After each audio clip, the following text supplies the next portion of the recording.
All rise for the jurors, please.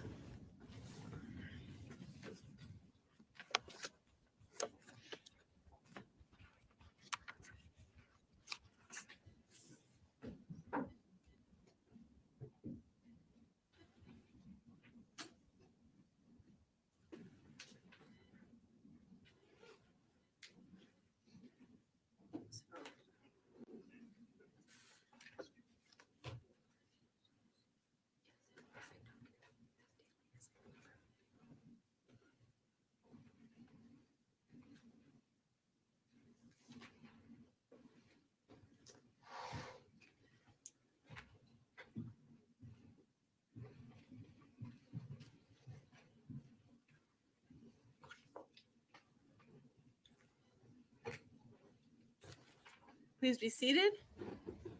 Honor for the state, please call criminalist Katie Swain to the stand.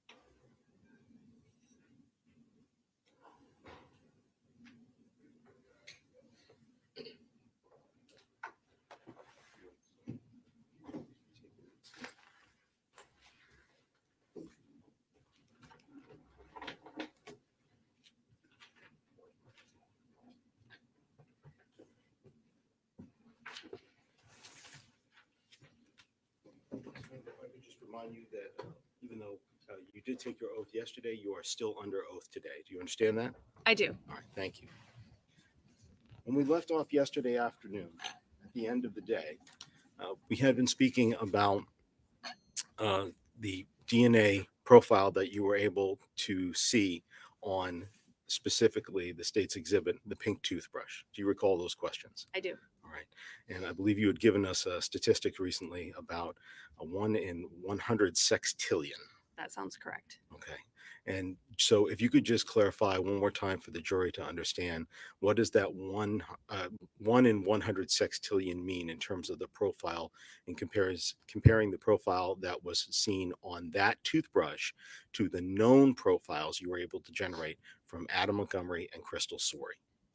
So that's 100 sextillion times the more likely that toothbrush came from a child from those two particular people than from other random people. And specifically a female child from those two people, correct? Correct. It was a female profile. All right. And so in that profile, and one thing, if you could please explain for the jurors in terms of some of the things when you're looking certainly for differences between males and females when you have an X versus a Y chromosome, if you could explain that to the jurors, what the difference there is. For the gender? Yes, please. Right. So males have an X and a Y, so that everyone is going to get an X from their mother because females only have 2 X's to give. So when an egg is formed, it's going to have an X regardless. There's no choices. When sperm are formed, half of them are going to get X's and half are going to get Y's from the father. So when they join, you're either going to have an XX and produce a female, or you're going to have an X and a Y and produce a male. And so with regards to the profile on the toothbrush, because it was identified as being one of a gender female, there was no Y that you saw on that profile. Is that correct? That's correct. Yes.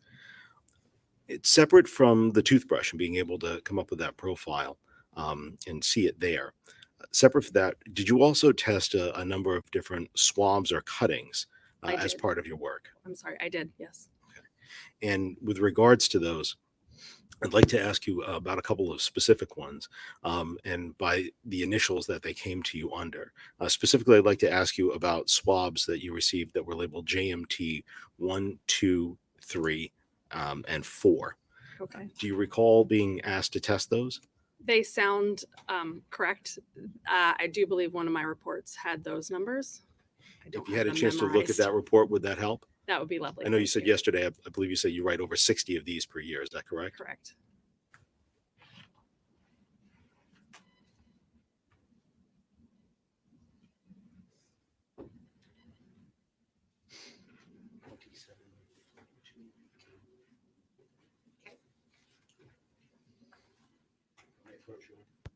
Yes, you may.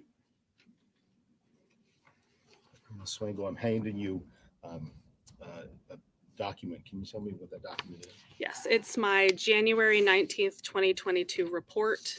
And that's what it is. It's 3 pages of report.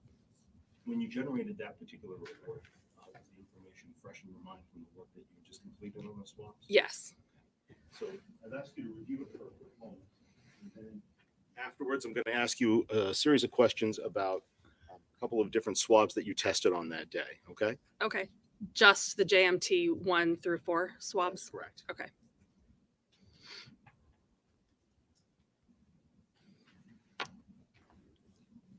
And I see you're looking up. So does that help refresh your recollection on your testing on those 4? That does. I wondered if you could talk to us a little bit about the results that you got from those particular swabs. And I'd like to start with swabs JMT 1, 2, and 3. Did you get any results from looking at those swabs? Right. So 1, 2, and 3, I did get results. They were from more than one person, but there was so little DNA that they were insufficient to be able to make any comparisons. Remember yesterday I talked about when you have a profile, it has to be good enough quality to be able to compare it. And if it doesn't reach a particular threshold, then we can't do any comparisons. That's what happened with those 3 swabs. And is that the same for all 3 of those swabs? There was just insufficient DNA in all 3 of them. Yes. When you do have a situation like that where it just is insufficient, does that mean that you can draw any sort of conclusions from it one way or another, that it's definitely one individual or definitely not, or that it compares to an unknown person versus a known? Can there be any conclusions drawn? So we can, usually we can tell, at least if it looks like there was one person or more than one person, which in this case for those, all 3 of those, I said they were more than one person. And sometimes we can tell if there's an X or an X and a Y, and we can tell if at least one of those people is male or female. But in this particular instance, there wasn't enough information to even tell the gender. And let's stick with those 3 swabs if we can for a minute, JMT 1, 2, and 3. For those swabs, when you did your testing on this, that was testing for DNA analysis, not for general serology. Is that correct? Correct. So you don't know, or let me ask you, did you know what sort of substance might be on these swabs or might have been swabbed here? So I was, when I get the file, I do have information, some cases, some I don't. For these, I did by then know that they were believed to have blood on them. And with regards to, are you aware of whether or not they went through serological testing at the lab? So those swabs did not. They did not. No. Okay. And I believe you've done serology at the lab a couple of different times, correct? Correct. All right. And with regards to that, what's the name of the test that the lab does for testing for the presence of blood? Castle-Mayer. Okay. I'd like to move now to JMT4, that last swab. Did you get a different result on JMT4 as compared to 1, 2, and 3? I did. And what did you see on JMT4? I got a profile from one person and it was a male. It was from male? Male, yes. Not female? No.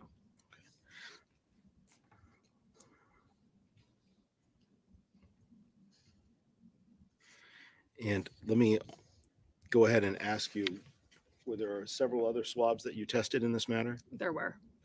And from those other swabs, generally from all of them, were you able to come up with any other known profiles or a profile that you saw on any of those that was one that could be compared specifically? I believe there was one other sample somewhere that had a female profile, if I remember correctly. I don't remember if it was a cutting or a swab of something. If you had a chance to look at the rest of your reports, do you think that might refresh your recollection as to where that may be? Yes.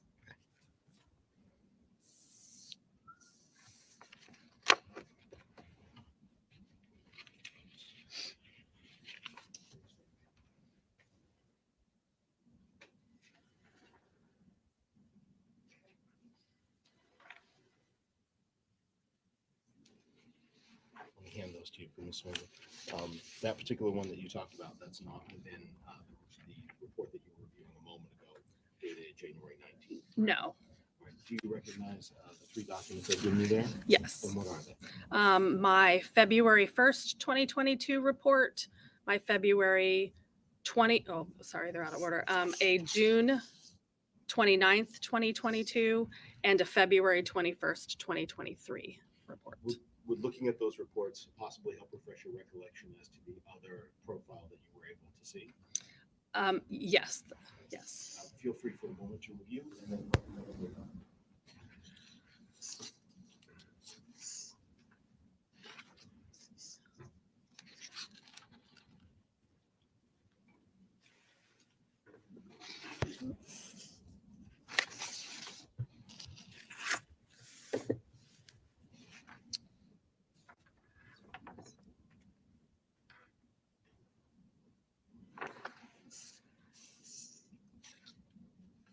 I think I was incorrect. There was a hair that was female, but it was not actually good enough for comparison purposes.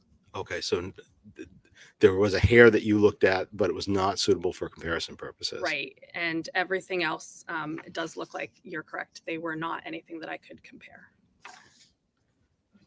Let me ask, with the work that you did do in this case, at any point did you make anything called a cutting or take a separate sample out of what you had been provided? I did not. You did not. Let me just have a moment, please, Your Honor. Yes.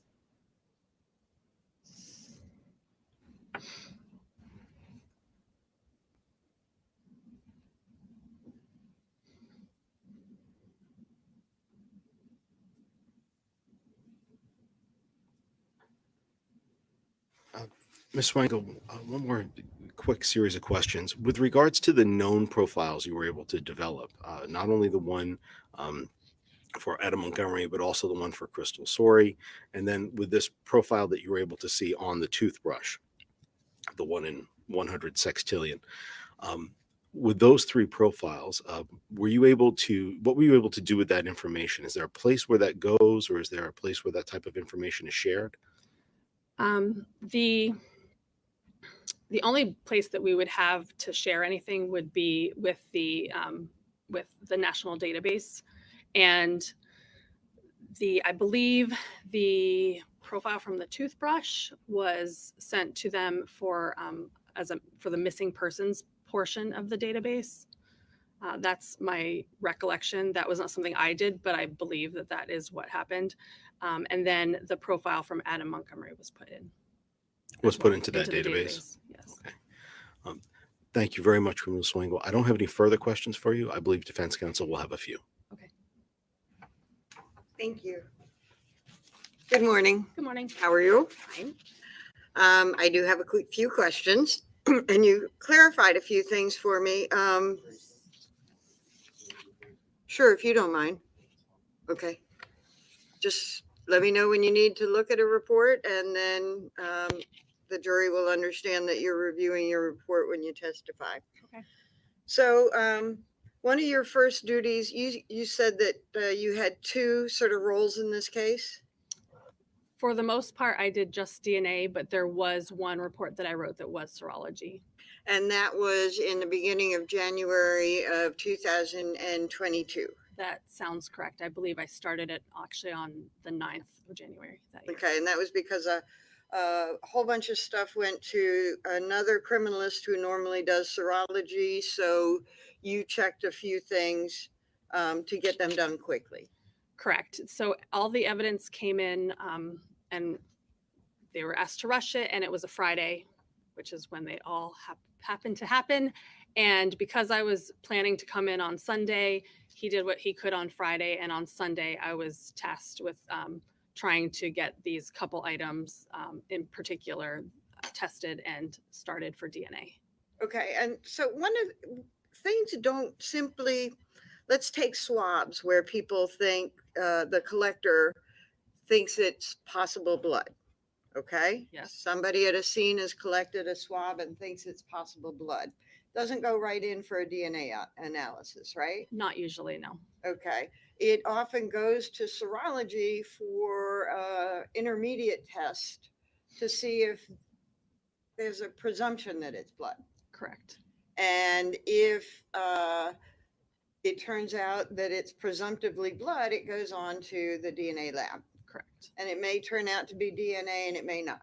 Correct. And then if it is DNA, you may be able to get a profile or you may not.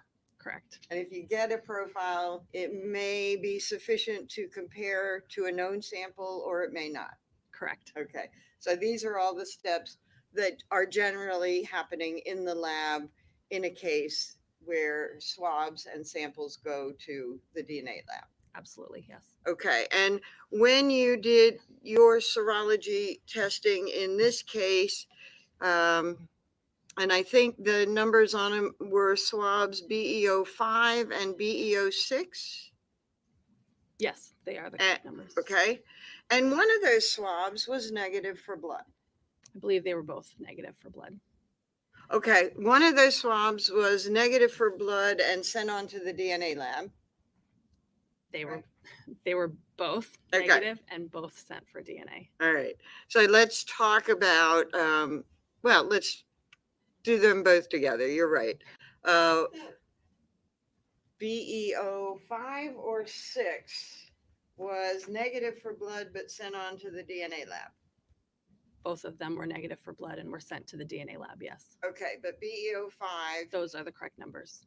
BEO5 was Yes. negative for blood and sent to the DNA lab. Yes. And then BEO6, you actually got a little more information in your lab, right? In the DNA portion, In the DNA portion. that's the report that he took away. So I think so. But it was not, again, it was still not comparable. Do you have 19 with you?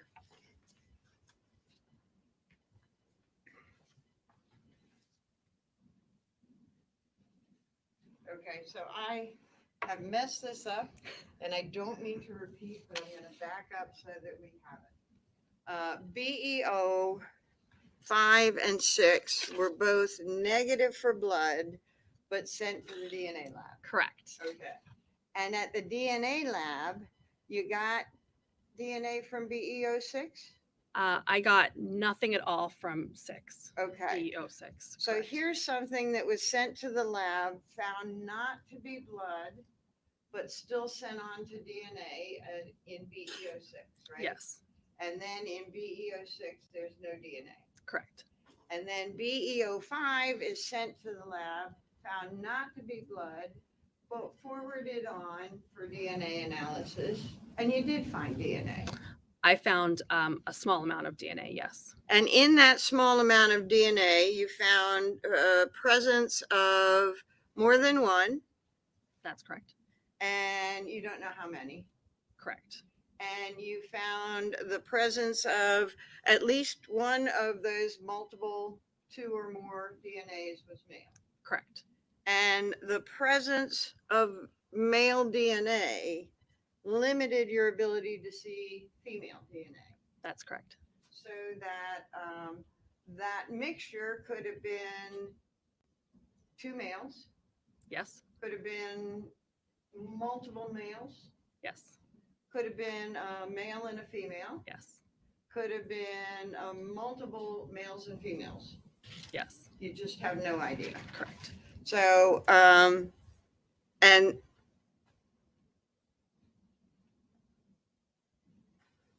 I want to talk about some of the reasons that might lead to that insufficiency determination. Okay. DNA can degrade over time, Yes. and you may 2 years later find DNA or not. Correct.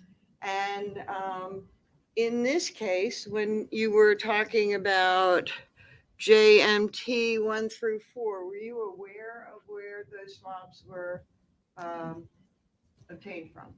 I don't remember if I did know that at the time when I first started them. I'm not positive if I knew or not. Okay, the jury has heard some testimony about the collection of those items from a trunk of a Sebring. Does that sound right? I know that there were definitely samples from the trunk of a car tested, so that would make sense. Yes. Okay. Now, if DNA is out in what do you call the environment that you hold the swab in? Not quarantined. Room temperature. Okay. What are you? When I'm you not store sure. it so it won't degrade. Right. So they're just stored usually in envelopes. Okay. Mhm. And are they put in refrigerators or any kind of special environment? No. Okay. So when you store it, the DNA can degrade? It can, but if it's just at room temperature, usually it doesn't. Okay. But if DNA is out in temperature that goes from, could go from very, very hot for a while to very, very cold for a while, it can be subject to degrading. Correct. And but at the same time, it can be subject to those swings in temperatures for years and not fully degrade, right? That's true. So sometimes some DNA exposed to those extremes in temperatures, you may end up with nothing, or you may end up with something. That's true. Because DNA can actually stay around for a long time. It can. And it is why even after years have passed, you test for DNA and or blood. Yes. Okay.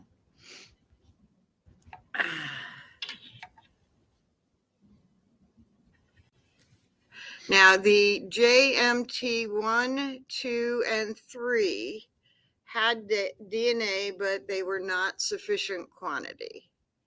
Those three. Oh, sorry if I look. Sure, The report again. please. 1, 2, and 3.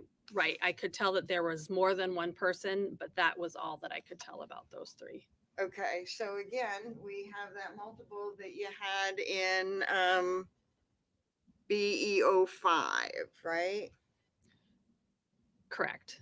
And it could have been male and a male? I don't know anything about the gender for that sample, whether it was male and male, male and female, female, male, etc. Right. All of those choices apply because there's only 2 genders that are under consideration. Correct. Okay. And could have been all of the same gender, Could have been. could have been all of mixed gender, Correct. could have been 2, could have been more than 2. It could. Generally, our wording is if we say more than one, it usually means we think it's 2. If we think it's more than 2, we generally would write more than 2, etc. But when it's very low, it is difficult to tell for sure. Okay. So here it could have been multiple, but what you saw is more than likely 2. Correct, because it's more than 1, and I did not write that it's more than 2. Okay. So yes. And you tested a fair amount of swabs in your DNA analysis capacity, right? Correct. And they were swabs that had the initials MER and various numbers after that. Correct. And the jury has learned that the initials are usually the person that collects it, and the number is kind of the order that it gets collected in, right? That is correct, yes. So a fair amount went through serology, something was deemed appropriate to send on for DNA, and then it was tested by you. Correct. And you said JMT you knew was from the trunk, or you believed was from the trunk of Sebring. Correct. I knew there were several things from a trunk of a car, yes. And nothing from the interior of the car, right? Not that I'm aware of. Okay.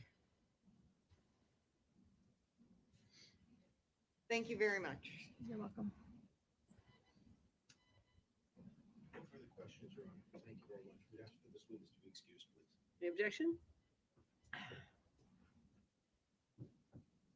I think not at this time. There's one more criminalist, perhaps, and then I will give an answer. I think it's a no, Your Honor, so that's. Yeah, that's a no. Yeah. All right, you may step down. You're not excused from this. Okay. Thank you.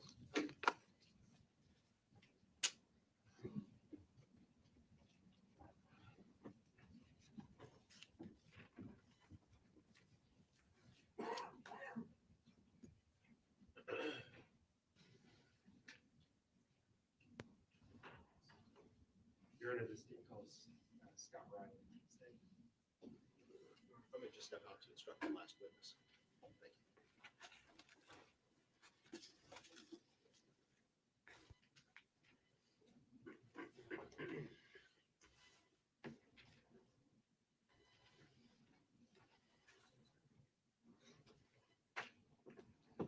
remain standing. Just raise your right hand. Right, yeah, sorry. Do you swear the testimony that you're about to provide this jury will be the truth and the whole truth under the pains and penalties of perjury? I do. You might have a seat and make yourself comfortable. Good morning.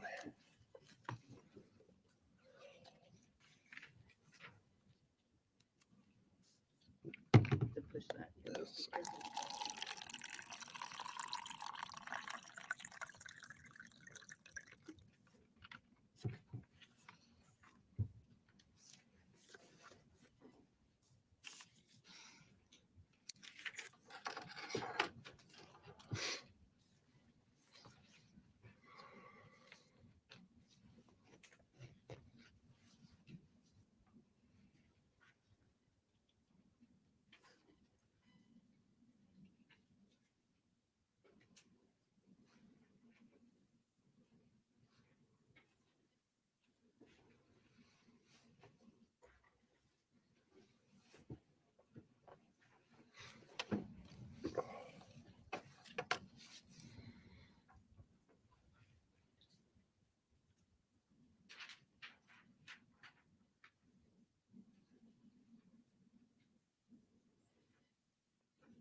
Good morning, Detective Riley. How are you today? Doing well. Good morning. And sorry, I just referred to you as a detective. Mr. Riley, can you begin by stating and spelling your full name for the record? Scott Riley, SCOTT RILEY, And what city or state do you live in? Manchester, New Hampshire. How long have you lived in Manchester? On and off my whole life. About how old are you? I'll be 53 this year. Mr. Riley, how are you presently employed? Employed, but I work for myself. I'm a consultant for, I do some work for some civil law firms. Is that, what kind of work is that? Interviewing. Investigations? No investigations, just interviews. I just do like a forensic type interview. Do you do anything else currently? I still work at the police department part-time. And let's talk about that. When you say you still work at the police department part-time, what police department is that? Manchester. And can you just walk the jurors through your experience working at the Manchester Police Department? So you want me to start with my first police department and then move into Manchester, or just Manchester? Manchester. So Manchester, I went there in 2007, and I spent, I think, maybe 7.5 years in Manchester in patrol, doing all kinds of different assignments, bike patrol, motorcycles, stuff like that. And then I went into the juvenile division as a school resource officer for a couple of years. And then I spent the remaining almost 8 years as a juvenile detective.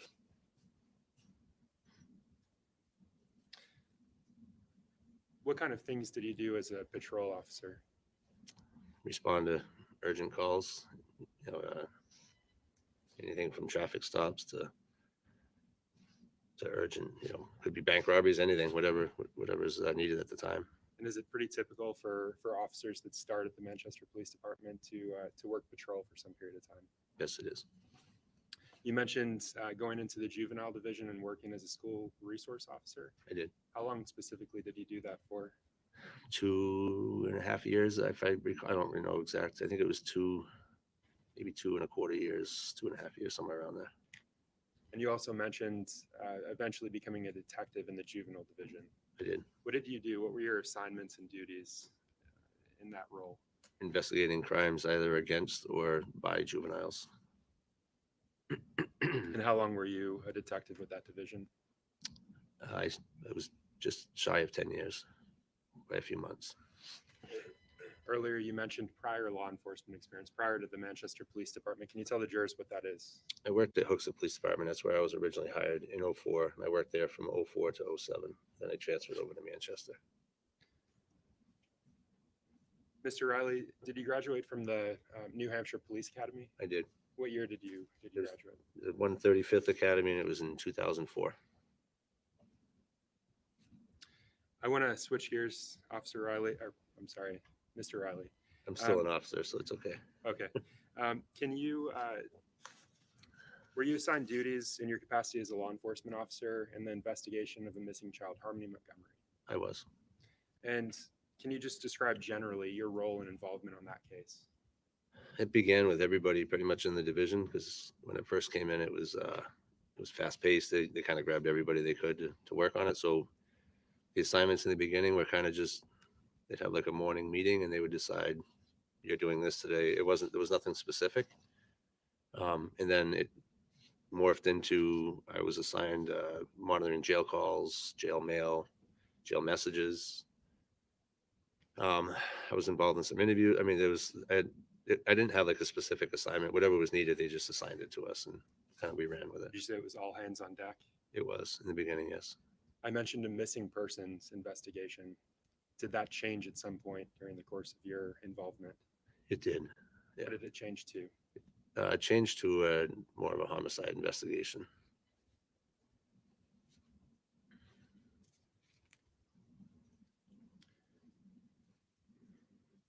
Do you recall when your involvement began on the Harmony Montgomery case? I believe it was the 2 days after Christmas, so it would have been the 12/27 of 2021, if I recall correctly.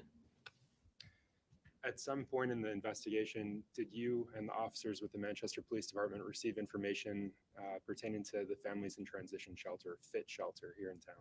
We did. And what led you? What information did you receive that led you to that shelter? I wasn't part of there was an interview that was conducted and information was obtained that maybe that the child was placed in that apartment for a period of time. You mentioned an interview being conducted. Was that with Kayla Montgomery? It was.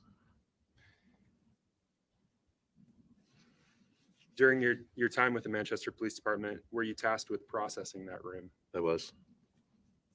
When did you process that room? I believe that was June 4th of 2022, if I recall correctly.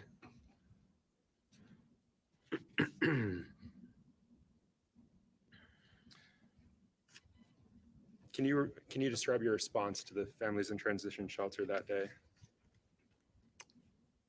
We were told to go out there and we were going to complete a search of the apartment. I mean, the crime scene van was involved. It wasn't my case, so I didn't really have like any of the planning. I was just kind of, let's go. You're going to help process the scene, and we obviously went out there. So you mentioned receiving information pertinent to your investigation that may be at the Families in Transition Shelter. Did you subsequent to that, after getting that information, did you provide a subpoena for documents to the Families in Transition Shelter? I did. If I can approach, Your Honor. Yes, you may.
Yes,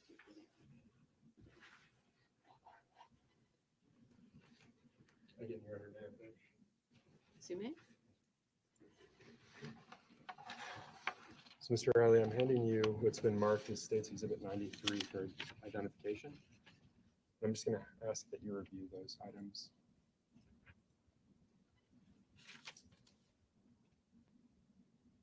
Paying specific attention to this page and this page.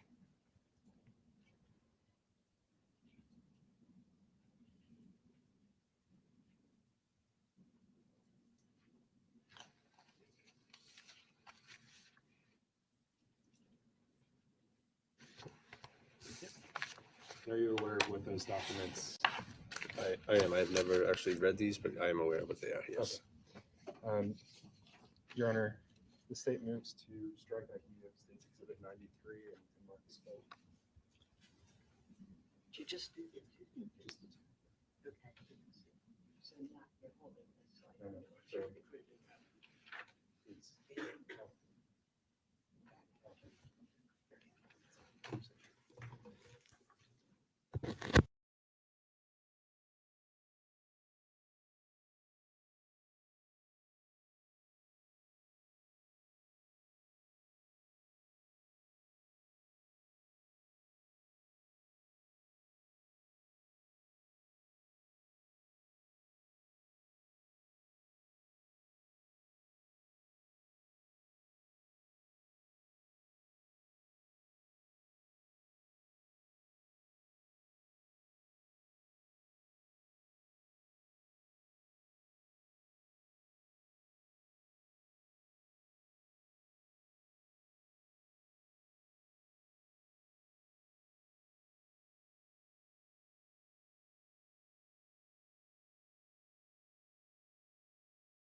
and overruled in part.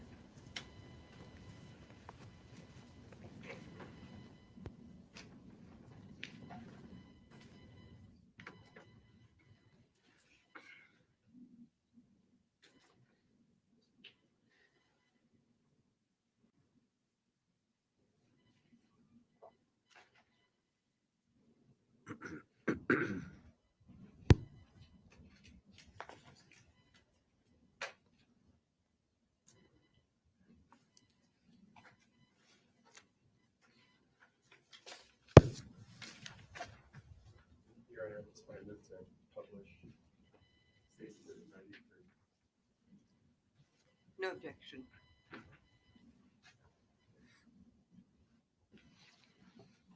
gonna leave these with you, Mr.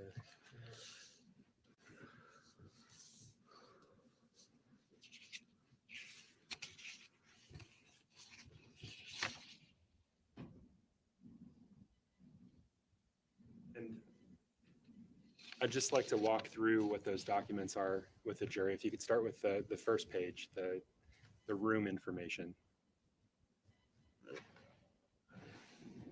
Feel free to use the screen behind you. Do you see the individual's name in the top left? Yes. Can you read that for the jurors? Adam Montgomery, In what room does it say Adam Montgomery was staying in? room 1, And what were the dates associated with his stay? December 30th of 2019 through February 20th of 2020. Let's go to the next document. This is work order number A11010. What is the start date of that document? 2/5 of 2020. What's your understanding of what this document is? It's a work order for the fit. And can you read the description on that work order? It says general other, really cold in units 2 and 5. Come check the thermostat, slight odor when the heat is on. Done on 2/5 of 20. And what was the unit number associated with that? Unit 2. And we'll talk about this later, but are you familiar with the general layout of the rooms in the shelter? Yes. And let's move to work order number A11079.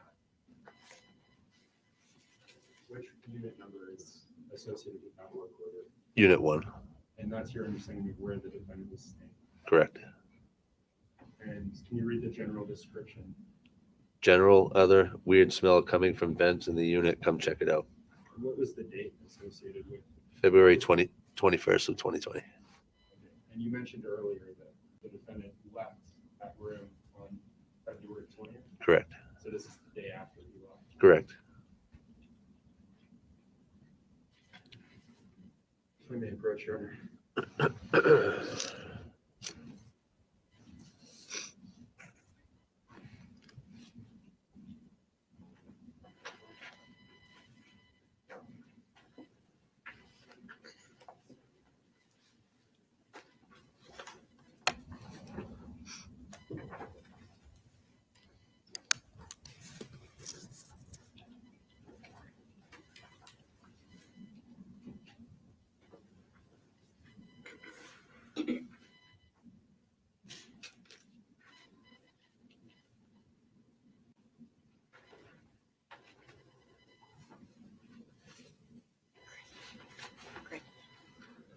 Detective Riley, I'm handing you what's been marked and previously published as States Exhibits 31 through 34, and what's been marked for identification as States Exhibits 35 through 39 for identification. Can you take a look at each of those in turn? I'm going to take these records back for you. Can you take a look at each of those in turn and describe what's depicted on those images? This is the. Are you going to put them on the screen too? You want me to open I them up? plan to put them on the screen, Okay. but if you can just Just this talk to me about Okay. not show the drawings. Okay, so the first picture is a picture of the front of the families in transition, which I'm gonna call fit for ease. It's the front door. It's really just the front of the building. And the second is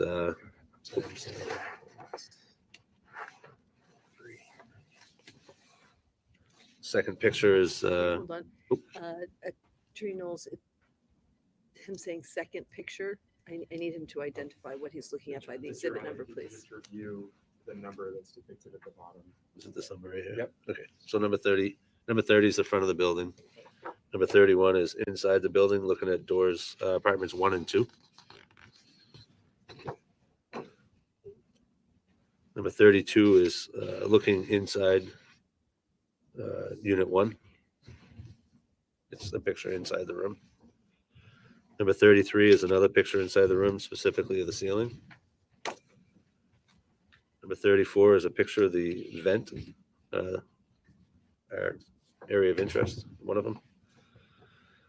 Number 35 is a picture above the ceiling, looking at the an area of interest that I'm sure we're going to talk about shortly. Number 36 is I had placed a measuring tape to kind of show the size of the area of our interest up there. And then number 37 is a picture of the ceiling was cut. It was on the floor before they wrapped it. How about 38, 39, 38.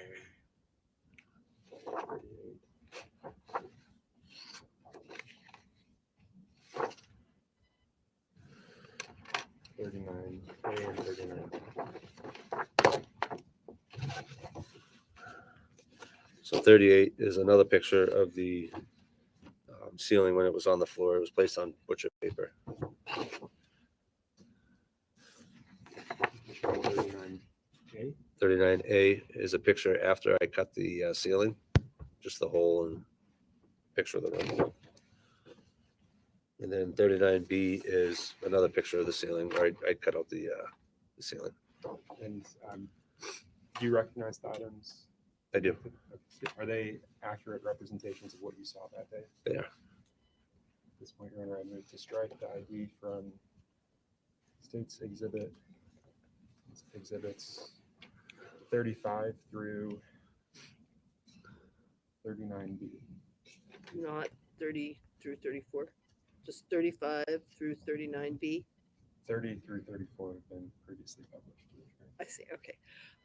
Any objection? All right, the ID is stricken, they're entered as full exhibits.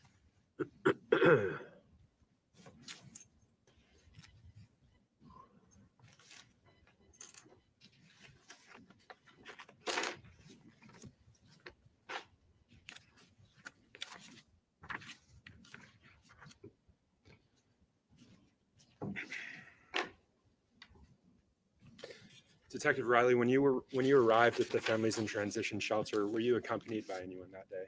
Many people, yes. And you mentioned remembering going there. The image that I've just depicted behind you, identified as State's Exhibit 30. Do you recognize that location? That's the front of the fit, yes. And the individuals that accompanied you that day, do you remember their names? Some of them. Okay. Detective Stewart Coswick, Rahill, Deputy Duffs, William Duffs is his name. Tufts, I'm sorry, Tufts. Detective Dunleavy. There was a couple supervisors there, I think. So the Captain Layton individuals was that you there. just mentioned, the majority of them work for the Manchester Police Department. Yes, all but one. Yes. Are you aware of where Deputy Tufts that you mentioned? U.S. Marshals.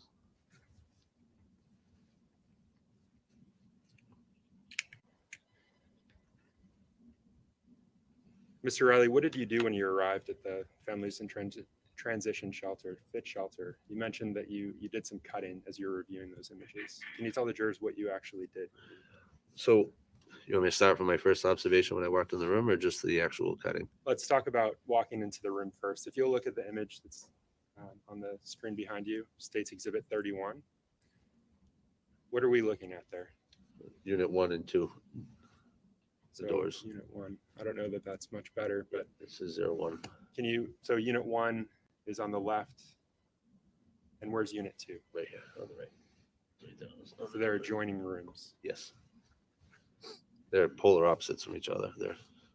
I'm pretty sure they're exactly opposite, like this. The wall separating the two. I'm sorry, Your Honor. Oh, yeah. Sir, you just need to speak into the microphone sorry. when you're speaking Yep, so that everyone can hear you. I know it's hard, but Yep. And did you make any impressions when you, did you enter the room when you arrived? I did. And the image that's behind you, you said you recognized. That's unit 1. And was that the layout that day? It was. Are you aware of whether or not they're allowed to move furniture at the families in transition? I have no idea. Tenants? Not aware. But that's what you saw when you arrived. Yes. And again, can you remind us why you were going there that day? There was information developed in the investigation that there's a potential that the missing child was placed above the ceiling in this unit. And was there an access point to that ceiling? There was. And do you see it in the image there? I do. It's the vent at the top. That vent? That's correct. There's a number next to that vent. Can you read that to the jurors? Number 1. When you arrived in that room, when you actually walked in, did you make any impression? Did you have any impressions? I did. Can you tell the jurors what those impressions There was an odor. I could smell something. I didn't know what it was when I first entered the room, but I could tell there was an odor in the room. Okay. Any other impressions, detective? I mean, it looked lived in. Kind of a normal residence, I guess. Did you do anything with that vent while you were there? I did. What did you do with it? I removed the vent. I pushed it up into the ceiling and moved it to the side. Was there anything securing that vent when you moved it? I don't believe there's anything securing the vent to the outside frame. The vent kind of just sits into the outside frame, but the vent was connected to some tubing up top by a zip tie. Did you remove that zip tie at some point? Yes, I did after. What did you observe did you look into the opening that I you did. created? I did. You observed when you, As soon as I removed the cover, I knew I could smell what I know is decomposition. I knew I could smell a dead body, what I believed to be a dead body at the time, or it smelled like decomposition is the best way to describe it. what is decomposition? When a person dies, their body starts to degrade, I guess is the best word. It's a smell that you just won't forget. And can you just tell the jurors what your experience is with that smell? I mean, I've been to many, many death scenes, many autopsies. I've smelt it many times. Did you make any other observations when you looked into that vent? Gloves on, but I didn't go up into the ceiling. You couldn't because it would collapse. So I didn't really have, other than putting the measuring there, I didn't really have any direct involvement with like the stain. When I started cutting, we changed gloves every time we changed, like when we took the vent down, we changed gloves. When we started cutting, I changed gloves. But I was below the ceiling at this point. I was cutting from below. I wasn't up in the ceiling with it. Were you wearing a hazmat suit that day or I was not. How about a mask? I was not. What were your working conditions like while you were doing this? It was hot. It was hot. It was hot. Yeah, it was very hot. Sweating. I was. How long did it take? You said you removed a portion of the ceiling. How long did that take? I would say the actual cutting was probably maybe an hour. The whole time we were up there was or dealing with that, maybe 3 hours. I don't recall the exact times, but it was within a couple hours, I think, probably from the time we removed the vent till the time we actually took the ceiling down. And so you mentioned actually taking the ceiling down. Is that what it looked like? It is. And again, that staining, did it become more apparent once you removed it from the dark area it was in? It did because of the lighting. It was.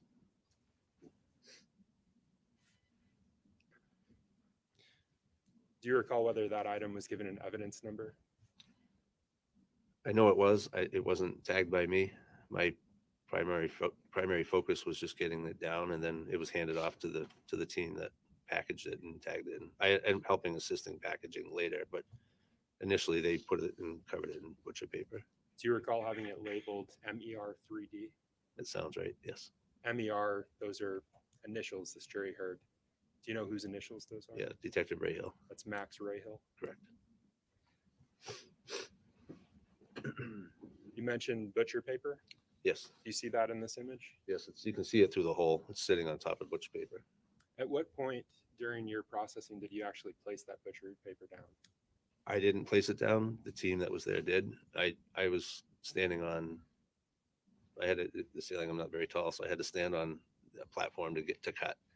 So once we got to the point that I could cut the last metal, we had to have other team members hold it.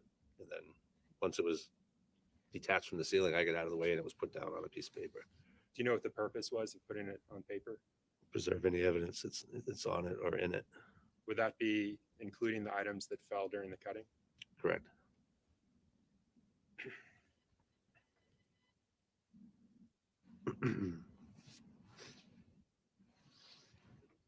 Are you aware of how this portion of the ceiling was handled once it was removed?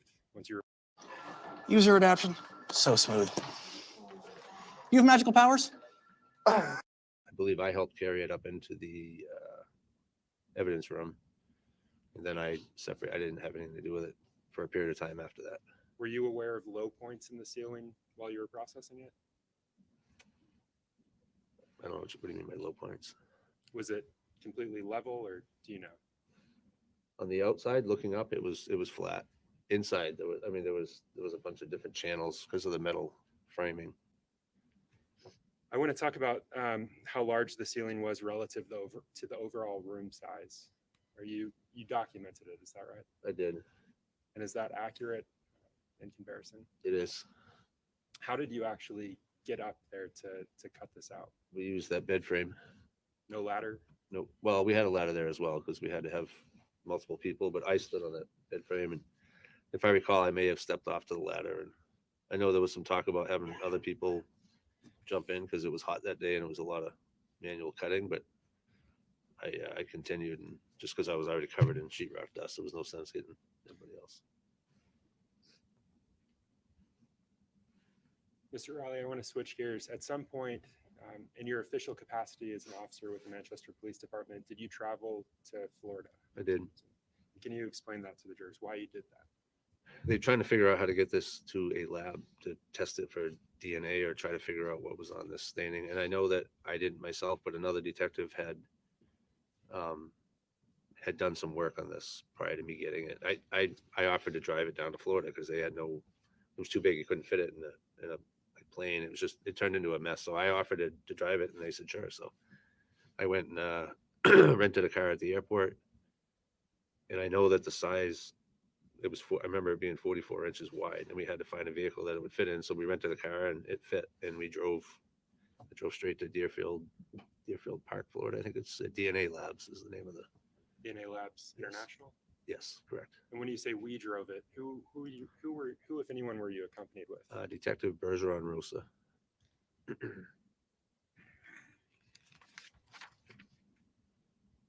And so you drove it from Manchester to Florida. We did. And do you recall the date of that? I believe that was July 20th of 2022, if I recall correctly.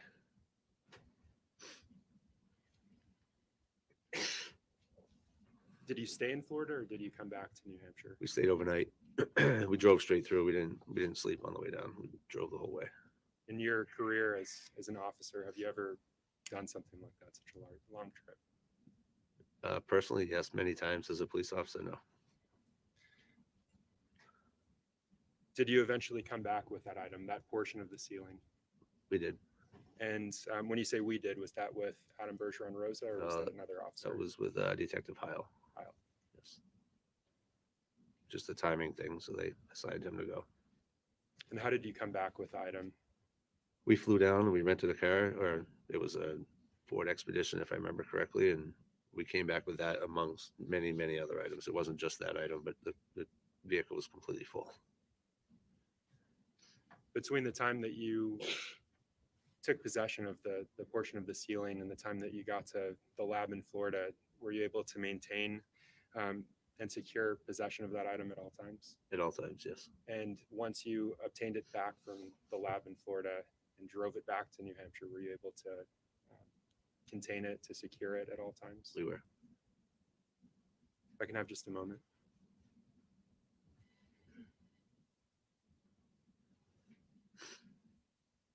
No further questions. Thank you. Just a few, but I think I have. Oh. That's the mic. I'll be able to use this now. It was just hard to turn around. Right.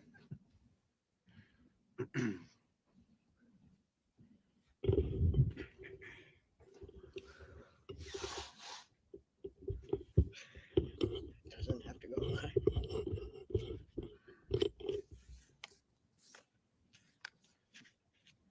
Good morning. Good morning. I'm Caroline Smith, and I do not have very many questions, but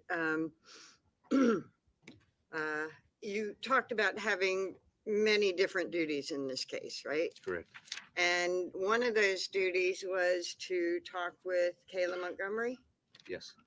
And do you recall when you were speaking with Kayla Montgomery? I would say either the 30th of December or the 4th.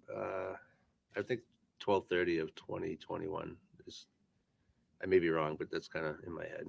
Okay. Was that at a fit shelter or a recorded interview? Both. So I talked to her 2 different times, so that may be off by a day. The first time I believe I talked to her. We were at Fit, outside of Fit. And the second time? Was at the station. Okay. And that was a recorded interview? Correct. And that was prior to her arrest? Correct. Okay. Did you advise her that she could have an attorney? Yes. And did you tell her that she didn't have to speak? You wanted to talk to her about missing Harmoney? Yes. I don't know if I did or Detective Dunleavy, but she was advised that it was a voluntary interview. Yes. Okay. And you talked for a while. Yeah. Yes, it was. It was And pretty then at lengthy. some point, I think you all gave her a chance to be alone and write down maybe her thoughts. Correct. In case she didn't want to tell you all directly, maybe she wanted to write it down and pull her thoughts together. That is correct. right? Yes. And the essence is that and you gave her a fair amount of time, right? Yes. And when you came back and looked at the note, it essentially ended the interview. It did. Okay. Now, another random duty, I don't mean to call it random. You just It were was. jumping here, there, and It was everywhere, very right? Random. And Okay. one of the things that you did was, sorry, to collect something from the House of Correction that Kayla wrote. Correct.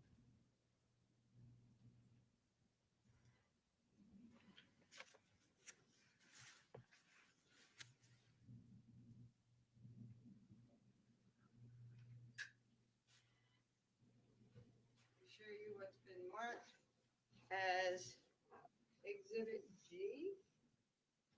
Do you recognize this document? It's okay to remove it out of here. Yes, you have it. Okay.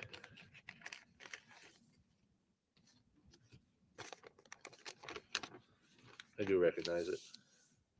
What is it? It's a note that she had I think they were doing a cell search, if I recall correctly, and they found this in her room, Okay. in her cell, sorry. Okay, and so essentially, the police department, someone discovered that this note had been seized, Yes, and you were assigned to go and take the note. correct. And did you talk to the COs and sort of document everything about how that was obtained? Yes, they had their own report. They provided me with their inside report. Okay, and do you recall when that was? I don't. I'd have to see the report. I don't remember the date. I'm guessing early January. I don't recall the date. I have to see it.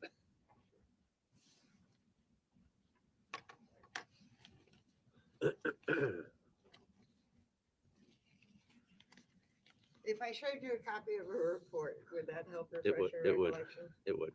Just too many dates to try to I know. wrap my head around them. So it was January 31st of 2022. Okay, and, excuse me.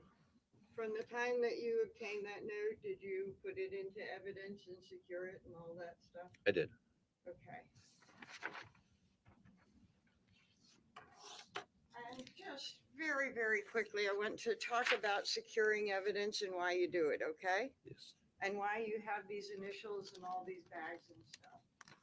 You can't do anything about evidence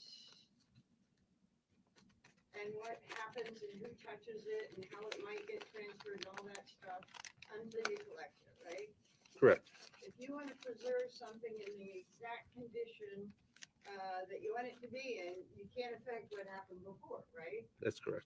So all you can do is take what you have available, and from that moment, you can preserve it.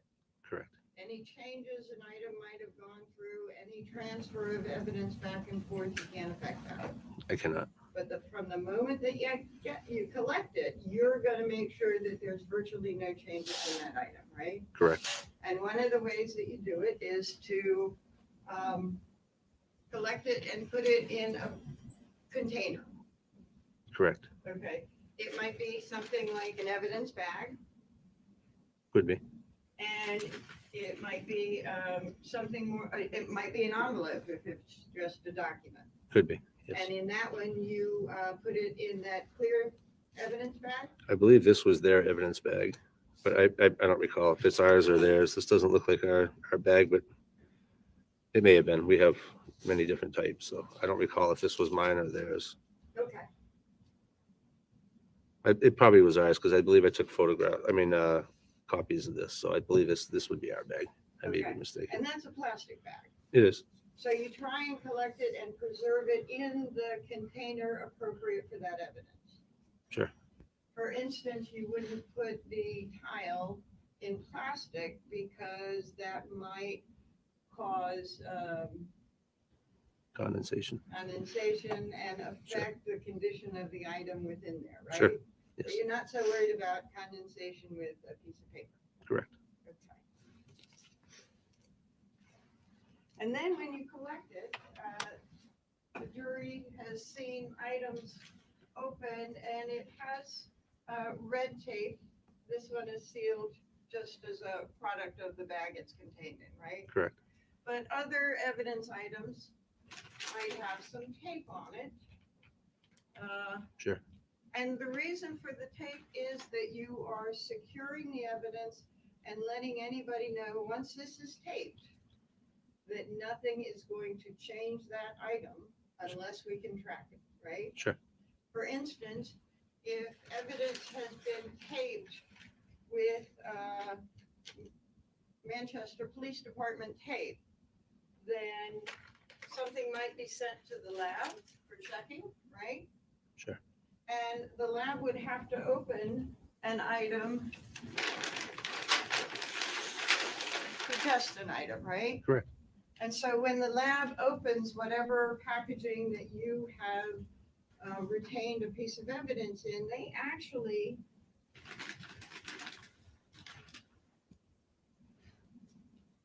don't open from the top, right? I don't do that. I have no idea how they open it. Sustained. Okay, so one of the purposes of the different color tapes is to be able to track when an item of evidence has been opened from its packaging. I use whatever color tape is available. I don't use it for tracking. I use it to seal the item. That's the only reason I do it. Okay, so if somebody comes along later and opens the item, they have to reseal it to indicate that it's been gone in and then keep the tracking. You don't do that? Overruled. I don't reopen evidence. I don't know that I guess Okay. it's possible it could happen, but I wouldn't necessarily use a different color tape if I did. Okay, I would cut it in a different area. I would tape it and then initial it after. okay. So you would cut it in a different area so that somebody knows that it has been opened from the original sealing. Sure. And then you would tape it in that second area, right? Sure. And you would do a report that documented the fact that for whatever reason you had to go into the bag that contained the item of evidence. Sure. So that anybody that wants to know, has there been any changes to this item of evidence? We can track anybody who has had access It's to it. reasonable, yes. Okay. But there's nothing you can do about anything before you collect an item of evidence. Correct. Okay.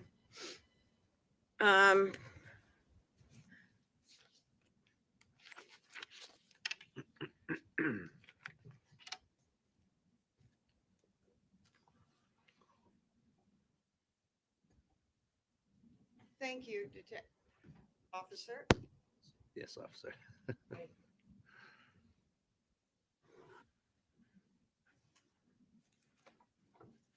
Officer Riley, you were asked about interviewing Kayla Montgomery, and you mentioned that that interview ended. It did. Can you tell the jurors why that interview ended? She said that she didn't want to talk anymore and she wanted to get an attorney. She asked for a lawyer. She did.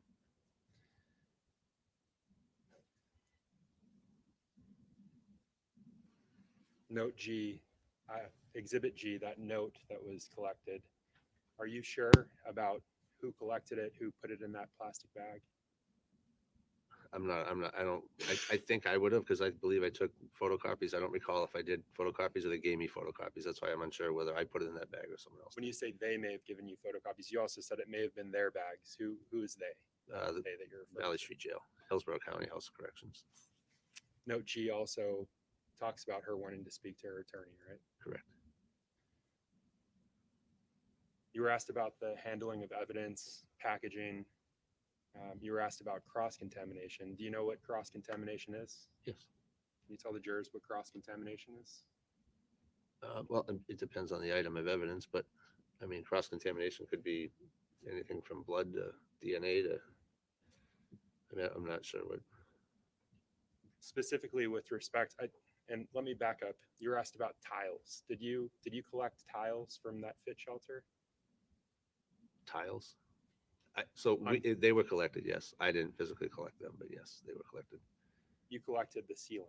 Yes, And this wasn't ceiling tiles. This was the actual ceiling. this was a drywall. Yes, Do you remember what the drywall was connected to? it was connected to metal, metal studs, metal framing. Metal framing. Yes, So that's what you collected. yes. After that collection, did you volunteer a DNA sample? If needed, yes, I did, Why was that? because it was sweating so much it was nearly impossible to try to measure and take pictures of that stain. I mean, it was just the sweat was running down my face, so I wasn't sure if I could have sweat and dropped any in that opening when I was up in there. Is that pretty standard when you're collecting items of evidentiary value, of potential evidentiary value, that you volunteer such a thing? Yes, And that's for many detectives, correct? yes. I don't have any additional questions. Thank you.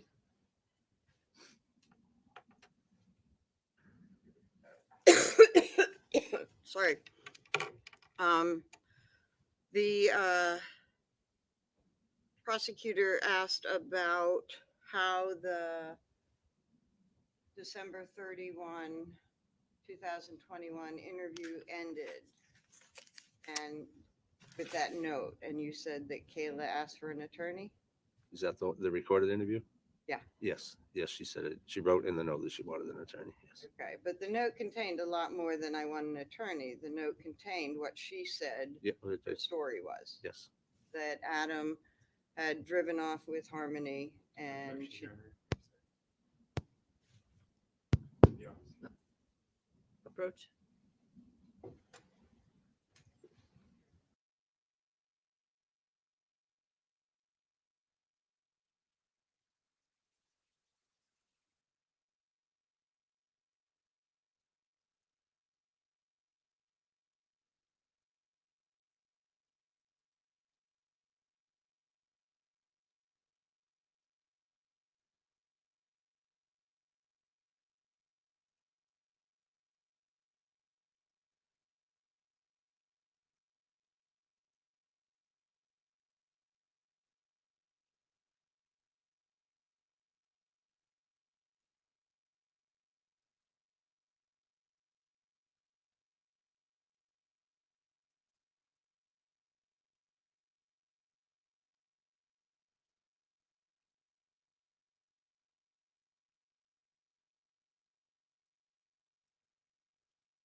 So the note that essentially entered the interview included that she wanted a lawyer, right? Correct.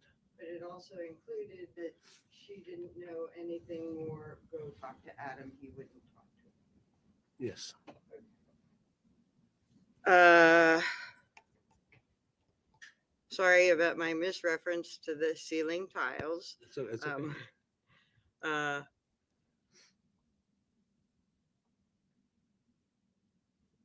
and again, that volunteer of the DNA sample is a lot of stuff can affect an item. And you want to make sure if there's an item of evidence that is revealing information that nobody understands, that they can check your DNA, compare and see maybe it's that versus something else. Correct. If there's a question about perhaps DNA being found. Correct. Okay.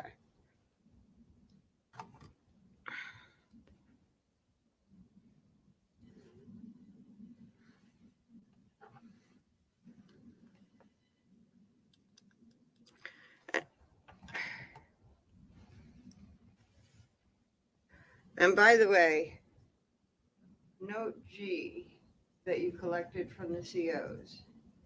You remember that? Yes. Okay. That was not the note we're talking about in the interview. That was the note where Kayla had listed her desires in talking to the AGs. Correct. Okay. Thank you. You may step down.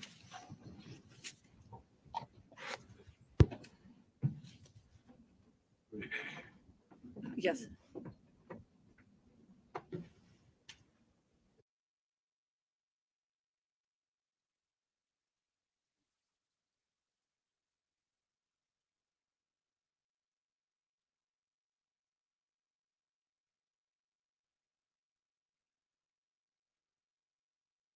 Our mid-morning break. It's about 10:33, so just after quarter of, we'll come back and resume the evidence. Thank you for your attention. All of my instructions apply today as well. So don't talk about the case, please. Thank you. All rise for the jurors, please.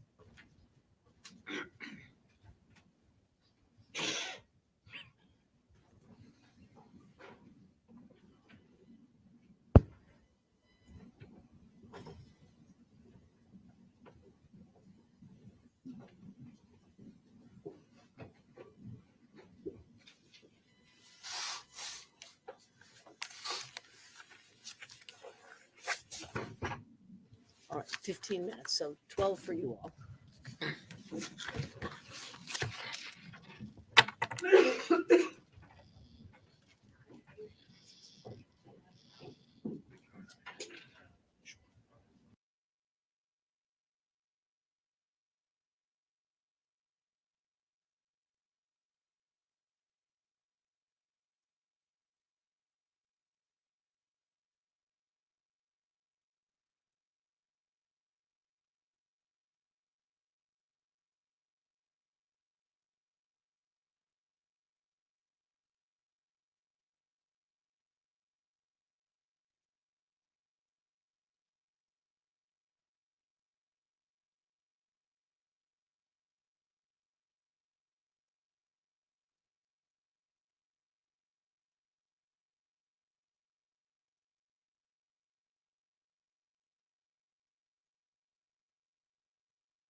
be seated.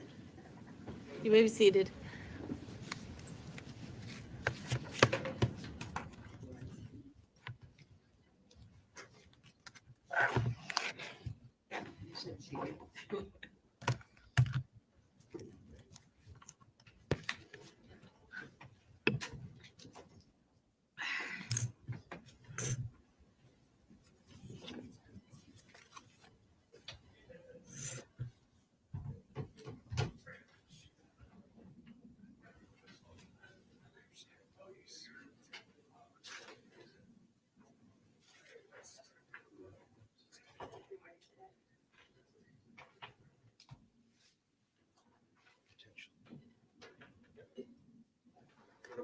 One brief housekeeping matter Okay. for this particular witness.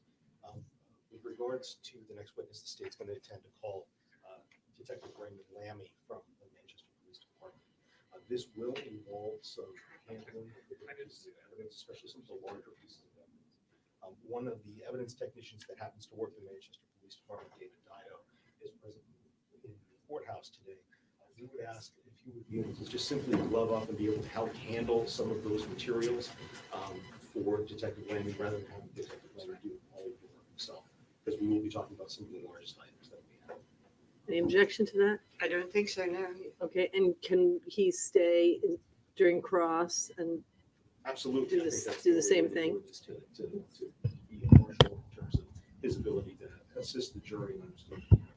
so if you want him, if you don't, I'll leave that to you, Attorney Smith, but he'll be available to help manage the larger pieces of evidence if you want that, okay?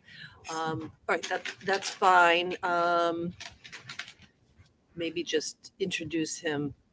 You know, he's not testifying, but I think it might be useful for them to know who he is. Okay, very good. All right, ready to bring in the jurors? Everybody ready?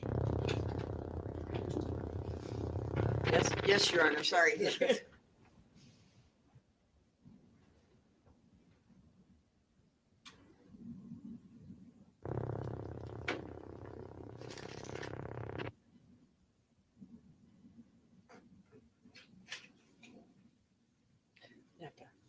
NECA. Does that fit through there with that table? Oh, I guess maybe they'll take it out of there. The cart, yeah. The cart will fit? Yeah. Okay, that's.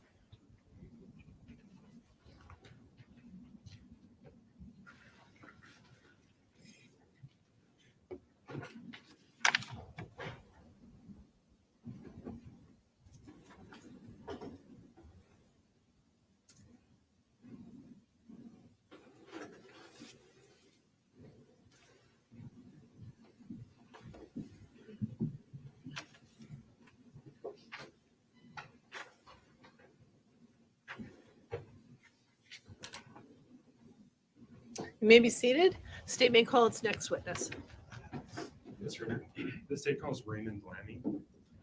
In addition, Your Honor, we'd like to call evidence technician David Dido, simply be able to assist with the handling of the physical evidence, not to testify. The objection? Not objection.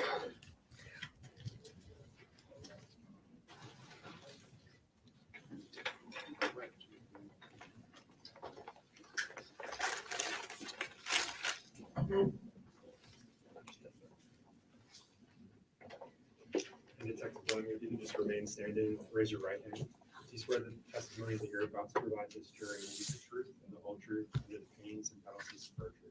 I do. You can have a seat, make yourself comfortable. There's some water there.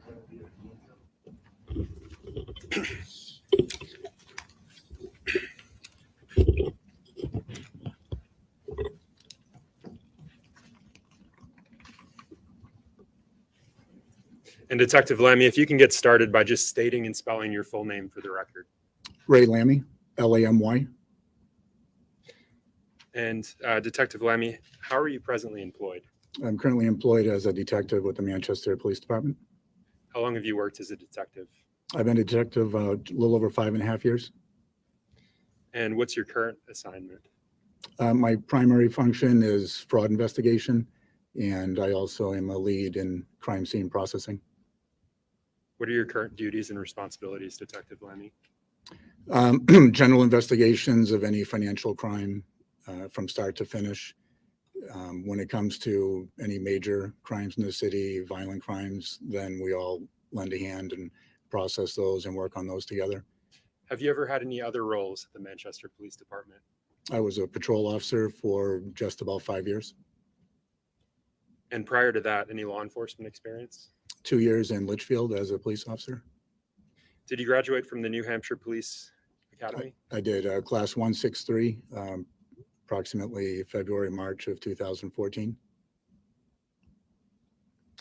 Detective Lemmy, do you participate in regular training as a function of your role with the Manchester Police Department? I do. What types of training have you completed?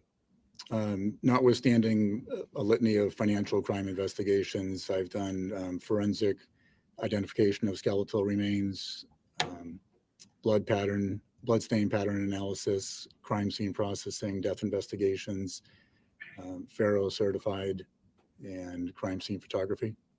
You mentioned the Faro just now. Can you tell the jurors just generally what that is? A Faro is a 3D device that can map out an area, which is useful for documenting measurements and recreating a scene for the jury, such as yourself.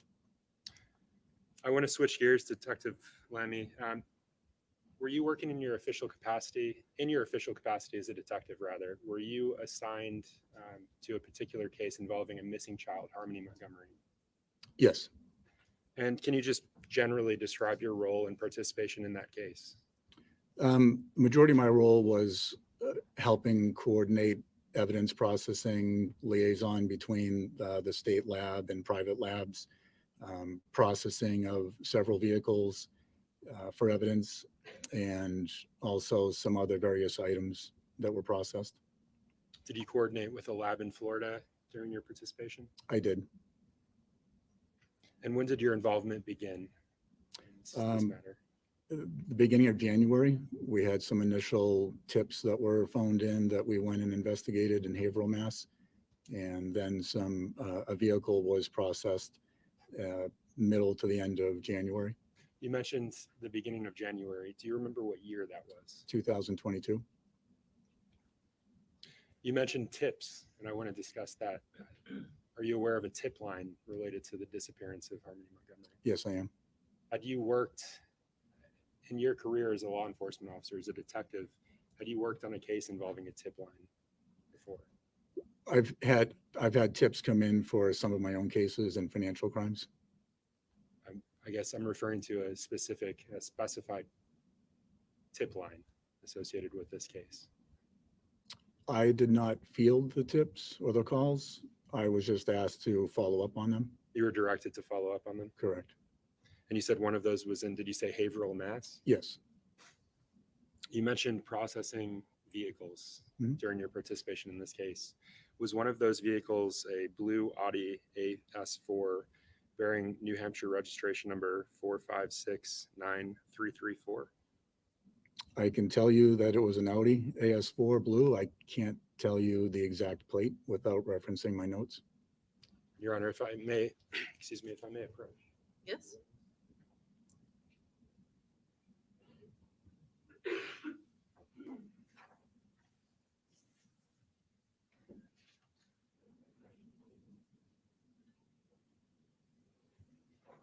Detective Lemmy, I'm handing you what's been previously published as State's Exhibit 22 for identification.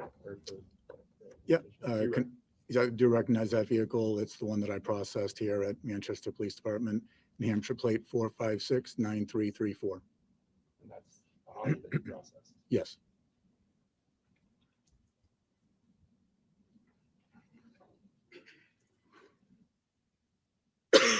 Were you working with other officers or detectives during the processing of that vehicle, Detective Lemmy? I was.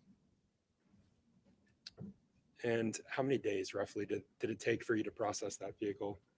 The physical processing of the vehicle took about 3 days, and then there were additional days after that processing the evidence that we took out of it. Was it consistent? Was it consistent with individuals that were assisting you during your processing of that vehicle, or did the members change? The members changed a little bit. Do you know a Detective Heil? Yes. How about a Detective Pittman? Yep. The two of them and I were responsible the first day of basically inventorying the vehicle, identifying the majority of the evidence items that we pulled out. And this jury has already heard about the initial processing as you take in evidence. But Detective Pittman, do you know what his initials were? Or are? JP. And the items that you collected from that vehicle, were they processed under a specific set of initials? Yes, JP.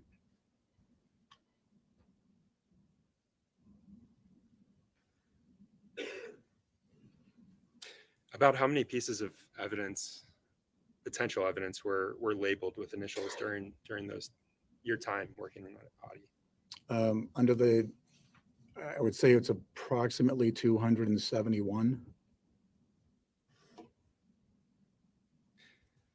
Separate from that, did you use any testing during your processing of that Audi? Yeah. After the first round of testing, or the first round of processing the vehicle, a few items were tested with a method known as a hemistick. And a hemistick basically is a reagent on a strip that, when comes in contact with hemoglobin, will turn a dark green. Did you test all 271 items using a hemistick? No, we did not. Why not? We essentially looked at the items on what appeared to have potential for yielding some type of blood or DNA. Are you aware of false positives occurring with the use of a hemistick? Yes, I am. And can you explain that to the jury, please? The reagent on the hemistick can get false positives, which will trigger it to appear to react as if it came in contact with hemoglobin, which is found in blood. And some of the items that can do that are potato, tomato, iron. They can give you what you would think to be a positive, but it ends up being a false positive. Because of false positives, Detective Lemmy, when you see something that's presumptively positive, what do you do with it? Well, presumptive positive is just an indicator that it could have hemoglobin. So we treat everything as if it has the chance to have that.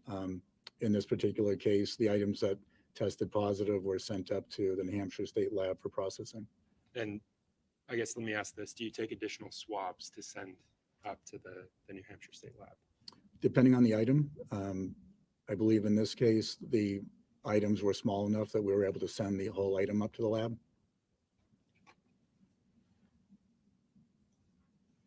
On this particular vehicle, where did you use the hemisticks? In the back seat, there was a car part just randomly sitting on the seat, and it was plastic with car insulation, like sound and deadening insulation on it.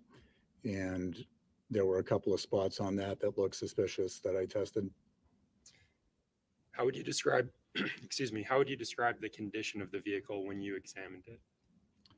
So the vehicle had what appeared to be, and we didn't test it, but it smelled like it, appeared to have a thick layer of mold all throughout the inside of the passenger compartment.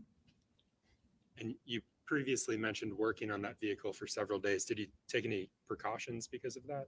We wore Tyvek suits, and also not wanting to breathe in mold, we wore a face mask.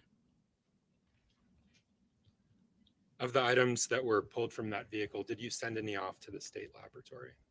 I did. And do you remember which items you submitted?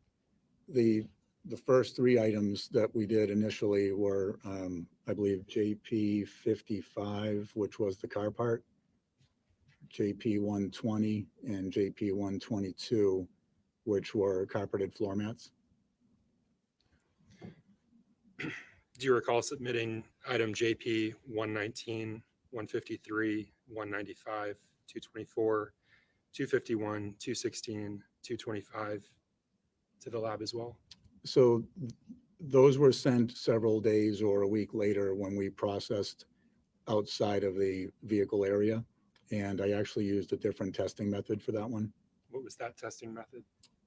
So I transitioned from the hemistick to Kastle-Meyer, which is a similar type of test. It's processing using reagents to also identify hemoglobin. But the Kastle-Meyer historically has been known to provide less false positives. So I transitioned to that and processed approximately 37 items that had come out of the car. And out of that, I believe 6 gave me a presumptive positive and 1 was a false positive. When you say that one was a false positive, how did you determine that? So, and not to get too technical, but the way the test works is you drop 3 drops on a swab.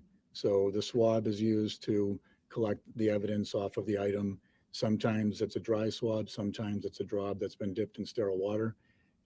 You rub it on the evidence item, then you drop a couple of drops of what's called phenolphthalein onto the swab. If the swab immediately reacts with just those initial drops, that's considered a false positive, because until you add a couple of drops of hydrogen peroxide, 3%, onto the item, it shouldn't react at all. So in one of the cases, it reacted as soon as I dropped the first couple of phenolphthalein drops onto it. Excuse me. You mentioned this green color when you're using hemosticks. Mhm. Is there a color associated with the Kastle-Meyer test? Yes, Kastle-Meyer will turn a bright pink. And is there a different level of pink that you're looking for, or is it something else? It's not so much the level with the Kastle-Meyer test as it is the time frame of how long it takes to react. So if it reacts immediately, it's a stronger indicator that it's a true positive. Can you still have false positives with, well, You I think can. you mentioned that you did in this case. Yeah, you can still have false positives with the Kastle-Meyer. So it's just a presumptive test that gives you an indication. Let's look further at this. So, Detective, I want to switch gears. I want to discuss processing of a portion of a ceiling. Are you familiar with what I'm referring to? I am. And can you just generally tell the jurors what your involvement was with that? Certainly. So I was aware in my conversations with the team that a large section of ceiling had been gathered. I was also aware that that piece of evidence had been sent up to the state lab for processing. They processed it for different items and did not come back with enough evidence to support there being DNA on the item. I was told by members of the team that they sent a couple of these pieces of the ceiling down to the private lab we mentioned earlier, DNA labs in Florida, to have tested, and they came back as testing positive for blood. Point, Judge. And Say. Sustained. I'll redirect, Judge. So I don't want you to get into the specific testing of any of the items, but just what you did. You explained that. Okay. Your Honor, if I may approach. Yes? I'm showing the defense what's been marked by identification. States Exhibit 40 through 51.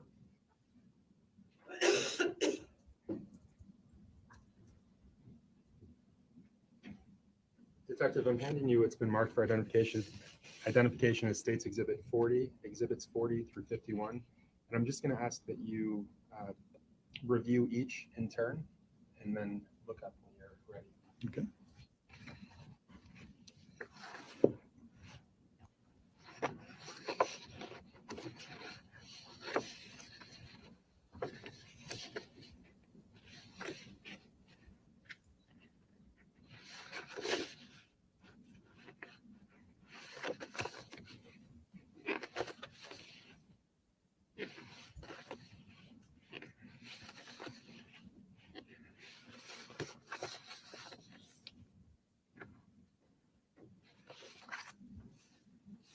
And Detective, you looked up.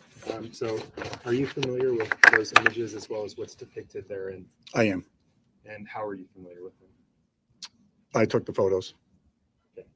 Are they fair and accurate? They are. And again, you took these photos. Yes. Are they consistent with what you saw the day you took them? Yes, they are. All right, at this point, I move to strike what's been marked for identification as States Exhibit 40 through 51. Without objection. Without. Without objection, the ID is stricken. They're entered as full exhibits. They may be published to the jury. I'm going to take them back. I'm going to put some up on the screen. We'll go through them.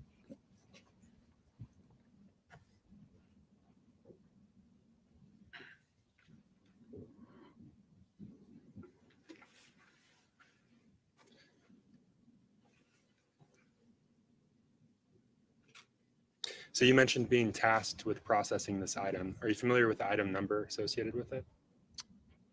MER 3D,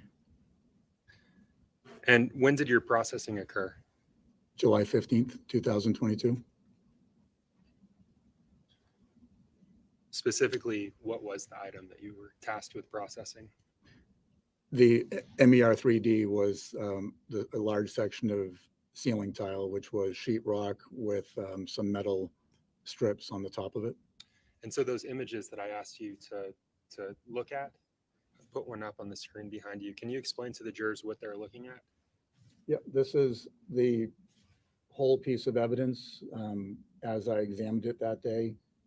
And you're essentially looking at a center opening that I believe is where a vent was, but I wasn't present when they removed this item.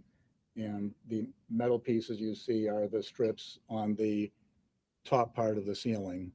You wouldn't see this from underneath it, but that's what the sheetrock would have been mounted up to. And when you say you weren't present for the removal, is that from the location that it was taken from? Correct. The shelter, the fit shelter? Correct. And so what does this image depict? This image is evidence. I requested that the item be, that I examine the item because we didn't, well, I won't speak to the lab results, but I requested that I review the item to see if I could find any potential traces of evidence that we should be looking for. So the evidence technicians brought this out for a viewing. I viewed the item. I noticed things on the item that made me suspicious that there were additional areas that we should be testing. Detective Lemmy, let me ask you this. When you received the item from the laboratory, was it packaged up? Yes, so it was, this is how I found it at evidence. The evidence technicians brought it out, they opened it, and this is how I found it. Your Honor, may I approach? Yes.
So, Detective Lemmy, I'm showing you it's been marked for identification as States Exhibit 108.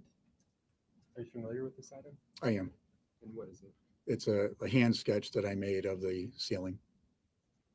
And when we discussed your processing of that portion of the ceiling, how did you process it?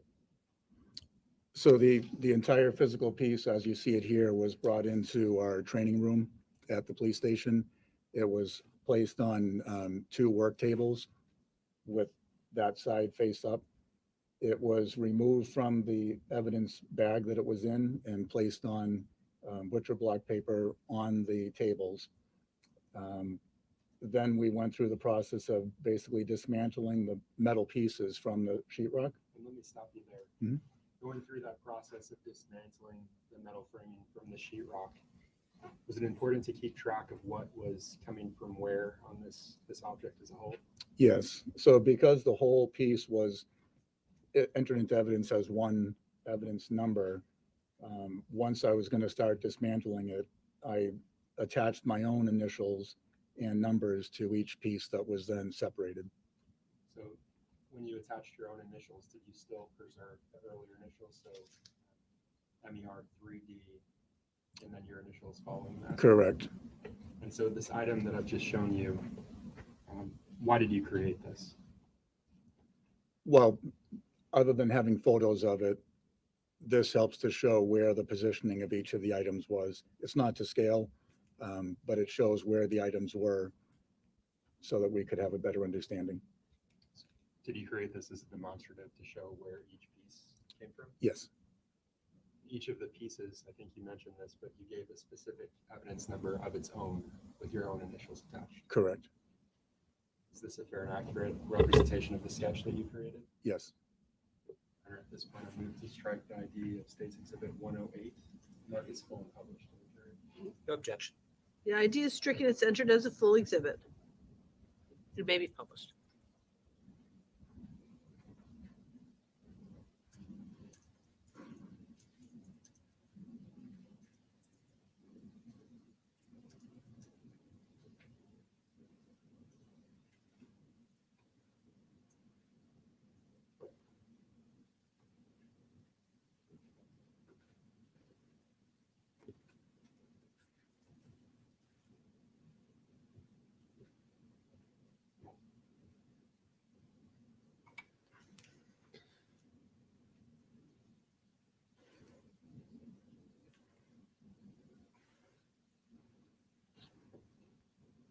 And so I've added the image to the screen behind you.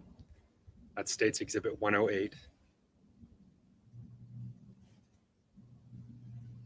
And I want to discuss the items that you packaged or that you removed. You mentioned the railing. Did you remove any other items?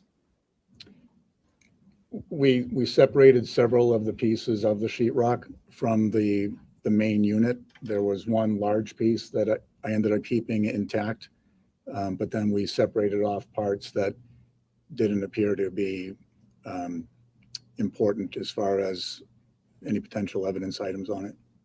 And you mentioned taking the photos. Did you give those photos specific evidence numbers? Yes, Did you provide a description along with each of those evidence numbers? I did.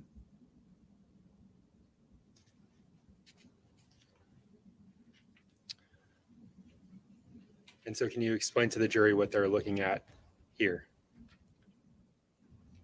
So and I'll point up here if you can't see, let me know, but I just put a tape measure on it just to see what the distance was between the metal grids. On here, there's also a couple of handwritten letters written right onto the sheetrock. That was not done by me. I presume that was done by the state lab. And there's what appears to be a dark stain in the center of this piece of sheetrock. And so the letters that you're referring to, if you can just read them for the jurors. Far left is the letter A next to that cutout.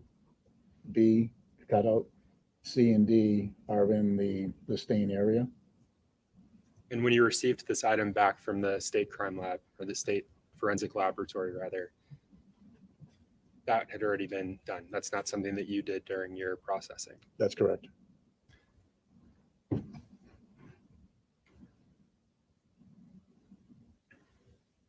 So this item is MER 3D RL4. Can you describe what the jurors are seeing in this picture? RL4 is the metal grid that runs across here. It was sitting on top of that dark stain, and it's lifted up on edge, so flipped up on its side. And there's also dark staining on the metal itself. And when you say that dark staining, did that become an area of potential evidentiary value during your processing? Yes, it did. And I just want to show the jurors where that item MER 3D RL4 came from. Do you see it depicted on Yeah. the sketch you drew? So RL4 is this section that runs completely across the larger piece. And in this smaller box, it's right here.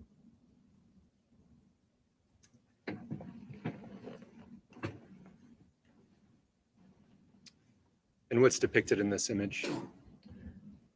This is still part of MER 3D RL4. It's the other end of the piece, and it's also showing dark staining running underneath that grid. I want to move on to RL 14. What's depicted in this image? RL 14 ended up being a piece of the sheetrock that we separated from the main piece. It's separated approximately at where this line is. And this is the dark stain on the sheetrock itself that had been under RL 4. And I want to look at where that came from in relation to the portion of the ceiling that you processed. Can you just point that out on your sketch? Yeah. So RL 14 is this section right about to here, over to about this line that extends from here.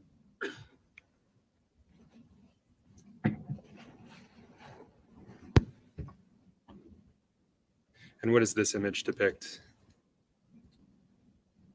RL 16, so this line right here would have been where RL 4, that long strip that runs across.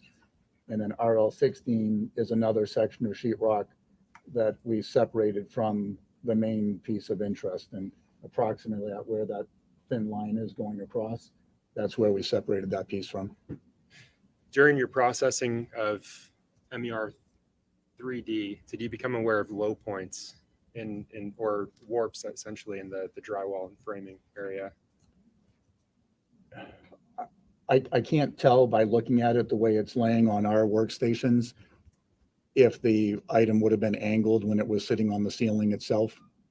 But what I can tell from looking at this, where there was a dark stain in that center, and then you see a much darker stain running along that railing, it would appear that the fluid that would have made that stain would have run along that, which is not uncommon for fluid to track an object that's attached to it. Did the fluid, the staining, appear to be absorbed into the drywall? It appeared to be absorbed into the drywall more in that center area where it was a lighter color. And then it didn't, it was much heavier consistency along where the rail had been. And what is depicted in this item, this image? So this is still part of where RL4 was, sitting on top of it. And this is just a shot from the side of the piece to show that there's depth to the staining itself. At the time of your processing, Detective Lemmy, were you aware of other testing that had been conducted on this item at the lab? I was. Laboratory. And can you tell the jurors what that is?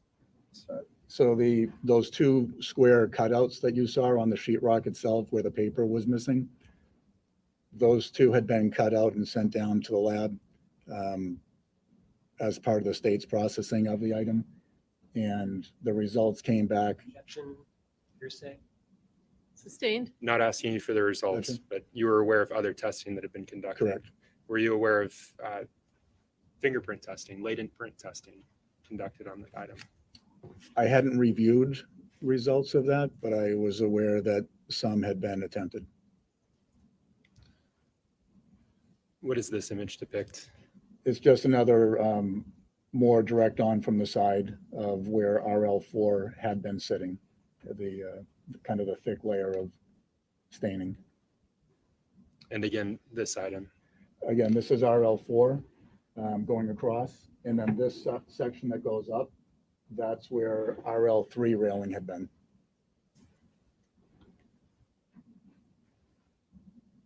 In this image. And this just continues on. This is where RL3 was. RL2 was down in this area. That's where the initial stain had been, and then RL1 would have been up in this area.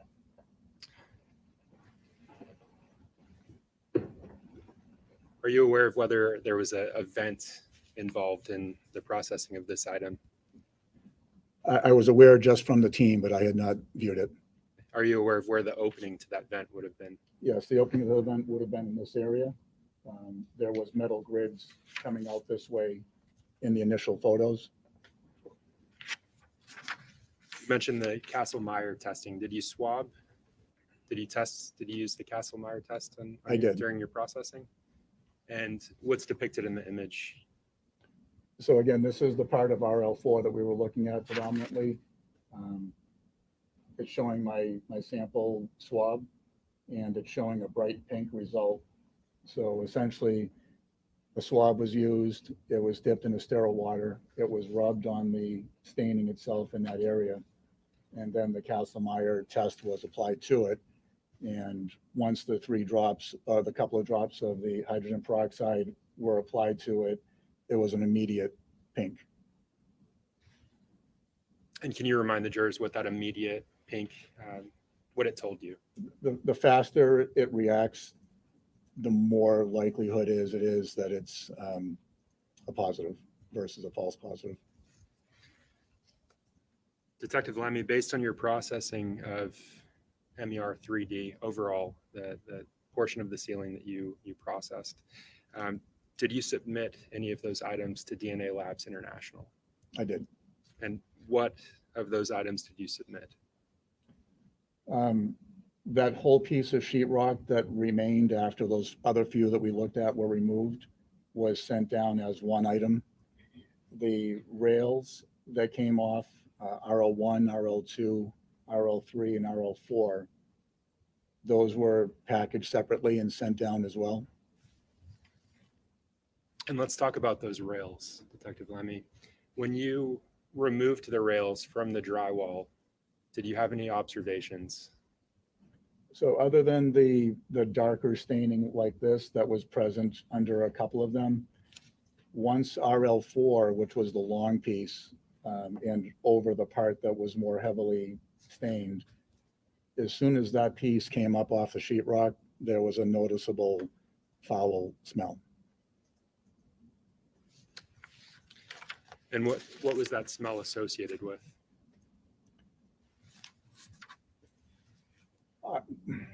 I would speculate that it's from that stain itself. Detective Lemmy, I want to switch gears and I want to talk about the ceiling itself. We have portions of it here, and I'm going to ask that you remove, and you have your evidence custodian with you, technician with you. I'm going to ask that you remove them from their packaging to show to the jury. And so, Your Honor, I would just ask that this witness be permitted to move freely with the evidence technician. Yes, you may. Go ahead.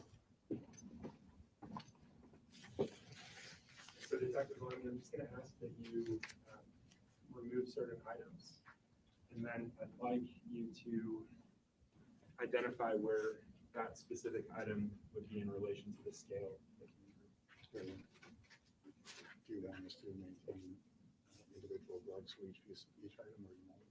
Yes, please.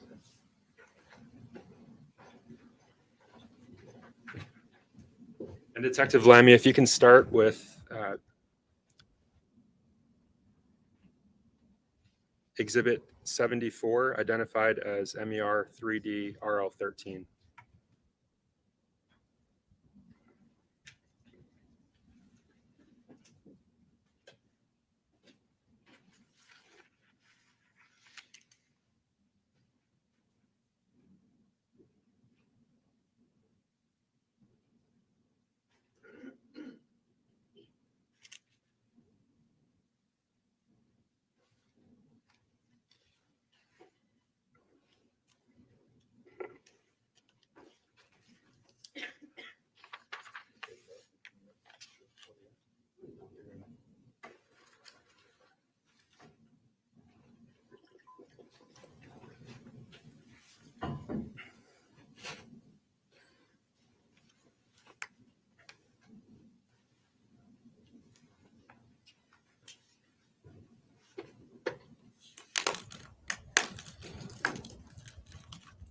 acceptable, I mean, while he's assisting you, specifically with respect to RL-13, is that one of the items that was sent down to DNA Labs International in Florida?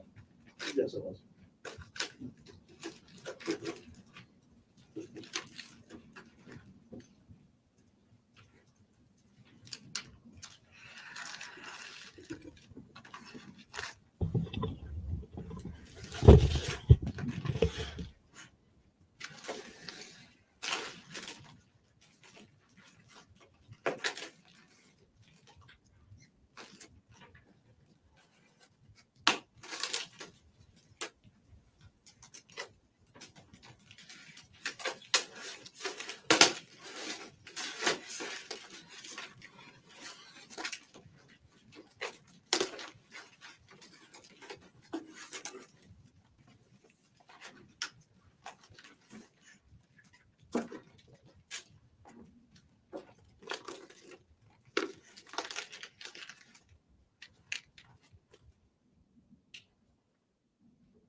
Counsel, while they're doing that, could you approach the student?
Ask that you pick it up. I'm sorry to ask, but pick it up and just show it to the jurors if you can walk in front of them.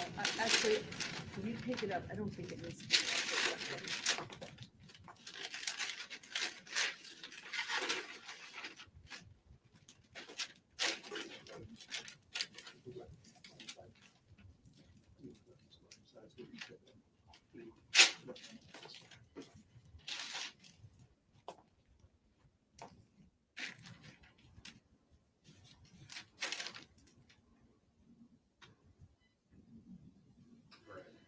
And Detective Lemmy, you can set that down.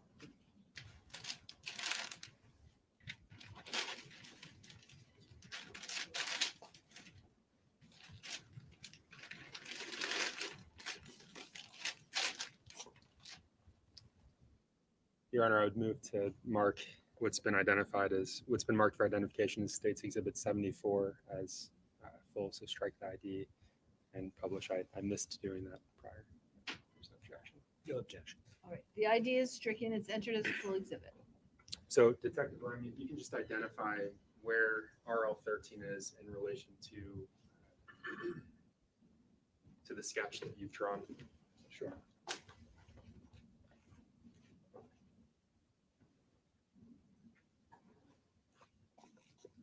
And for the jurors, if it's difficult to see because it's low to the ground and you want to stand, you should feel free to do that, okay? As it was presented to you from that base view, what you saw was the cutoff from here over this way down to about this section. And that's what that bottom dark stain was from here over to the edge. I would just ask if Your Honor would allow, if Detective Lemmy can just point that out to the jurors. He can point it out, yes. If he can approach closer to the jurors. they can see. On the board? With the board. Oh, sure, yeah. Just the condition of that, I didn't think it made sense to get too close. So what you were seeing down behind the paper was the dark stain emanating this way. RL3 had small jut out of dark stain, and the darker is in this section. And RL4 was this piece that ran straight across everything.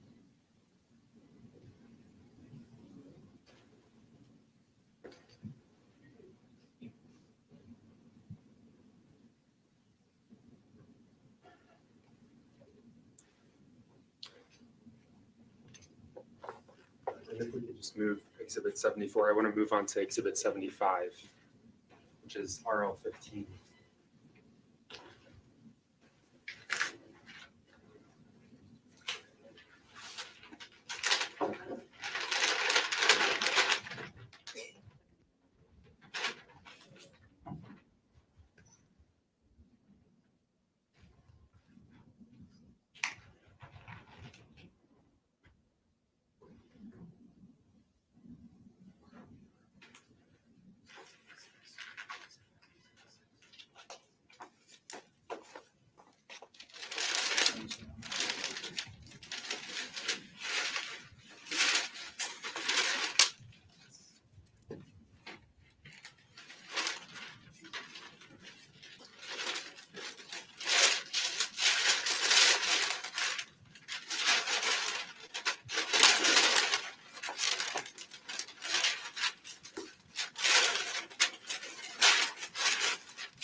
move on. Can we go to what's been marked for identification as Exhibit 76? That's RL 15.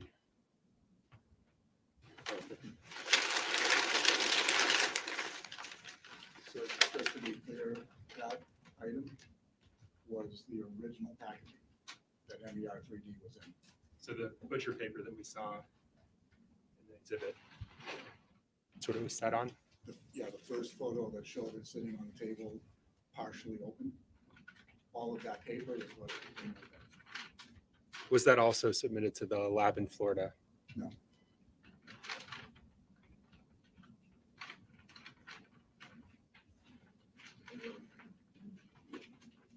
That's 875. It is.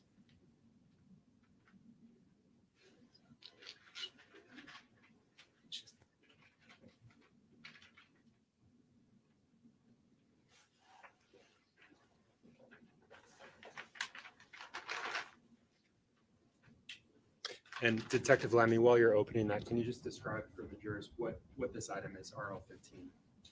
So this one is RL 15.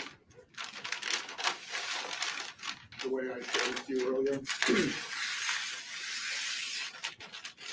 4 went all the way across this way. RL 15 is just a few wide. Set that out. So this piece was not submitted to anyone.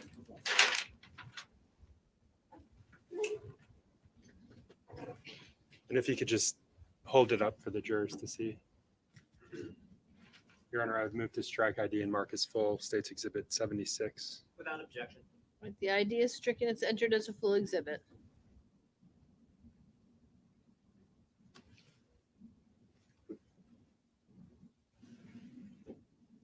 Detective Lemmy, I'd like to move on to what's been marked for identification as States Exhibit 77. That's RL 16.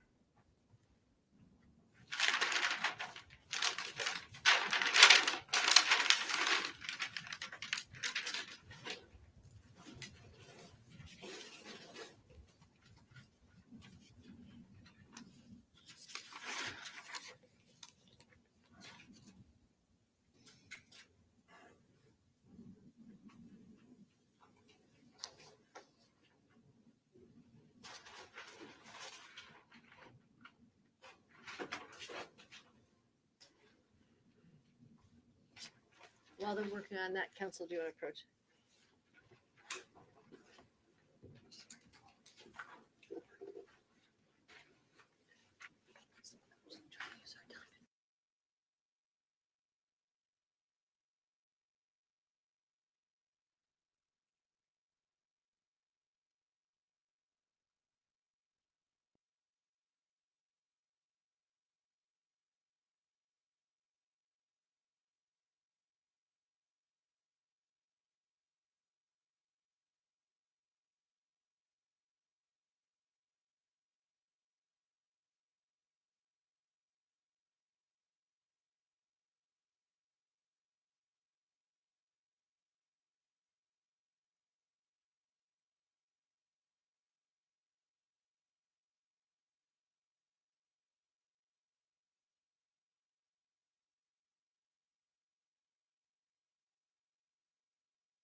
And Detective Lemmy, if you can just describe what this item is and where it came from according to your sketch.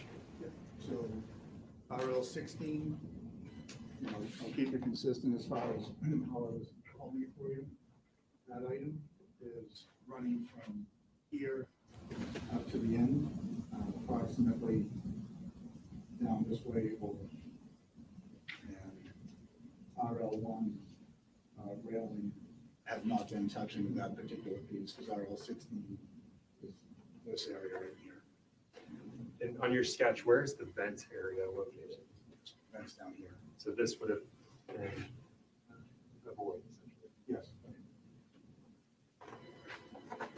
Let's move to the next item. I'd ask that exhibit be marked full, ID stricken, and published to the jury. The ID is stricken. It's entered as full exhibit. It can be published to the jury. Detective Lemmy, I want to move to State's Exhibit 78, what's been identified as RL 11.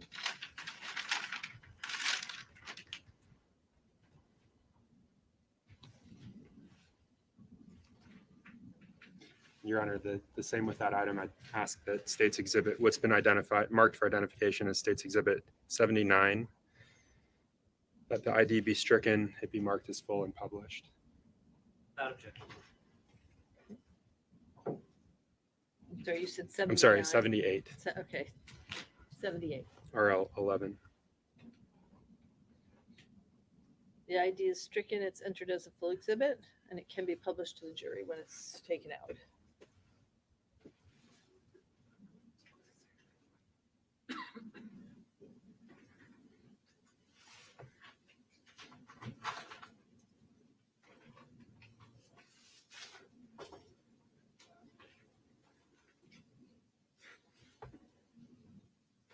And while that's being opened up, Detective Lemmy, can you just tell the jurors what this item is and where its relative location was on that portion of the ceiling according to your scale?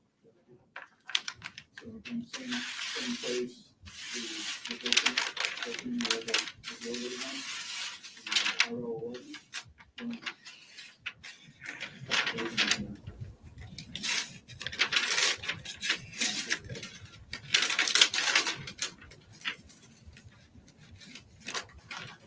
Was this item submitted to the laboratory? No, it wasn't.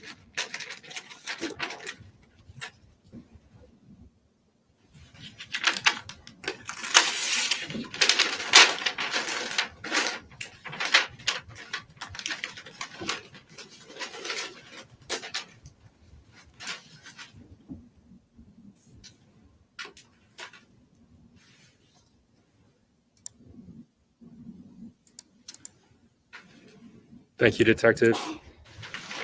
And if we can move to what's been marked for identification as State's Exhibit 79, that's MER 3D, State's Exhibit 79.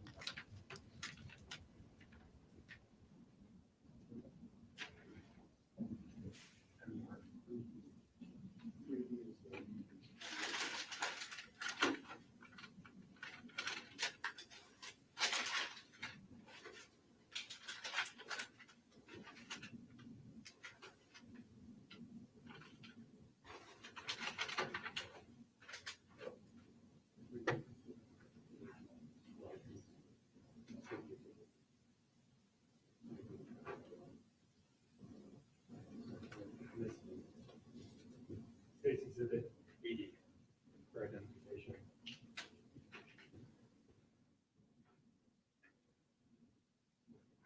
And 80 is RL3, 3A.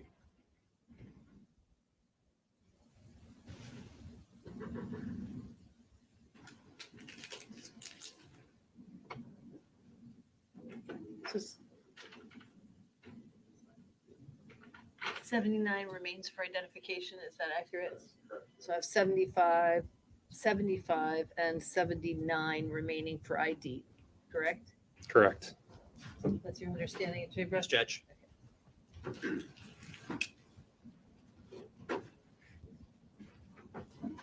And while that's being open, Detective Lemmy, if you can just describe where that item was collected from in relation to the sketch of the portion of that ceiling. RO 3 is the middle layer. RO 4.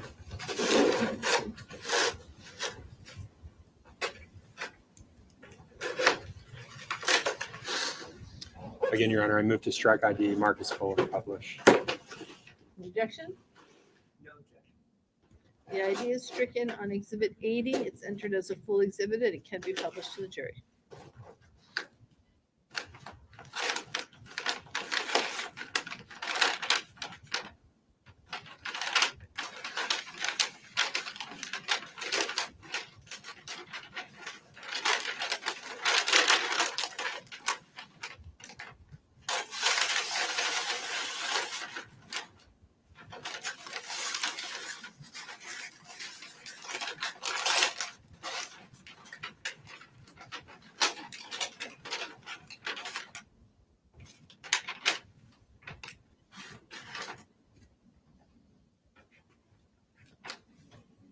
a metal rail. This is how the orientation would have been according to holding it up to that chart.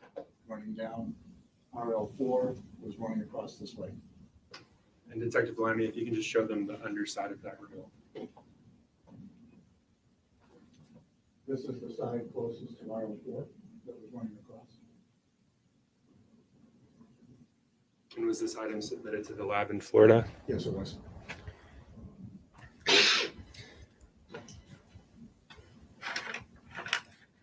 And Detective Lamy, when you're ready, I'd like to move on to State's Exhibit 81, what's been marked as State's Exhibit 81 for identification. That's RL3, RL4, RL12.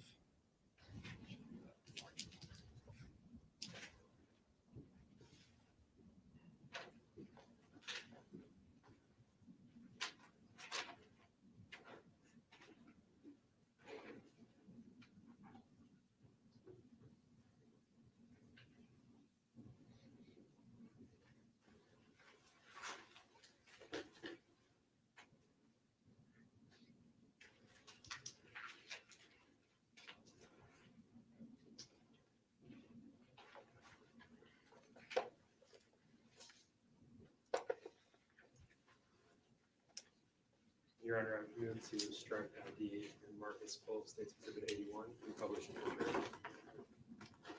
No objection. The idea is stricken. It is entered as a full exhibit. It may be published to the jury once it is opened.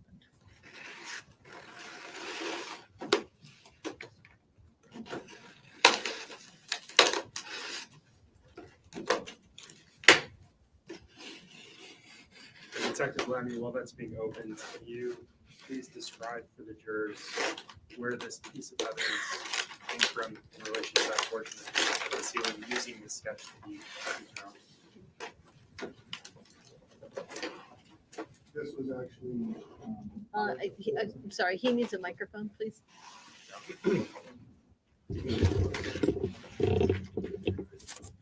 So RL4 and RL12 were attached. We did not separate them when we processed this because we didn't want to cause any damage to what would have been underneath it. RL12 is this part that runs across the opening. RL4 runs all the way across. You mentioned a smell when you removed rails. Is this the rail you were referring to? Correct. Sorry, I wasn't near a mic. You mentioned a smell when you removed those rails. Was that the rail you were referring to? Yes, it was.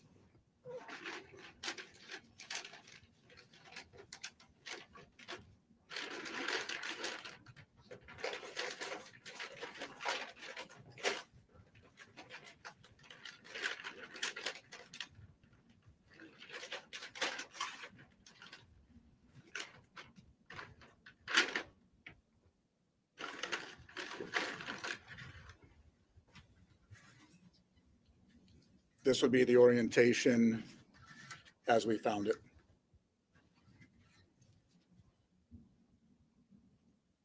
This would have been the grid opening in RL4 and then the other pieces that were attached to it. You said a grid open, that's the void you were referring to. Yes, Detective Lamy, was this item also sent to the laboratory for yes, it was.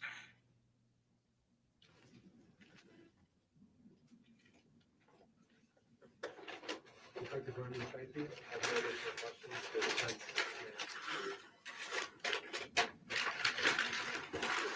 Finish, I'll get him back on the stand. Thank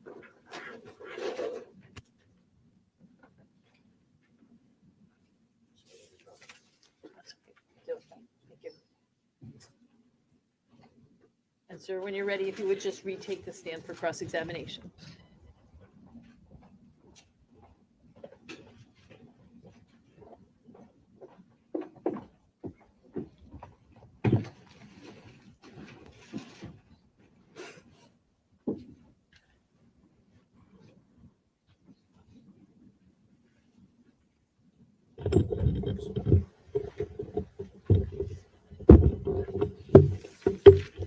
Good afternoon, Detective. Good afternoon, sir. My name is Jamie Brooks. I don't believe we've met, but I represent Adam Montgomery.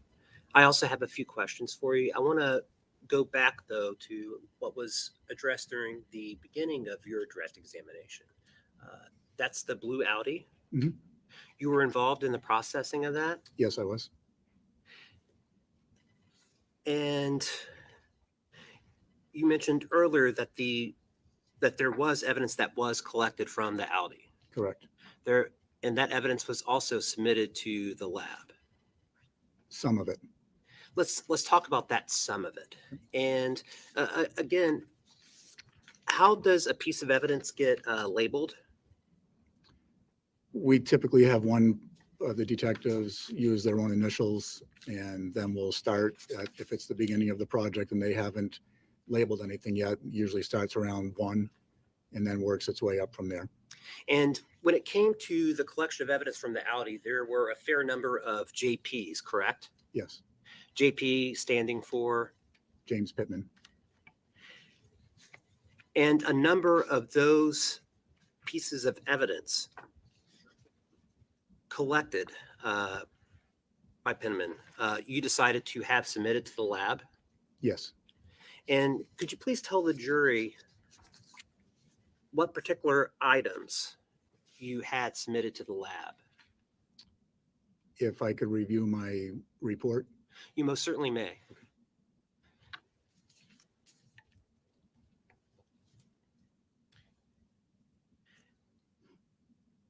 Actually, if I were to, are you familiar with something called a crime scene note?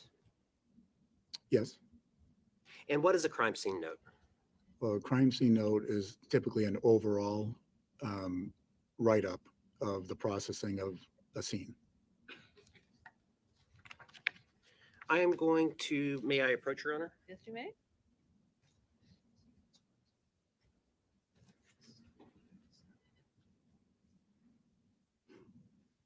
I'm handing you what has been marked 2457 base stamp.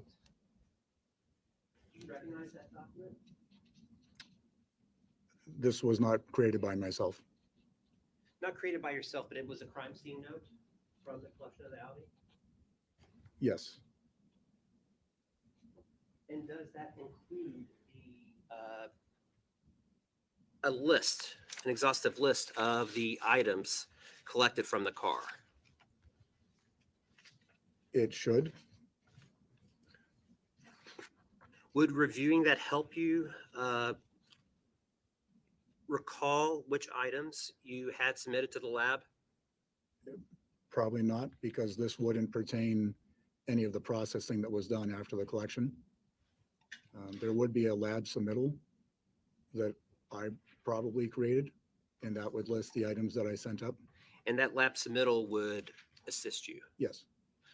Judge, I think this would be a good time for a break. Approach.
explain to you what has been marked? It has not been marked, but for bait stamps purposes, it's 3026. Do you recognize this document?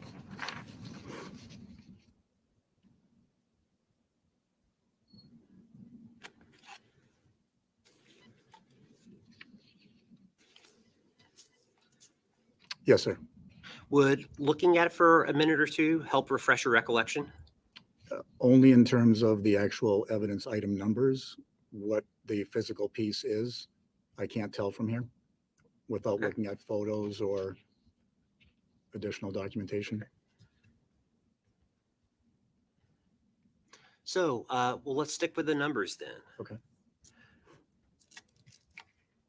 Having reviewed that report, what items did you have submitted to the lab for potential testing? 119, and these are all JP. 153, 195, 224, 251, 216, 225.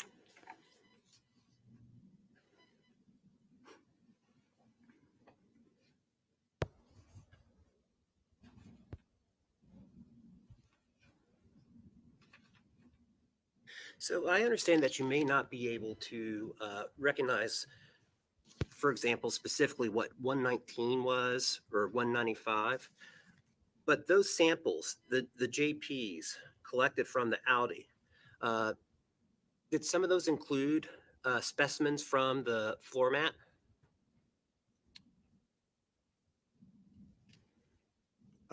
The carpeted floor mat that I tested initially with the hemosticks, Yes. those were different numbers. Those were JP 120 and 122. And those were submitted to the lab as well, Yes, correct? sir. Yeah.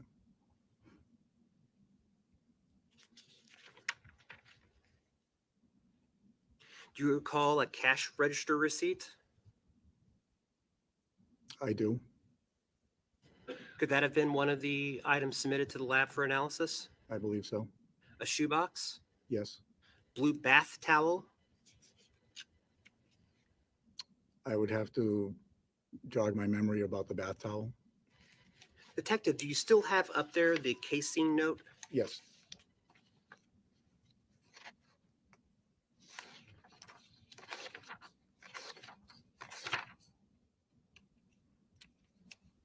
And sir, what was the evidence item number for the bath towel? 153.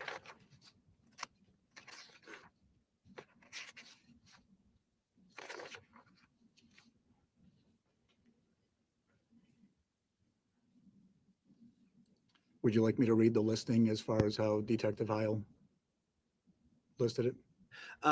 Just wanted to confirm that a blue bath towel was sent to the submitted for analysis. So he identified it as towel with unidentified stains. He did not list the color.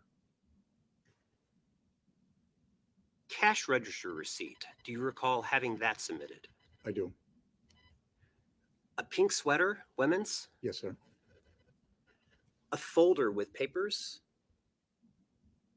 Number on that one, sir? Take a look at 224 and see if that refreshes your recollection.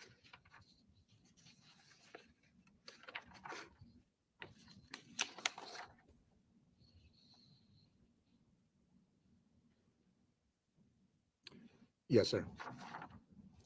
And what is your recollection now? That was paperwork that was submitted. A gray bath towel? Does that Mm. ring a bell? Number? 225. See if that refreshes your recollection. Yes. Towel with unknown stains. He did not reference the color.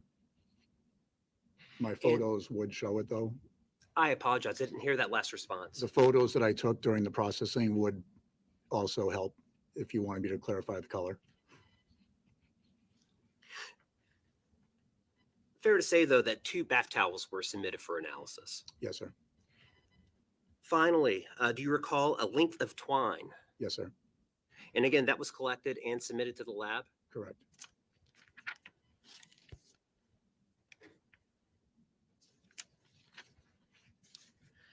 I now want to turn to your use of bloodstain reagents, latent bloodstain reagents. In the processing of the Audi, you used Hemostix, Yes, sir. Kasselmeyer. Yes, sir. You were also involved in the processing of a Chrysler Sebring. I was involved in that as an assistant to the detective that was processing it. Detective O'Leary. Yes, sir. And when you were there assisting him in the processing of that Sebring, does January 7th of 2022 sound correct? I would be guessing. Okay. But he was using Blue Star, Yes, sir. I remember that. and that again is another latent bloodstain reagent. It is. And whenever, regardless of which type of agent was being used, whenever there was a presumptive positive, it was collected. I can't speak to the Sebring because I didn't process that vehicle. I can only speak to the Audi. So when it came to the Sebring, were you there for the Blue Star part of the processing of that vehicle on the 7th, or no? I was there when he blue starred the trunk area. But it's your understanding that the practice, your practice, the practice of the Manchester Police Department is that when there is a presumptive positive, it is something that's preserved. If we did a swab of an area, we would typically preserve it. And that's what you did in the processing of the Audi, correct? Yes, sir. I believe, as you said on direct, that you preserved the ability to be able to look further at an item if there was a presumptive positive. Yes, sir. And again, you want to over collect as opposed to under collect. I do.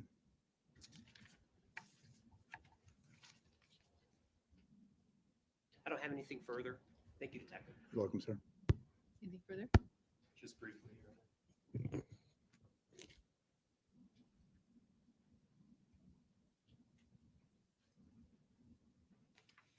Detective Lemmy, I just want to follow up with the items that you were asked about on cross-examination by Attorney Brooks. All of those items that you just identified, I think we talked about them on direct as well. Were they from the blue Audi that you processed? The particular numbers that we reviewed, I believe, were from the Audi. Was that the same Audi that was covered in mold? Yes, sir. And Detective Lemmy, let me ask you this. Do you know where that car was in 2020? I do not. How about 2021? I do not. How about 2022? I know it was in the evidence processing bay at Manchester Police. At some point? Yeah. Do you know who that vehicle belonged to? I wish I would have known about the farmer's dog a lot sooner. Are you serious? I believe by 2 different people. One of them was Donna Demers. I'd have to review my notes to see the other one. And does Anthony Badero stand out to you, that name? It doesn't. Okay. Same questions with the Chrysler Sebring. Do you know where that vehicle was in 2020? I do not. 2021? No. 2022?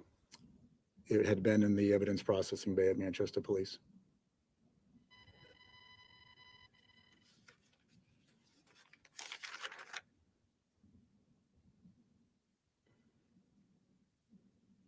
Thank you, Detective Lemmy. No further questions here. No recross. You may step down. Thank you, ma'am. All right, ladies and gentlemen, it's just about 12:15, so a good time for our lunch break. I remind you, don't discuss the case with anybody. Don't watch any social media. Don't do any independent research. We'll come back in an hour, so please be back at 1:15. All right, 1:15, everybody. Thank you so much.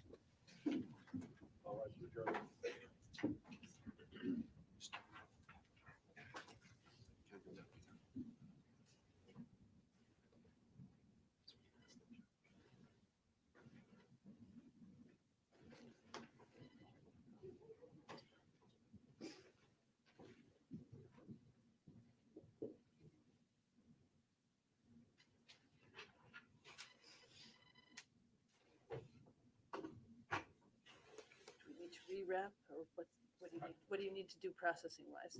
I would ask that Mr. Dido be able to repackage that. Okay, one minute.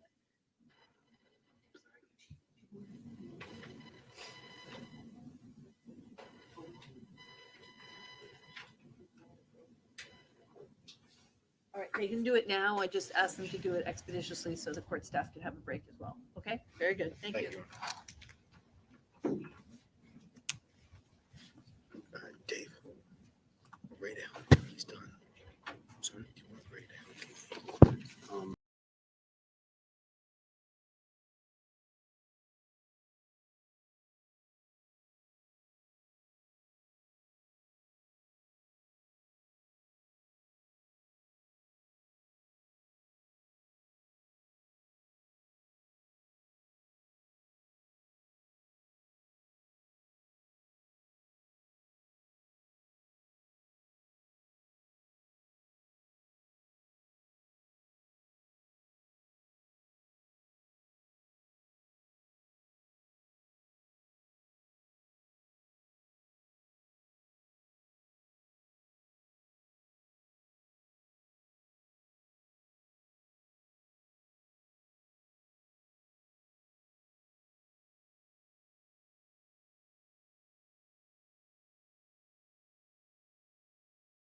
standing and just raise your right hand. You swear that the testimony that you'll provide this jury will be the truth and nothing but the truth under the pains and penalties of perjury. I do. You can have a seat, Ms. Redwich, and make yourself comfortable. And when you're ready, if you could just start by stating and spelling your full name for the record. My name is Rachel Radwich. First is Rachel, last Radwich. Ms. Radwich, how are you presently employed? What do you do for a living? I work for the Manchester Police Department in the Evidence Division. And how long have you worked with the Manchester Police Department? It'll be 9 years this September. In those 9 years, have you held more than one position with the Manchester Police Department? I have. So I started off as a emergency communications dispatcher. And then after about 2 or 3 years, I began working in evidence as an evidence specialist. And then as of last July, I was promoted to the evidence supervisor. And what are your current duties and responsibilities as an evidence supervisor? So I primarily oversee the 3 evidence specialists that also work in my unit. I oversee the intake and collection of all evidence that comes into the evidence division, as well as maintain control of all of our storage rooms. Ensure that all policies and procedures are being followed, and just keeping up with day-to-day tasks, completing requests, that sort of thing. You mentioned the intake of all evidence. And can you just walk the jurors through that process, how things are taken in by the Manchester Police Department? So generally speaking, either a patrol officer or a detective from the investigative division is the one collecting items from the scene or whatever they're working. All of our lockers or storage units for temporary storage have a one-way locking mechanism. So essentially the officer puts the item in. Once they lock it and secure it, only someone from evidence can access that item. From there, we maintain that the packaging used was the proper packaging to maintain integrity of that item. And then we decide on proper storage for long-term purposes for that, update the computer, make sure everything kind of checks out, and then put it away until it's needed for further analysis. Ms. Radwich, you just mentioned that the detectives will collect things. Are you in a position where you go out and collect items? So on large-scale scenes, my unit will be asked to assist, to include myself. And you've mentioned evidence rooms, lockers, and storage units. Can you just describe those for the jurors so they're familiar? Are those all at the Manchester Police Department here in town? Yes, so primarily most of our rooms are at Manchester Police Department. We have about 12 rooms on the second floor, all under the control of the evidence unit. It's limited access in, and then only the 4 of us in evidence can actually get into those rooms. We also have some outside storage areas for things that can't be brought in, so like explosives, bicycles. And then we have a room that's for ventilation. We call it our vented storage, so anything that isn't a drug item, which requires double security within the building, but still needs some sort of airflow due to the smell. That'll get stored in our vented storage. That way you're not bringing in something that stinks into the building to then permeate my office. So, Ms. Radwich, I want to back up for just a second. To be an evidence supervisor, does that require any specific training or education? So it requires experience in the evidence unit. I hold my Bachelor of Science degree in forensic science, as well as a Master's of Science degree in criminal justice. I've had training and certification through the International Association of Property and Evidence. And then there's also just on-the-job training that you get exposed to just through years of working in that division. And do you do continuing, or have you done continuing training during your 9 years with the Manchester Police Department? So I mostly stay up to date with case law, so local, state, and federal laws, make sure we're adhering to that. Stay up to date with our CALIA standards, which is accreditation for the police department, make policy changes as necessary to reflect that. And then I keep up with, technological advances. We work closely with the New Hampshire State Forensic Lab as far as different analysis that they're doing, keeping up with that Association for Property and Evidence, as well as we work closely with the FBI and the ATF, and kind of always maintaining a constant communication of where we need to be at to secure and maintain evidence. Now, Ms. Radwich, I'd like to switch gears, and I want to talk about the case of a missing child, Harmoney Montgomery. What was your role, just generally, your role and involvement on the case of the missing child, Harmoney Montgomery? So for this case, I was still an evidence specialist, so I hadn't been yet promoted. And I had a few different roles within this, but primarily it was to assist the detective division for those large scale scenes, just to help maintain and document any evidence that's being brought in, ensure the integrity and packaging of those items. Do you recall when your involvement on this matter began? I want to say it was January 2022, and at that point, it would have just been primarily the intaking and storing of items coming in. At that point, it wasn't a full-scale investigation to what it ended up being. So just, different interview discs, paperwork, that sort of thing we were collecting through those one-way lockers and putting them into storage. And you mentioned earlier that you're in charge of intake of all evidence that's brought into the Manchester Police Department. Are you aware of whether or not evidence has been brought to the Manchester Police Department regarding this case? Yes, there has been a lot of evidence. When you say a lot, what does that mean? About 900 pieces, give or take. Ms. Radwich, during your involvement in this case, did you ship items from the Manchester Police Department to DNA Labs International? Yes, so we would take items being stored at Manchester Police Evidence Office, and I would transport it to a FedEx facility. Generally, we go to the one in Bedford, and do standard express overnight delivery of those items directly to DNA Labs International in Florida. And I want to discuss specifically an evidence item bearing the evidence item number MER 3D-RL1 through RL18. Are you familiar with those items? Vaguely. I know MER 3D is the ceiling tile, and then anything with the RL attached would be any of the rails or screws that were removed from that ceiling tile. And can you just describe for the jury how you became familiar with the ceiling portion, the rails that you just mentioned? Okay, so MER 3D is a large piece of drywalled ceiling tile. There's a vent opening with metal rails. I first became familiar with it when, of course, it came into my office and we needed to store it.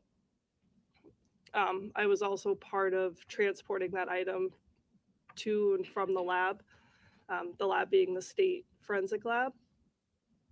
Once that came back to my office, after testing was done at the state level, I was then overseeing that piece of evidence being reopened essentially, so that the analysts could get smaller cuttings for a deeper analysis, only because transporting that ceiling tile was just becoming too much. It's very large, required 2 people. So it was decided that cuttings would be taken for further processing instead of transferring this massive piece back and forth. And let me stop you there. You said that the analyst made the cuttings. Yes. Were you there when the analyst made the cuttings? Yes. And what was that analyst's name? Kevin McMahon. And that's an individual from the lab? Yes. Here in New Hampshire. Do you know whether he made specific markings on the areas that he cut? There were markings made next to the squares that were cut out. Following that interaction, did you have occasion to see that item again in your facility here at the Manchester Police Department? Yes, so shortly after that time frame, that was mid to late June. And then about a month or so later, we again had to pull the ceiling tile out, and we brought it to our second floor training room, essentially to remove the metal rails from the piece of drywall. The reasoning for this is, again, it was really big, really bulky, and we wanted to see what was under those rails. So I was amongst a team of detectives. We took the ceiling tile that was stored securely in the evidence division. We wheeled it down in its packaging to the training room, which was right down the hall from my office. And then once there, we did what we needed to do to get those rails removed. Do you recall with any specificity the detectives that you mentioned? It was Sergeant Lovejoy, Detective Lammy, Detective Bombard, and Detective Rayhill. That's Max Rayhill. Yes.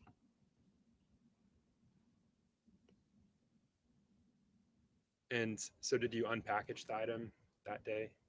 You mentioned it was in July. Do you recall the specific day? I want to say it was the 18th. So on July 18th, did you unpackage the item for the detectives? Yes. So once we got to the training room, we put down a clean piece of craft paper, put this item on top of it, and then just carefully open it up so as to not disturb the contents underneath. Of course, we had to use a knife to cut into it because it was wrapped in cardboard, given that it was drywall, so we didn't want it to bend and then break.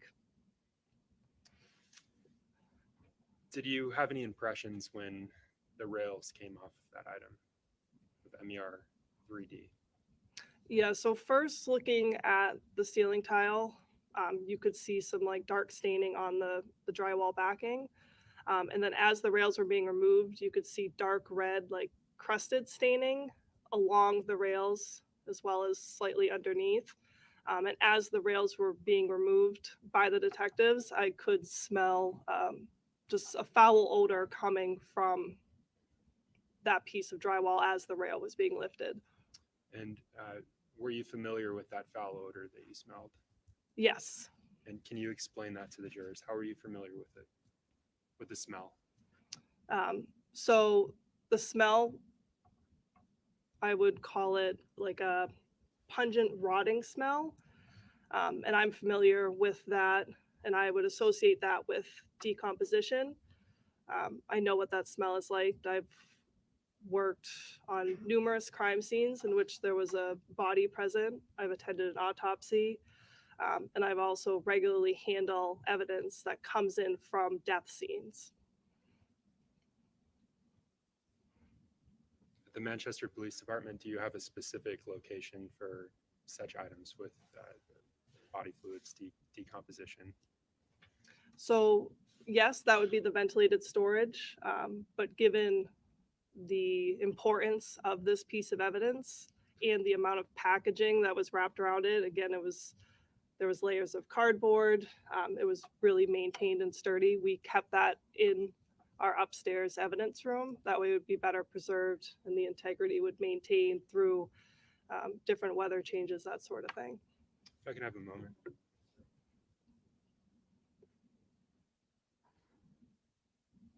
Thank you. No further questions. No questions. You may sit down. Thank you.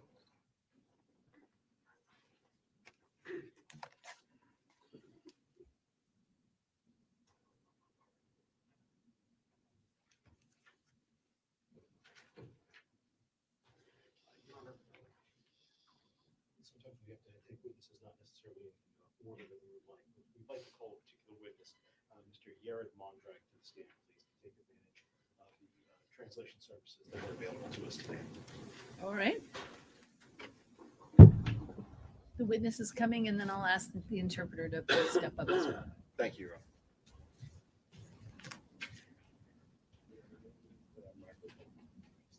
Yes, thank you. That would be great.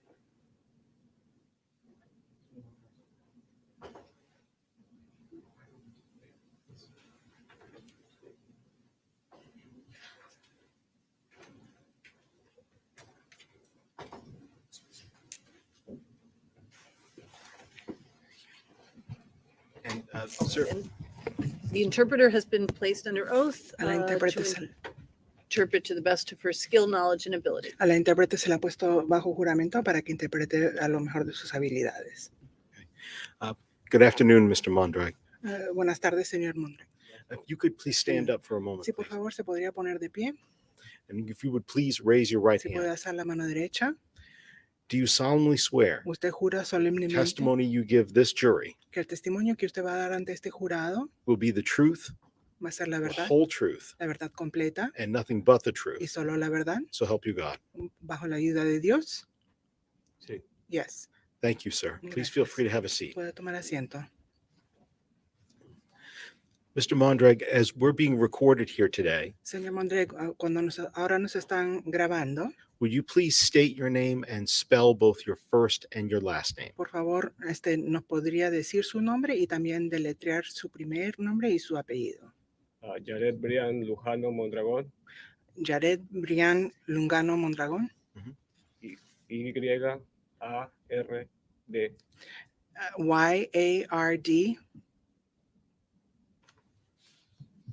And your last name, sir. Would Y you su spell your last name, apellido? please? L-U-J-A-N-O. Lugano, L-U-J-A-N-O. And is that your full name, sir? ¿Y eso es su nombre completo, señor? Yes. Sir, what town do you live in? Señor, ¿en qué pueblo vive usted? En Manchester. En Manchester. And how long have you lived in ¿Y Manchester? cuánto tiempo ha vivido usted en Manchester? 23 años. 23 years. 23 years. Okay. 23 años, ¿ok? What do you do for work, sir? ¿En qué trabaja usted? En drywall y metal frame. En drywall and metal frame. How long have you done that kind of work? ¿En cuánto tiempo ha hecho usted ese tipo de trabajo? 15 años. About 15 years. 15 years. If I could approach the witness, please, Your Honor. Si me puedo acercar al testigo, por favor.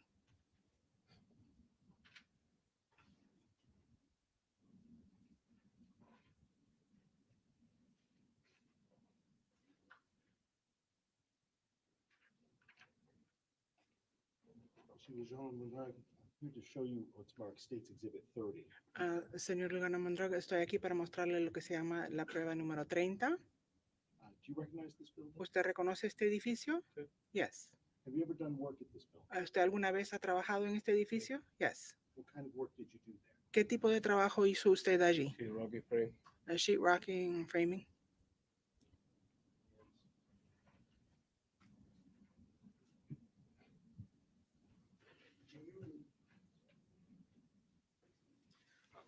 Do you know or have you ever met someone by the name of Adam Montgomery? ¿Usted conoce o alguna vez ha conocido una persona con el nombre de Adam Montgomery? No. No. And do you know or have you met with anyone by the name of Kayla Montgomery?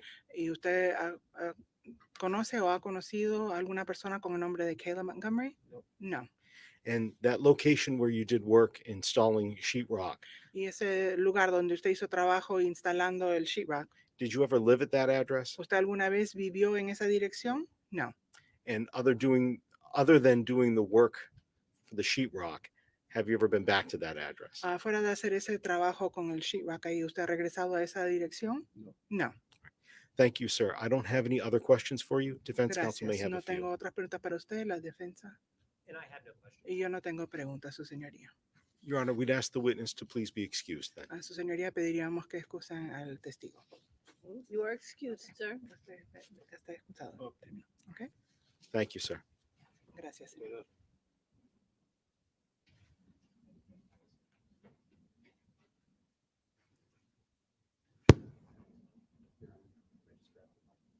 Yes, thank you.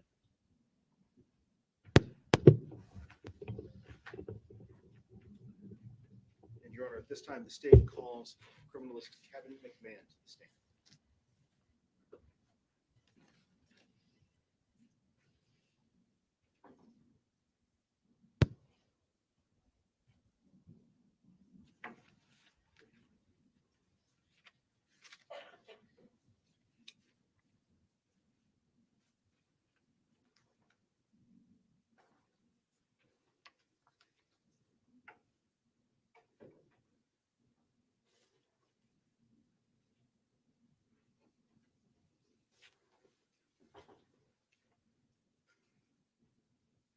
Be careful of the wires, please, sir.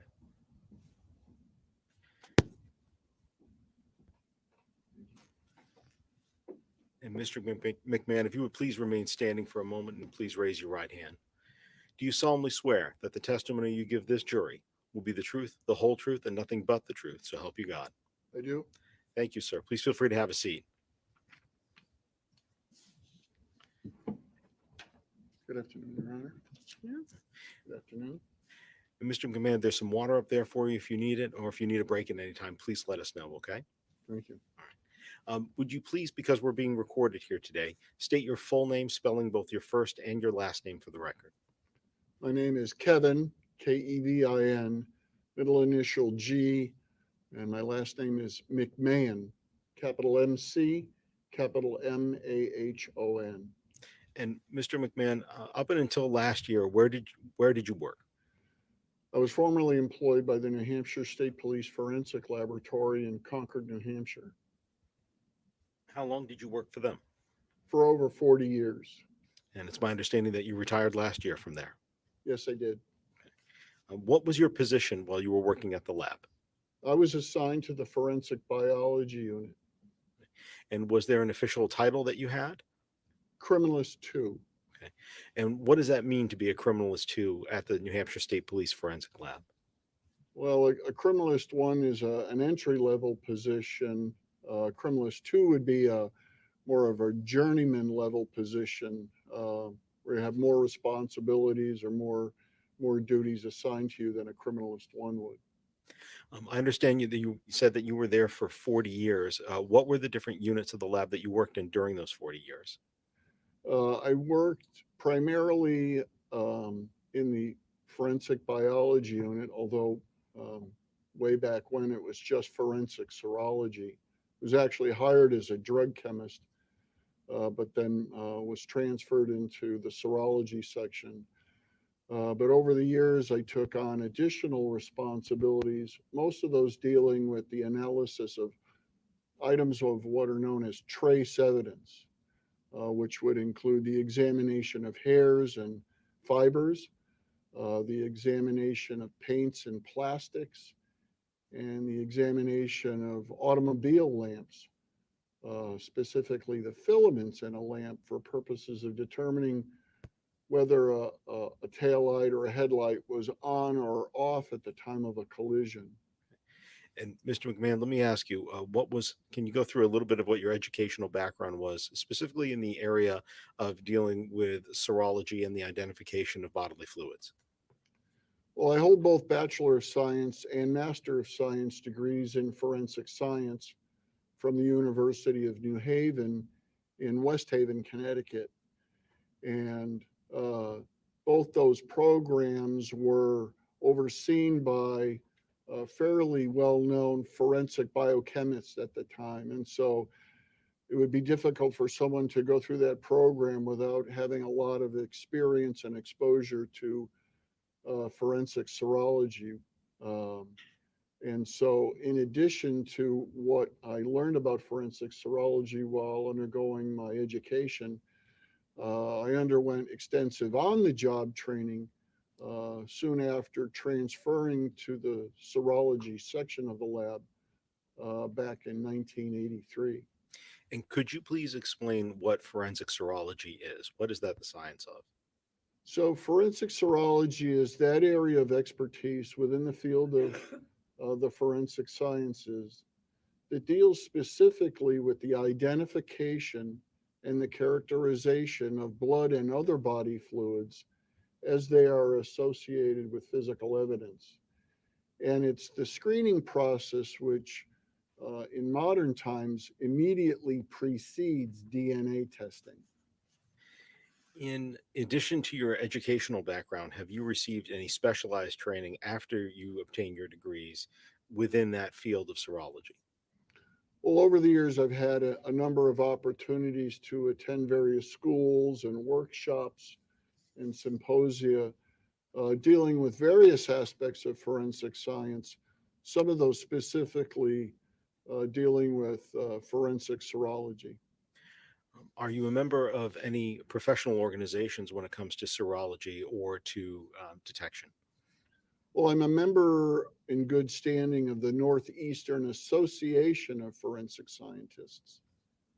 And over your career, how many serological analysis or serology analysis would you estimate that you've made? Serological analyses, I would estimate in the thousands or tens of thousands. Have you ever been qualified in court as an expert witness in the subject of serology? I have many times. And were those in New Hampshire courts? Yes, And does that include this particular jurisdiction where we are today, Hillsborough County, Northern District? it does. Your Honor, at this time, I'd ask the court to please qualify Mr. McMahon as an expert in the field of forensic serology. Any objection? I have no objection to him giving his opinion. The court finds that he is qualified as an expert. Thank you, Your Honor. Mr. McMahon, what was your involvement into the investigation into the death of Harmoney Montgomery? I was assigned as the point person, at least as far as any requests that were made by the Manchester Police Department for testing or examination of evidence for biological materials, primarily in this case, blood or hairs. I want to talk to you a little bit about some of the evidence that you did do serology testing or at least examinations on in this case. It's my understanding that several of the items that you examined had no stain, that you saw nothing to be tested. Is that correct? That's correct. There were a number of items that I examined and did not find any stains or deposits that I felt were characteristic of blood. And so no further testing was done beyond a mere physical examination. And then were there other items that you looked at that you did test, but it turned out that they were negative for blood? Yes, sir. Were there also an item or two that you tested that was positive for blood? Yes, sir. So I'd like to start then, understanding that those are three categories of things that you found. I want to start with some of the evidence that you tested that did not have blood on them, things that were examined and tested, but then did not have blood. Does that make sense? Yes, sir. Okay. What pieces of evidence did you test that you found out that they did not have blood on them? And I'd like to start specifically with items that you tested on January 5th of 2022, excuse me, that you wrote in a report on January 5th of 2022. And would you like me to refer to the item names, or excuse me, the numbers that have been assigned to those items? Or do you have a copy of your reports available in case you need to refresh your recollection? I have a copy of my entire case report. So you can either refer to the date of the report or the exhibit number so that I can verify what you're asking me. And let me ask you, did you sit through a deposition, Mr. McMahon, on the same case? I did. And that the same file that you have with you today, is that the one that you had at deposition when you were able to answer Attorney Smith's questions on that day? Yes, sir. Thank you. Any objection, Attorney Smith, to having him refer to his notes? No. Okay. So, Mr. McMahon, let me ask you specifically about a test that you did on an item listed as JMT8. JMT8. And first of all, what was the description that you had for that item? It was a section of automobile carpeting, not from the passenger compartment, but from the trunk of an automobile. And let me ask, we're talking about JMT8. Did you ever meet a detective by the name of Joseph Tucker from the Manchester Police Department? I'm sorry, what did you ask me? Did you ever meet a detective by the name of Joseph Tucker from the I did. Manchester Police Department? I did not. Okay. The testing on JMT8, what were the serological tests that you performed on that, and what was the results? Well, I performed a physical examination of this piece of carpeting by putting some white paper, some bench paper down on my examination bench, and then taking this section of carpeting out of its original container, laying it out on the bench, and examining it under the normal room lights. And maybe with the assistance of a flashlight, I did not see any staining on there that I thought was suggestive of blood. But knowing that dark colored substrates like this carpeting, which was black, I then employed the use of an infrared light source. It's basically another source of light, but rather than white light that we use for room lighting, it employs infrared light, and the image of what the camera is seeing is projected on a computer tablet. And during the course of this particular examination, I happened to notice a dark colored stain that was not visible under normal room lighting. And I tested that for the presence of blood, and that test was negative. Did you also test another item with the same initials, JMT5, a T-shirt? I did. Okay. And similarly, what were the results on the test on the T-shirt? In that case, I performed an analysis of a number of stains that were on that T-shirt, and I employed a test that would detect the presence of blood, and each of those tests were negative. And finally, at one point, did you also, I'm referring to a report that you wrote on June 15th of 2022, or 13th was a correction on the 15th. Did you ever do an examination of a piece of evidence entitled JD47, an igloo cooler? I did. Okay. And what testing did you perform on that piece of evidence?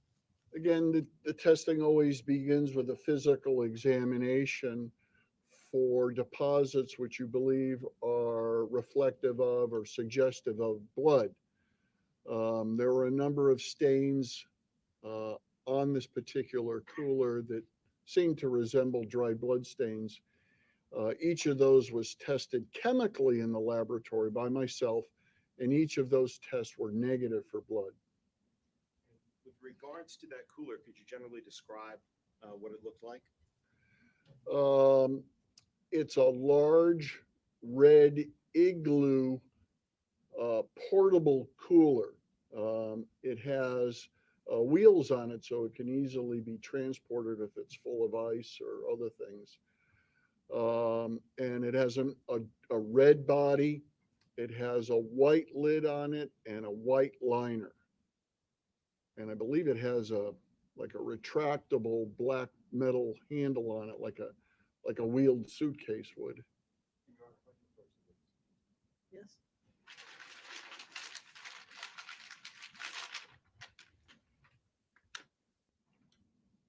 Mr. McMahon, I'm gonna put down in front of you, item marked as State's Exhibit 73. I'm gonna lift the lid for a moment and just ask you whether or not you recognize the item that is inside.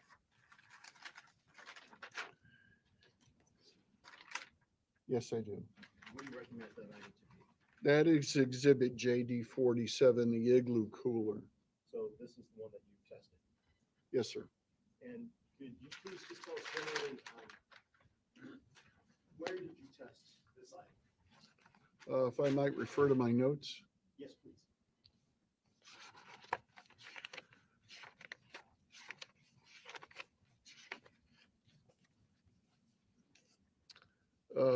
So I tested a number of stained areas, 7 different areas. I'm sorry, did you say 7 different areas? 7 different areas. Okay. One stain on the bottom of the base, another stain on the right side of the base of the white top edge, another stain on the red plastic base at the right front corner, another stain at the left side of the base near the white top edge. Let's see, the 5th stain was on the left side of the lid on the edge.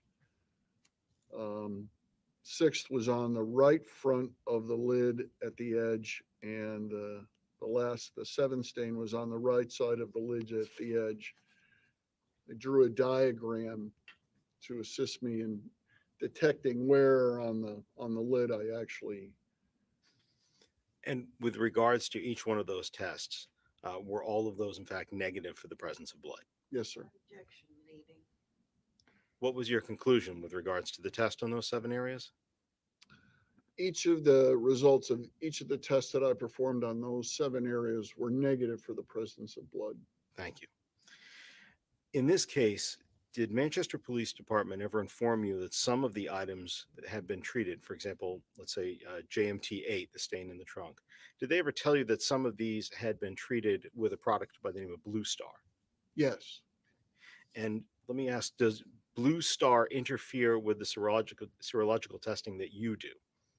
In and of itself, it does not. Okay. Does it interfere with the DNA testing of these samples? It reportedly does not.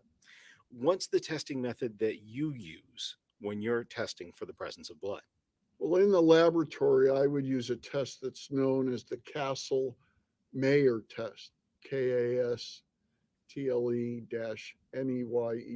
Castle-Mayer.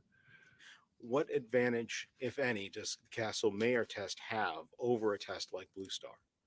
Well, the benefit of the Castle-Mayer test over a test like Blue Star or some other tests similar to it is that the Castle-Mayer test enjoys a reputation of being both very sensitive and fairly specific. None of these blood detection tests are 100% specific, which means that occasionally they will provide you with a positive result, but it's actually a false positive result. The result that you're getting that you would ordinarily think is positive is in fact a false positive, and it's due to something in the sample that you're testing that you're unaware of. So with regards to the Castle-Mayer test, is that the test that the New Hampshire State Police Forensic Laboratory uses? It is. How long have you been using that test? How familiar are you with that test? I've been using the Castle-Mayer test since college, and on day one in my introduction into forensic serology testing at the state police lab back in 1983. Does the New Hampshire State Police Forensic Lab use Blue Star? We do not. Why not? We prefer to use a different chemical for trying to find traces of blood at crime scenes. We use a chemical that's known as luminol. And with regards to the concept of false positives, could you explain what false positives are when it comes to serology testing? Well, in testing for the presence of blood, the tests that are available to us to detect the presence of blood all rely upon detecting the presence of hemoglobin. In order for a screening test or a detection test to be of any value, it must test for something that's unique in whatever you're looking for. And the one thing that's unique about blood compared to other body fluids is blood has hemoglobin in it, where saliva and semen and other body fluids do not. So all of the blood detection tests rely upon detecting the presence of hemoglobin. And in the Castle-Mayer test, we add a drop of a reagent that's made up of a chemical called phenolphthalein, and we look for a color change at that point. If in fact any of the known or well-recognized false positives are present in your sample, very often you'll see a reaction immediately after adding the phenolphthalein where you shouldn't. It's only after adding the second reagent, hydrogen peroxide, should you see a color change. And in the Castle-Mayer test, we're looking for the formation of a pink color. So if in fact I'm testing something for the presence of blood and I get that pink color after merely adding the testing reagent, the phenolphthalein, if I get a pink color there, that's a warning to me that the test isn't over yet. It's only halfway through, yet you're getting this pink color. And that would be considered a false positive reaction. It doesn't happen very often, but when it does, you're quite taken back because you're not expecting to see that color so soon. It's only after adding the hydrogen peroxide that you should see the color form, if in fact blood is present. If no color forms, then you can safely conclude that blood is not present. The hemoglobin that you're trying to detect, what does the first part of that heme, what does heme stand for? Well, the hemoglobin molecule is fairly large and complex, and a major portion of it contains an iron atom. And that's the heme portion of the hemoglobin molecule, the part that contains the iron. The part that contains the iron. That's correct. Okay. I'd like to now move on to some of the other evidence that you tested, understanding that. Did you test a section of drywall and a T-beam framing in this case that you referred to in your June 13th and then 15 report of 2022? Yes, sir. Okay. Specifically, did you test a piece that was entitled MER 3D1, a piece of T-bar framing? Yes. Did you also test a piece called MER 3D-3B-1, a swab? Yes. And also, did you test any sort of cutting from a backing of a piece of drywall? Yes, I did. Could you please explain to the jury how you came to examine this exhibit, made that cutting, and then made those tests or conducted those tests? This large item of evidence was submitted to the laboratory and was opened up by my colleague, criminalist Martin Orlowitz. He was preparing to process this item of evidence for latent fingerprints. But knowing that there was another request for looking for bloodstains, I was called over to conduct that examination prior to his analyses. And after I had examined that item of evidence, I had found several areas that I had suspected that were possibly blood. And so I went about testing several of those areas for the presence of blood using the Castle-Mayer test. And each of the areas that I tested positive for blood. Before you did that testing, you described before how you would do a physical examination of an item. Did you do that before you decided what areas to test? Oh, yes. Okay. And at any point, did you label anything on that piece of drywall, on that backing? I did. So that it would be clear, if need be down the road, like today, to know exactly where I tested or I took my samples for testing. Every area that I performed a test on a sample from was numbered. Okay. Numbered or lettered? Well, in the cases of the deposits on the metal frame, they were each given a number. And then on the backside of the drywall portion of the exhibit, there was a very large discoloration, a stain that consisted of light and darker areas. And I elected to test 4 different parts of that one large stain. And that got not only a number, but a number 5, but also a letter, A, B, C, or D. A, B, C, or D? So it was 4, correct? That's correct. All right. And I believe, but if you could please go ahead and I think you may have already said this, what were your conclusions of testing those areas, whether they were positive for the presence of blood? Each of those areas and everything I tested in that particular exhibit was positive for the presence of blood. You stated that you were working with somebody else that day at the state lab. Could you say that name again? Criminalist, that's his title, Martin Orlowitz. And with regards to criminalist Orlowitz, what unit of the lab does he work in? He works in the pattern evidence unit. I'd like to ask some of the samples that you took, or the parts that you were able to cut out, make cuttings.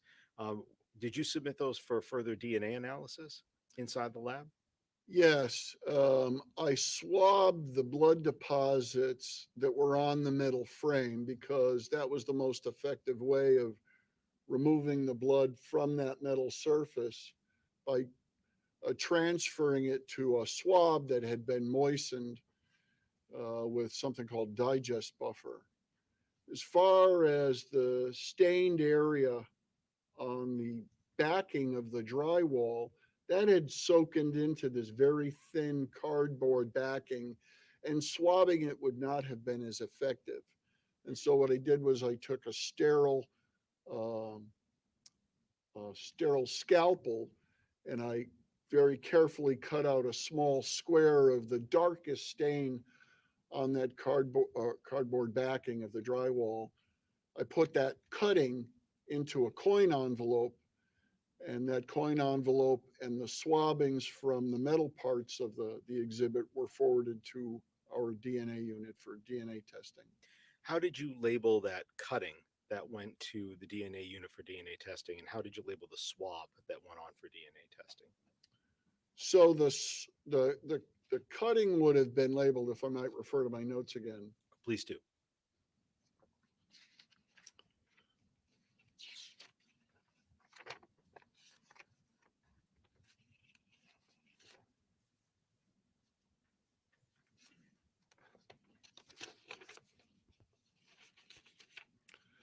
So as far as the metal swabbing, and I only took one of the four that I had available to me. I selected one as a representative sample, and the actual stain on the exhibit was exhibit MER 3B. And because this was now somewhat of a child of that, this swab was now MER-3B-1. As far as the cutting is concerned, again, it's the same exhibit, so it's going to be exhibit MER-3B. But this was that large stain area, which I called collectively stain 5, but then subcategorized each of the four stains in there as A, B, C, and D. And so the stain that went on for, or a portion of it that went on for DNA testing, because I didn't cut the whole stain out. The stain was large enough that I could cut out about a 1-inch square from the middle of it and still leave the rest of it behind. That I identified as MER-3B-5A. Thank you. The DNA testing that you sent it along for, did you perform that testing yourself or someone else? I did not. Do you remember who that was that did do that testing? That was performed by my colleague, criminalist Katie Swango. And finally, Mr. McMahon, with regards to, I know we talked about a couple of specific items. It's my understanding that there were many other items that you swabbed and checked for serology. Is that correct? That's correct. And with regards to those, were those either ones where no blood was found or that after a physical examination, there was no stain to test? With regards to the physical items, not hairs. So excuse me, I think anything other than the hairs that you were provided. So that would be correct. All the other items that I looked at, with maybe the exception of 2, either did not find blood on them, or my testing of what looked like it could be blood was negative. And with regards to the 2 that you thought that you might have located blood, now let me ask, was one of them, to your recollection, a sweatshirt or a portion of a sweatshirt? I think it was a portion of a sweater. Okay. A portion of a sweater. If you could Yes. refer to your notes, I just want to make sure that we're clear.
Yes, the 2 items that I'm referring to are exhibits JP 216, which is a pink sweater, and this is detailed in my report dated April 21st.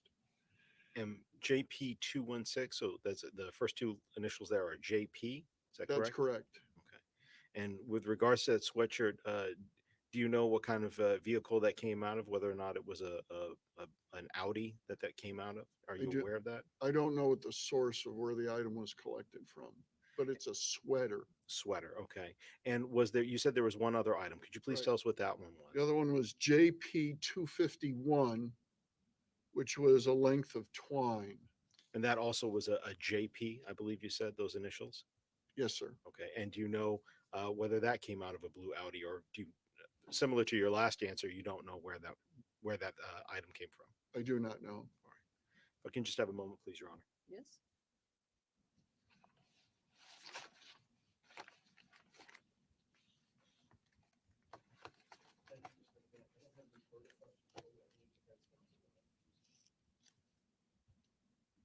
Good afternoon. Good afternoon. One of the New Hampshire State Lab has a separate DNA lab, right? That's correct. And do you do DNA? I do not. Okay. And one of the reasons that things don't go directly to DNA is DNA kind of costs a lot of money. And you want to make sure that the testing is of something that may produce a DNA result. That's correct. The vast majority of evidence that comes to the laboratory with a request to check for blood or semen or saliva typically goes through a serological examination first. And if we find something, usually only a portion of the original item gets forwarded on for DNA testing, not the entire item. We'll cut a stain out of a garment or out of a piece of drywall, like I just explained to you. When I don't find any type of a biological material, then that's where the analysis ends, Okay, and nothing would go on to DNA. right, because if it doesn't get through you, there's likely not DNA, That's correct. and that a DNA test would be a waste. That's correct. So that's not always the case that it goes through you, right? Well, the vast majority of it is the vast majority of the evidence is subjected to some sort of a serological analysis by either myself or a colleague of mine. Okay. There are some items that would go straight to DNA, like a known DNA sample of one person or another. There's no need to perform any analysis on an item of evidence, which is a known sample from a known individual. Okay. I'm going to show you a copy of what's been marked as State's Exhibit 10. Have you seen this object before? I have not. Okay. And this is a full exhibit, Your Honor. Yes. A toothbrush. There's been testimony about DNA tested in the lab and results found on the toothbrush. Why was it that that didn't go through you? I'm not sure if I can answer that. I could only surmise that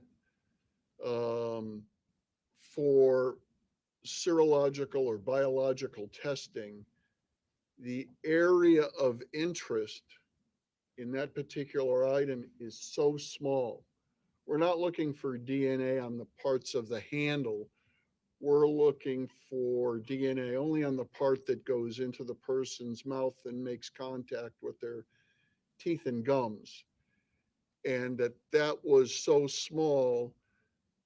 And the fear would be that there would be very little DNA present because it's a small surface area.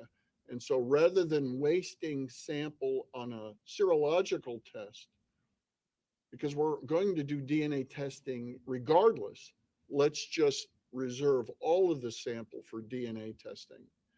There are a few situations where even though my testing is negative, the item still goes on for DNA testing. And that's a few situations, and it's only done because we recognize that the sensitivity of the test that I perform is much lower than the sensitivity of a DNA test. So when I swab the mouth of a bottle that was left behind at a crime scene, and I test that swabbing for saliva and it's negative, that swabbing would still go on for DNA. And essentially, we are talking about saliva and that the area of interest on a toothbrush would be saliva. That's correct. And so pretty much no matter what, that's going to the DNA lab. Yes, ma'am. And so this isn't simply a procedure where people are doing things by rote. You actually consider the possibility of whether testing might consume DNA before DNA can actually be tested. That's correct. And if there's the possibility of that, you're going to send it straight for testing so that your tests don't consume or have any effect on the DNA that might be present. That's correct. To make sure that if it's there, it's going to be found. Yes, ma'am. There you had some testimony about JMT evidence, starting with the initials JMT, Yes, ma'am. and that was a section of black carpet, a child's t-shirt, and a child's pajama pants, right? Go ahead. Yes, Okay. And those, I think you were aware, were found in the trunk of a car? I believe so. Yes. Okay. And the same area where the toothbrush was found? That I'm not sure I was aware of at the time. Okay. And so you tested each of these items and they were all negative for blood. That's correct. And you talked about the testing that if you saw a stain that looked like it might be blood, then you would take the next step and do some screening with the chemical. That's correct. In the black carpet, because a stain might be there and you might miss it, you do extra tests, right? Right. That's when we re-examine the item using the infrared light source. That's correct. So you don't assume, okay, I can't see anything. You're going to make sure that it's not there. That's only done when the color of the substrate, the surface that possible blood is on, is dark enough that it might, by virtue of its dark color, interfere with my ability to see the blood stain. Items that are lighter colored, it would just get a standard physical examination under normal room lighting. So the next step after you question, perhaps there's something there, you do that Castle Mayor. testing. And the black section of carpet from the trunk was negative for blood. The child's t-shirt, you checked that for, you examined it by sight to check for stains, right? That's correct. And you found several. Yes. And you tested them to see if those stains were just child stains or blood. Well, I'm not sure I would describe it that way, but there are a number of stains on a green sweatshirt. Turquoise, perhaps? Okay, I wasn't exactly sure which one you were speaking All about. right, JMT5. Okay. I was thinking of another item, but yeah, I conducted an examination of it. Again, if I might refer to my notes. I conducted a physical examination of this child's t-shirt, and because the sleeves of the t-shirt were dark blue, the body of the shirt was this turquoise, I conducted an additional physical exam using the infrared light source and looking for additional staining on the sleeves. And so that was negative for the presence of blood. That's correct.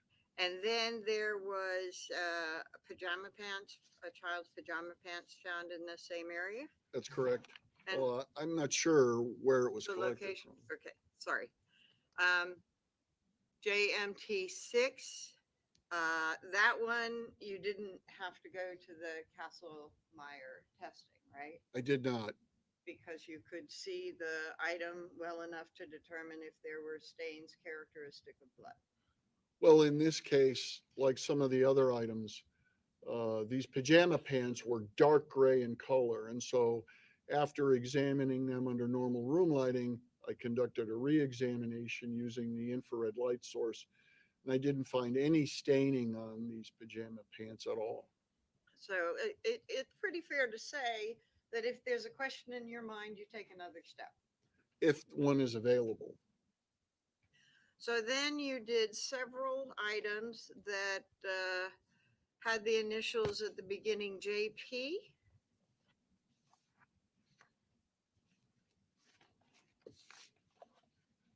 Yes, And there's been testimony before you that JP would, and you understand that the initials reflect the officer that has collected and bagged or whatever the evidence. I do. That's a common practice in law enforcement. And there has been testimony that that was JP referred to an Officer Pittman. And these items were from the Audi. Were you aware of that? At that time, no. Okay. And same sort of testing to determine whether or not there was the presence of blood. That's correct. And if there was a question in your observation, you would take the next step and check for either a light source or the Castlemeyer. That's correct. And the results were a little bit mixed. Some you did not find the presence of blood. Some you had to do additional screening for blood. That's correct. And 2 items I think that you testified of, let's see, 1, 2, 3, 4, 5, 6, 7, 8, 9, 10, 11, 12, 13, 14. About 15 items that were JP something. Do you want me to double check your math? We can do approximates if you want. Well, excluding hairs.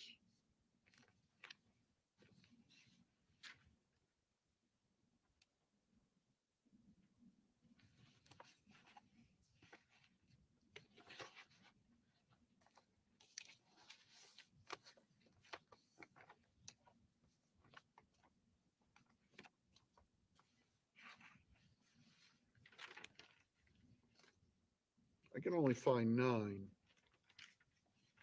that are JP. Are you looking at your report of 1/20/22?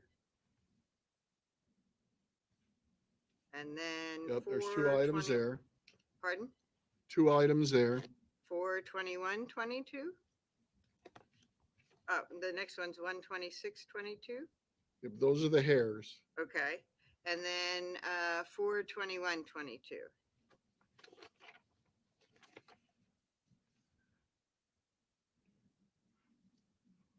7 items there. 7, 8, 9, 10, 13.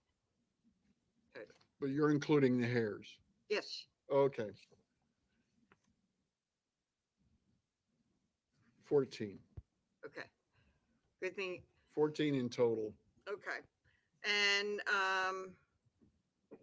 speaking of the hairs, you found 1 specimen, and it's a JP hair, 1 specimen suitable for DNA analysis and send it on, right? With respect to JP 185, yes. And then with respect to JP 202, a couple of hairs to go to the DNA. That's correct. And other hairs didn't actually have any DNA in them, Well, or you couldn't detect. no.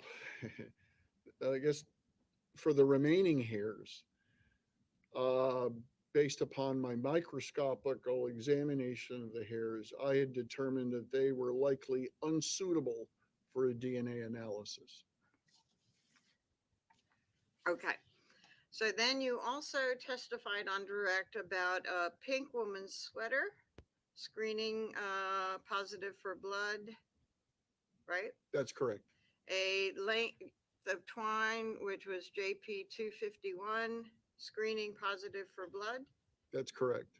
And you sent those two on for DNA analysis. That's correct. And if these items were found in a motor vehicle that had been sitting out in the weather for a very long time, subject to heat, subject to cold, and subject to mold, apparently, you were still able to find presence of blood on those items. That's correct. And environment can degrade blood or DNA, Possibly, yes. and it may not. That's correct. And so the fact that something has been in the environment doesn't mean that any blood that's been there has degraded. That's correct. And the fact that something has been subject to heat and cold doesn't mean that any blood that had been present would be degraded. That's correct.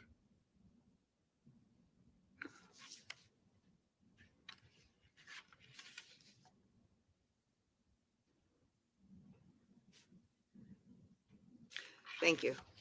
I think, one moment, Your Honor, please.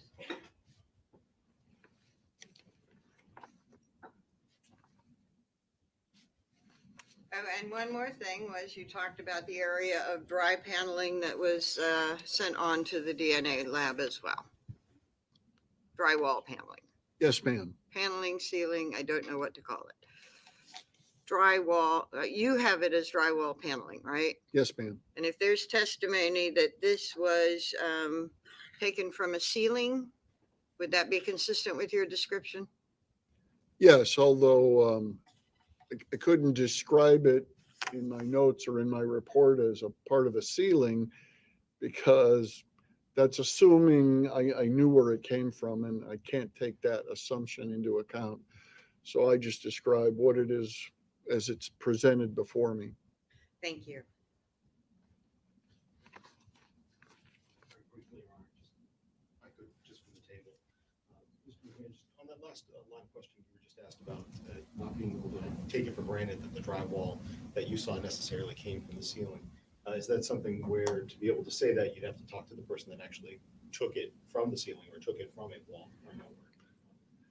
I'd either have to be there during its collection.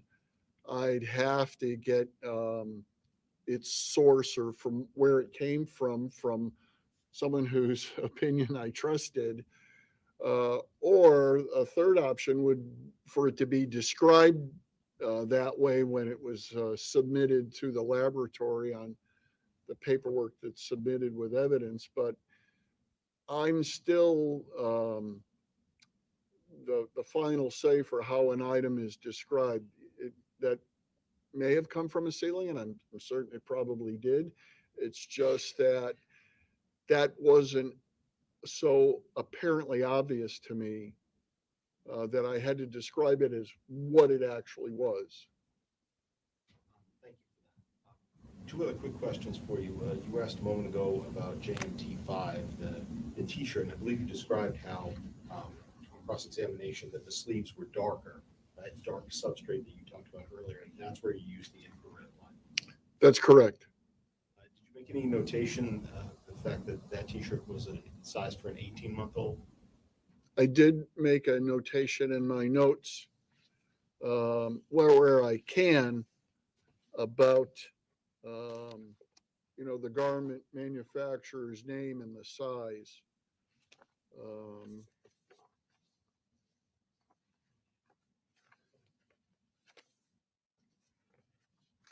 And again, I'm referring to my notes.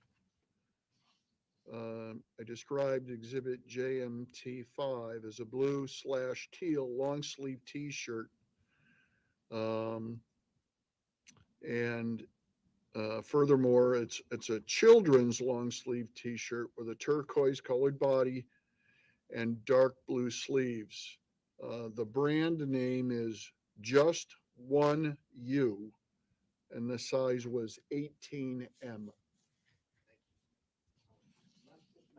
You were asked about the toothbrush with regards to that going not through serology but directly to DNA, and I believe that you were asked whether or not the toothbrush would have saliva on it. That a small part of the toothbrush would have saliva on it.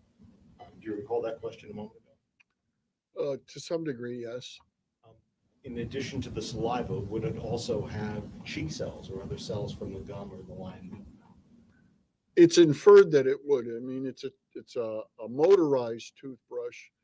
Assuming that we use it in the fashion for which it was intended, it's reasonable to expect that the end of the toothbrush that you would insert into your mouth could bear deposits of saliva, and that saliva would contain cellular material from the gums or from the cheeks of the mouth. Thank you very much. I have no further questions for you. Thank you. Just also very, very quickly, the turquoise child's long sleeve t-shirt you said was specifically what age? 18 months? Well, it said 18M on the fabric label. Okay, so toddler-ish. I assume so, yes. Okay, and the pajama pants similarly? May I look at my notes? Sure.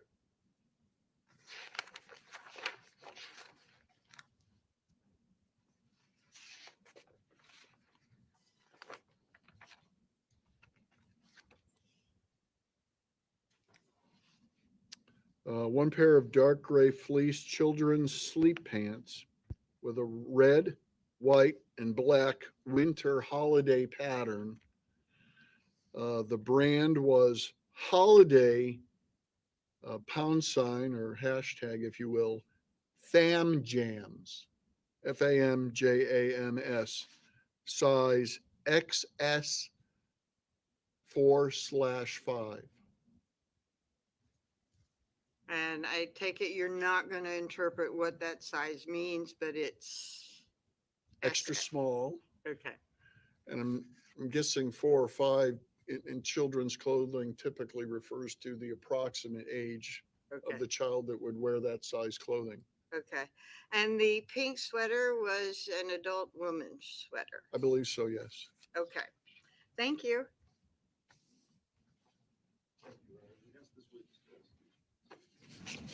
Any objection? Yes. Maybe excused? You may. But sir, you may step down. You are excused. Thank you, Your Honor. Thank you. All right, ladies and gentlemen, it's 2:30. Perfect timing for our mid-afternoon break. So I remind you, don't discuss the case with each other. Don't do any independent research. I'm going to ask the witness if you would just to stay there for just a moment so I can let the jurors go. We'll see you in about 15 minutes. All rise for the jury, please.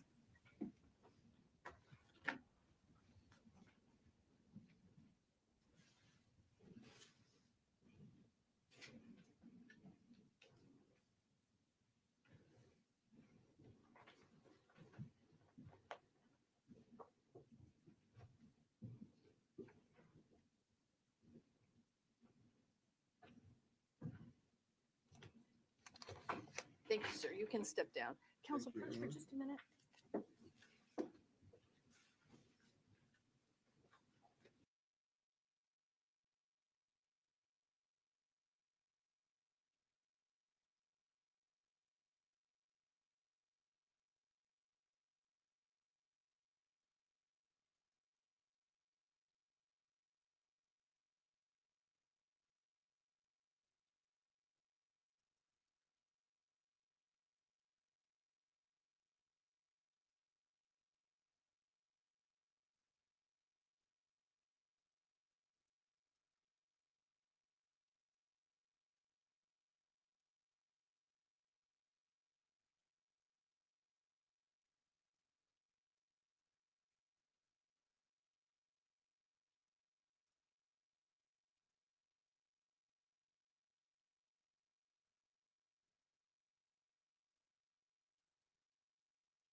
Yeah.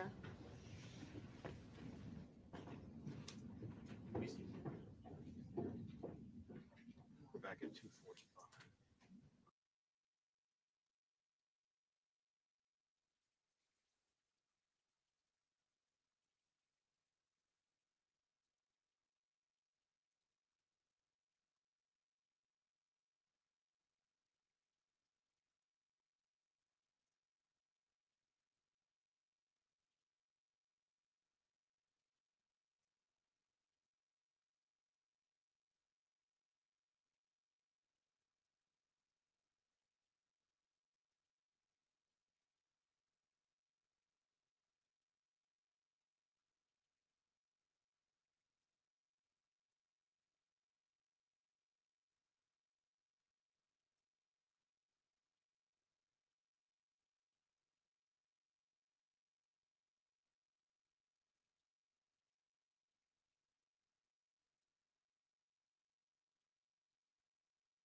All right.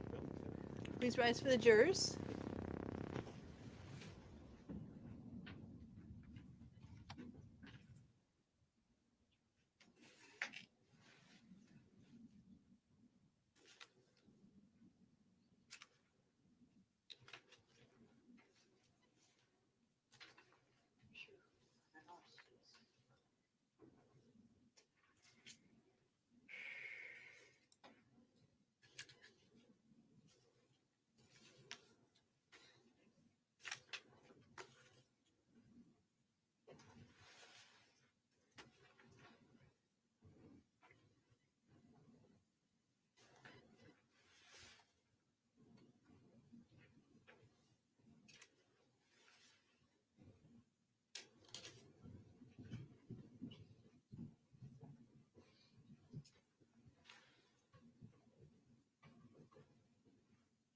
Please be seated.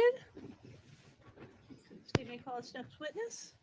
Thank you, Your Honor. The state calls Martin Orlowitz to the stand.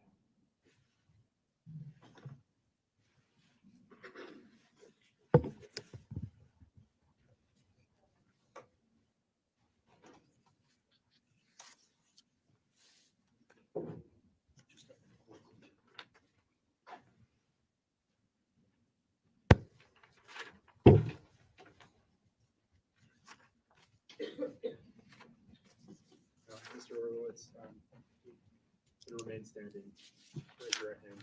Do you swear that the testimony that you're about to provide this jury will be the truth and the whole truth under the pains and penalties of perjury? I do.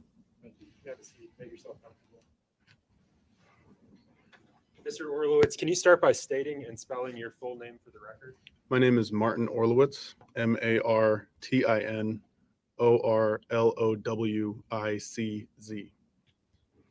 And Mr. Orlowitz, how are you presently employed? I work for the state of New Hampshire State Police Forensic Laboratory. What's your current position with the forensic laboratory? I'm a latent print examiner. And how long have you worked for the state of New Hampshire the New Hampshire State Lab? Since October of 2019. And prior to that, any experience with the forensic laboratory? I worked from October of 2016 to July of 2019. I worked for the State of Alaska Scientific Crime Detection Laboratory. And how long were you with the Alaska State Crime Lab? Between October 2016 and July 2019, so almost 3 years. What was the role that you held while you were while you were employed at the Alaska State Crime Lab? I was doing latent print processing as well as crime scene processing for the lab. And when you say crime scene processing, what did that look like when you were at the Alaska State Crime Lab? The crime scene processing that I did for the state of Alaska was a accessory role where law enforcement would call for an assist if they needed specialty work done at a crime scene, searching for fingerprints or tire tracks or blood, those sorts of things. And was that for the entire state? So all the way from Utqiagvik up north to Ketchikan down south? Yes, it was. You also mentioned latent print analysis. Yes.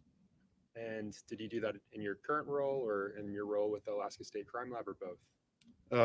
My role in Alaska was more specifically just latent print processing, which was evidence processing to search for latent prints or fingerprints, as they're more colloquially known. In New Hampshire, I do the second portion of latent print processing, which is the analysis and comparison. And which unit for the state of New Hampshire, which units have you worked in? The name of my unit is the Pattern Evidence Unit. What are your primary duties and responsibilities in that unit? In New Hampshire, I'm doing latent print processing, so processing evidence to find fingerprints or friction ridge evidence, as well as doing the comparisons, so analyzing any impressions that I find to determine if they're of value for comparison, and then comparing them to known record impressions to see if I can determine the source that they may have come from. Mr. Orlowitz, what areas do you specialize in at the state lab? Just fingerprints. And I want to talk about your background, your training. Can you tell us what your educational background is? I have a Bachelor of Science degree from the University of New Hampshire in biology.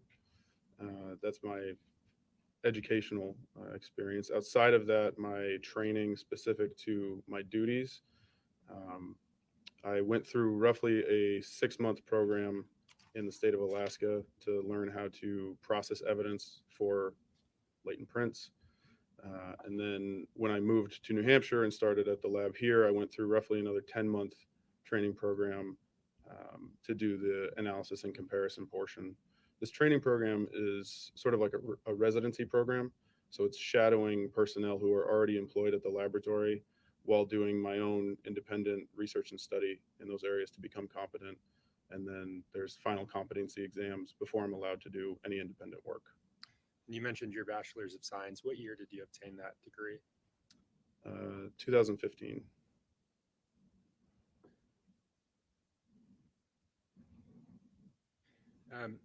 I want to talk about the New Hampshire State Police training program for friction ridge detail. Are you familiar with that program? Yes. And can you tell the jurors what it is? So that was the residency program that I was just describing. So it's an in-depth program where any trainee, myself included, who goes through is learning about friction ridge processing, analysis, and comparison for an extended period of time in order to become competent in the field. And Mr. Orlowitz, do you currently hold any certifications in your field? I do. Can you tell the jurors what that is? I have a certification from the International Association for Identification for latent print examining. Can you also tell the jurors what you have to do to become a latent print examiner? In order to, there's an application process to take the certification test. So I had to put together a packet showing my experience and training in the field, as well as showing that I was currently employed in the field and doing latent print comparisons. I believe the certification mandates that you have to have at least 2 years experience doing latent print comparisons before you can take the certification test. So that was submitted to the certification board. And then when they deemed that I met the qualifications for the test, they sent the written and practical portions of the test, which I completed and passed. When did you obtain that certification? What year? 2021.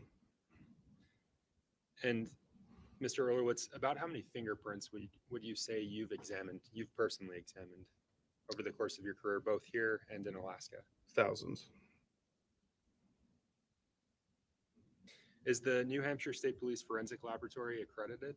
Yes. And can you tell the jurors what that accreditation is?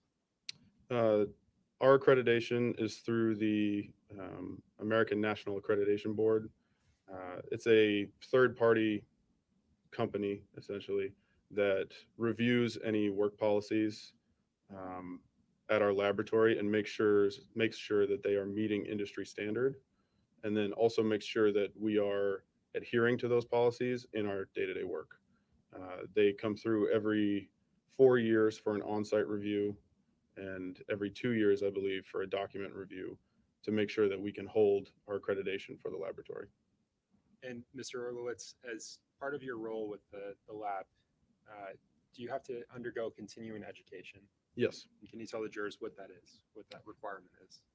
So in order to maintain my certification through the IAI, I have to have a minimum number of continuing education credits in each 4-year period between my certification tests. So I'm routinely searching for new courses to help bolster my training and experience that in regards to latent prints. How often would you say you undergo those new courses that you mentioned? I'm actually in one right now, so fairly often. Fairly often. Yes. Mr. Orlowitz, have you ever been qualified as an expert in fingerprint and palm print analysis in a superior court here in New Hampshire? Yes. How many times?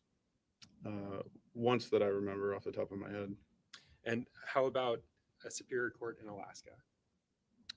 Not for fingerprint analysis, no. Your Honor, at this point, the state moves to have criminalist Orlowitz qualified as an expert in the field of fingerprint and palm print identification. Any objection? I have no objection to him giving his opinion. The court finds him so qualified.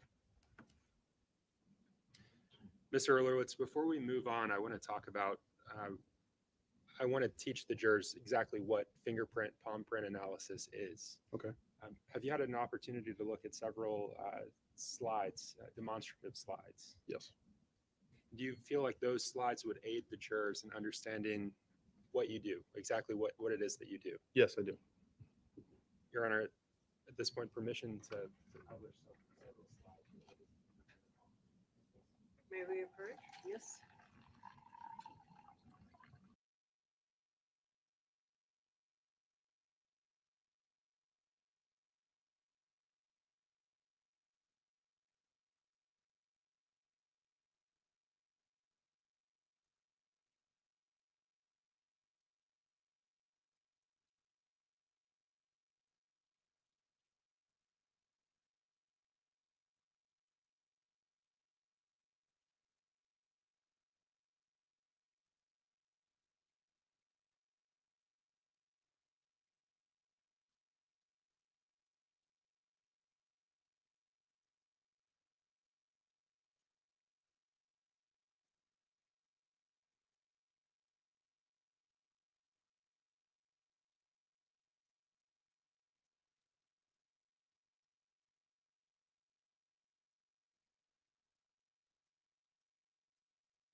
No. Okay, thank you.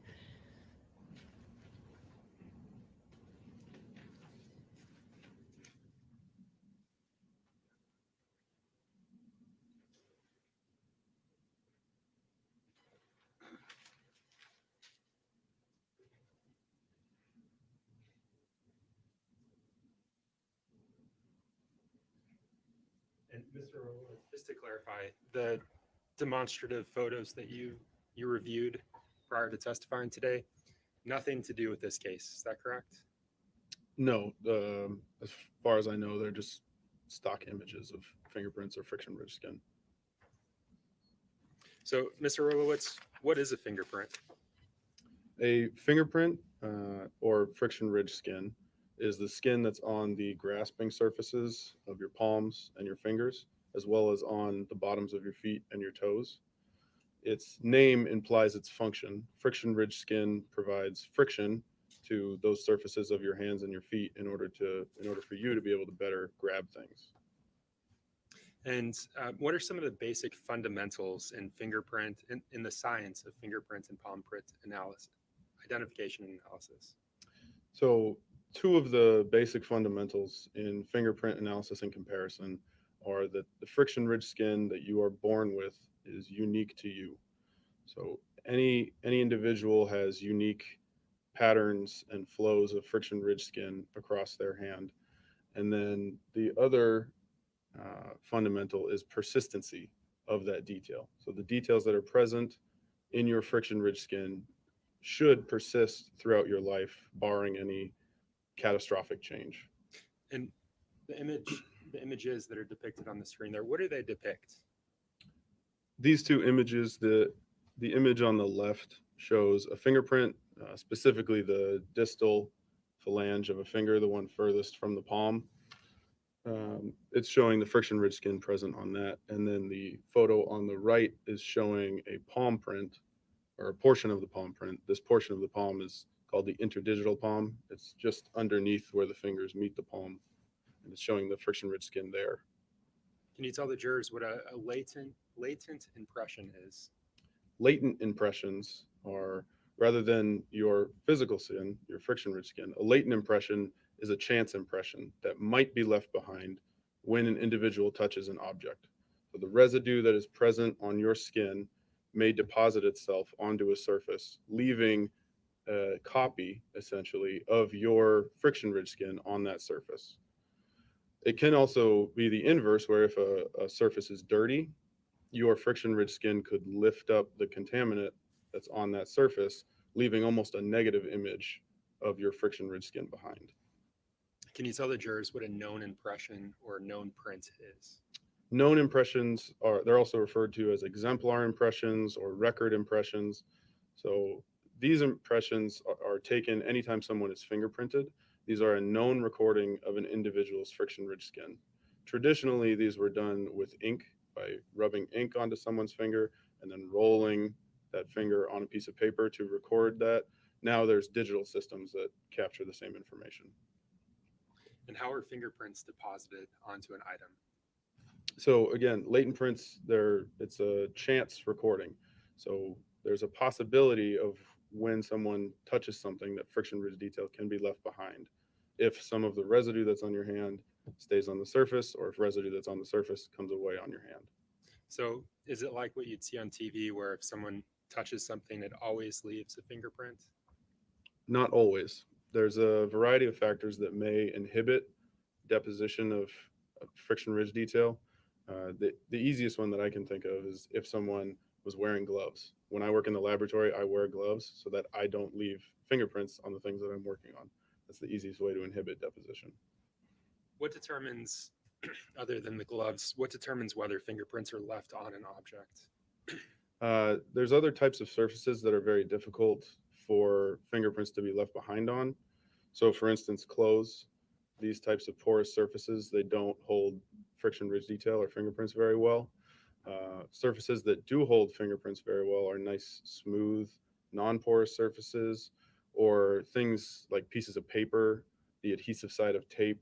Those things hold fingerprints very well. It also depends on environmental factors. So if the surface is very wet, the likelihood that a fingerprint may remain goes down. If a fingerprint may also be deposited, but then later be washed away if it's raining. So there's a variety of factors that go into deposition. And how long do fingerprints generally remain on an object? It's difficult to say exactly how long a fingerprint may stay on an object. Again, it depends on environmental conditions. So if, to give an example, if a fingerprint is left on an exterior window in the baking sun, and then it rains the next day, and then we go through some New Hampshire weather and it snows or we have a nor'easter, there's a higher chance that that fingerprint is going to be washed away or wiped away than, say, a fingerprint that is inside a house on a metal fridge that gets touched, every day. Likely there will be fingerprints there much longer. I want to switch gears just a bit. Once you've received a fingerprint, how do you go about analyzing it? When I'm looking at fingerprints, I'm trying to analyze any of the information that's present within them. So the information that I'm looking at is a macroscopic to a microscopic feature. Generally, we describe these as level 1, 2, and 3 detail. Mr. Orlowitz, how is an identification made and a comparison conducted? A comparison is conducted by taking the analyzed latent impression and then comparing it to known impressions or a record impression to determine if there's the same source or if they're not the same source. An identification specifically is a conclusion that can be rendered if it's my determination that the latent print and the record impression have enough detail in similarity in order for me to say that they came from the same source. And so the screen shows this methodology ACE. Can you describe that to the jurors? This is the analysis, comparison, and evaluation methodology that I use on every case that I work. This is the methodology that most latent print examiners in the field use. So analysis is, again, assessing the detail. So assessing those macroscopic and microscopic features, those 3 levels of detail. Once that's done, I would move to the comparison phase, comparing the latent impression that I analyzed to known record impressions. And then my evaluation is my final conclusion of my comparison phase. So whether I identify the print, which is, as I said, when it's my opinion that the 2 impressions came from the same source, or if I exclude the print, meaning that the latent impression and the record impression, I believe, are from different sources. There's a third conclusion I can come to called inconclusive. This conclusion is used if the record impressions that I have available to me are too low quality in order for me to definitively say whether the latent print came from them or did not come from them. Mr. Orlowitz, can you walk us through that identification process and the different levels of detail that you're looking for to make a comparison? So during my analysis, again, assessing the details present in the latent print. I like to think of it as starting with a macroscopic view of the impression and then moving to a microscopic view. There's 3 levels of detail. The first level of detail is ridge flow.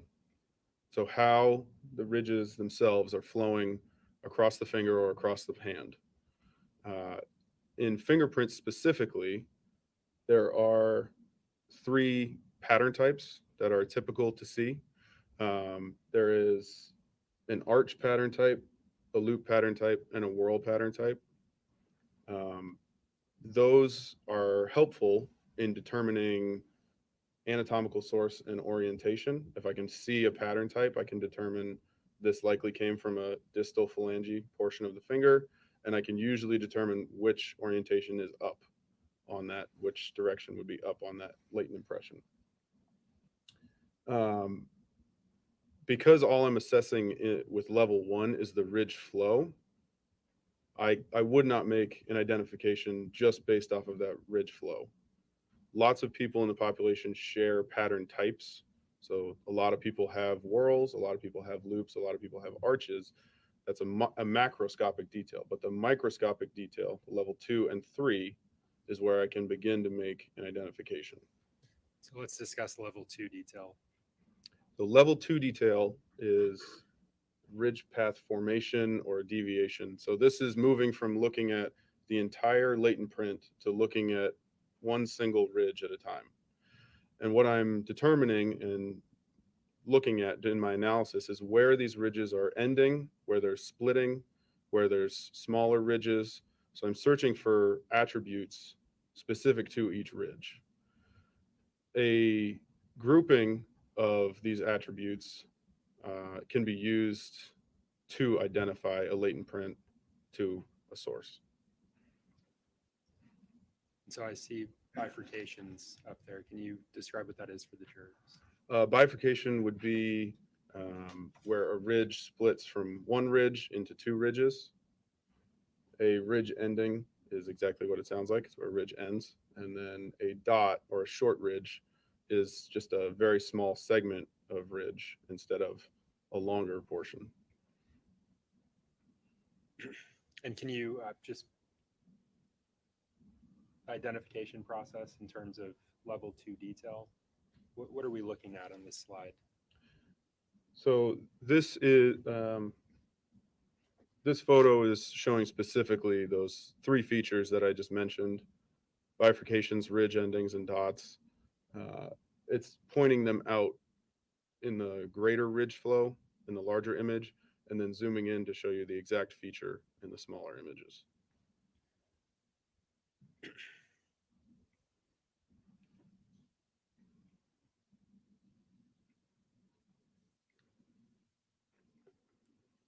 Let's discuss level 3 detail. Level 3 detail, this is the most microscopic level of detail that I use during my comparisons. This level of detail goes from looking at a single ridge to looking at the exact characteristics and attributes of that one ridge. So where the pores are present on top of the ridges, what the edges, the edge shape of the ridges look like. This level of detail is not commonly recorded in latent impressions or record impressions because it is so microscopic. But when it is present, it is highly discriminating and highly useful in identification and exclusion decisions. Can an identification be made in all cases? No. And what does it mean if you cannot find a fingerprint when you're during your analysis? Do you mean if I don't develop any on evidence, or? Correct, yes. So if no fingerprints are developed on evidence that I'm processing, I can't say whether or not that item was touched or had ever been touched. Like I said before, there's a large number of factors that go into deposition of a latent print, as well as if that latent print remains on the surface. And I have no knowledge or control of those factors before the evidence gets to the laboratory. So if a fingerprint or friction ridge is not observed on one of the items you're analyzing, does it mean that that was not touched? No. And I think you touched on this earlier, but speaking generally, what variables may cause a fingerprint not to be detected on one of the items that you're analyzing? The fingerprints may be wiped away over time if an object contacts another object, or if something is cleaned, as well as environmental factors. So latent print residue is a combination of waters, fats, amino acids. Over time, those things degrade, they evaporate. So there's a potential that the print could itself just disappear. Mr. Orlowitz, I want to switch gears and discuss State v. Adam Montgomery. Did you conduct analysis in this matter? Yes. And what did you process? I processed 5 items of evidence that were submitted to the laboratory for latent print impressions. And I want to begin with an item with the evidence number JD47. Does that item stand out to you? Yes. What was that item, or what is that item? I remember that item being a red Igloo brand cooler. Do you think you'd recognize that if you saw it today? Yes. Your Honor, may I approach? Yes, you may.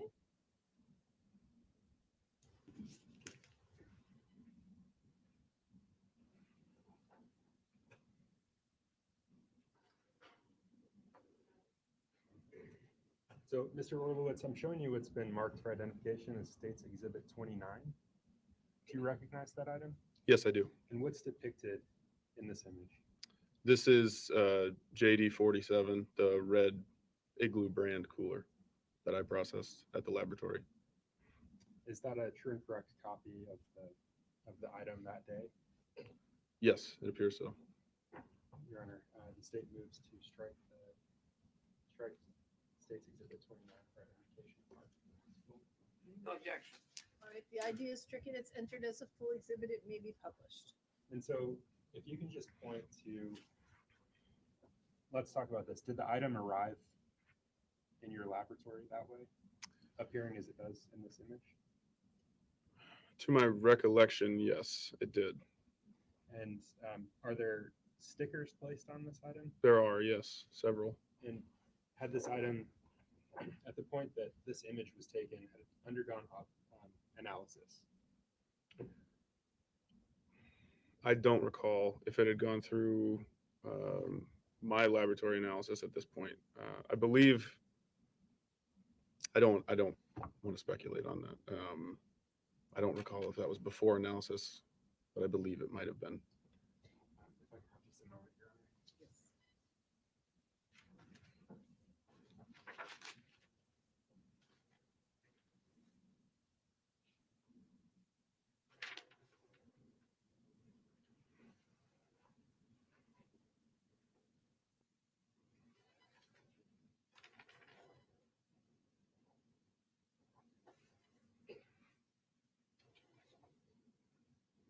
Mr. Orlowitz, I'm showing you what's been admitted as State's Exhibit 28.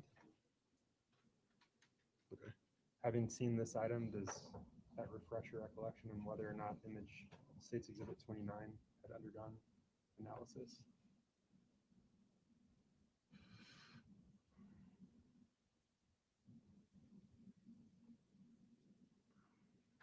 Again, I don't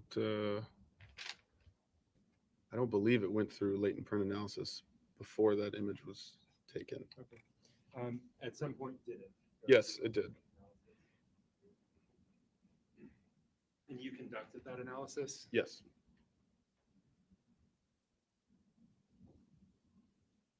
And again, you identified it in the photograph there. Would you recognize that item if you saw it today? Yes.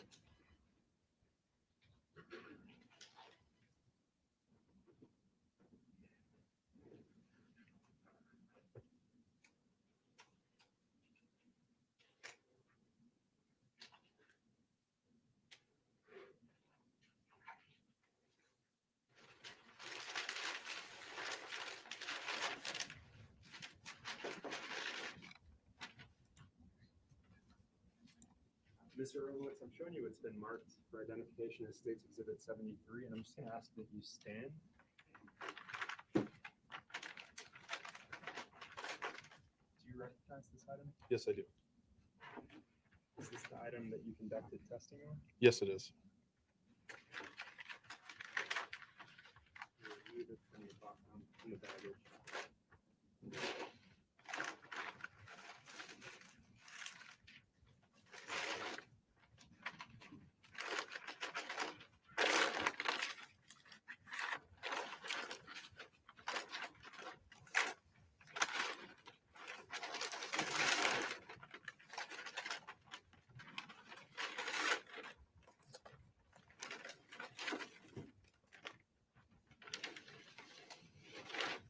The igloo cooler that you mentioned examining, is this that item? Yes, it is. How do you know that it's that item? I recognize the item from when I processed it. I also believe if it's the same packaging or the packaging is present inside from when I analyzed it at the laboratory, my initials should be on a evidence tape seal. It looks like it may have been repackaged since I processed it. So this is a true and correct. This is the item that you. Yes, it is. Your Honor, I move to strike on view State's Exhibit 73. Objection? Objection. The idea is stricken. It's marked as a full exhibit. May I publish? Yes, you may.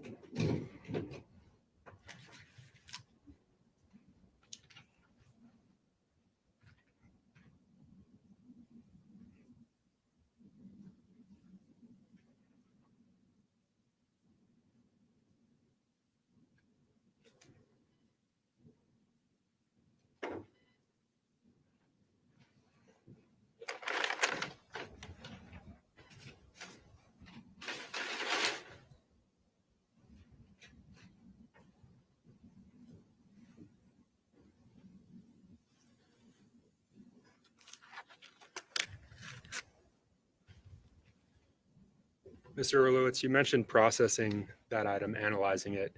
What were the results of that analysis? I did not find any friction ridge detail on that exhibit.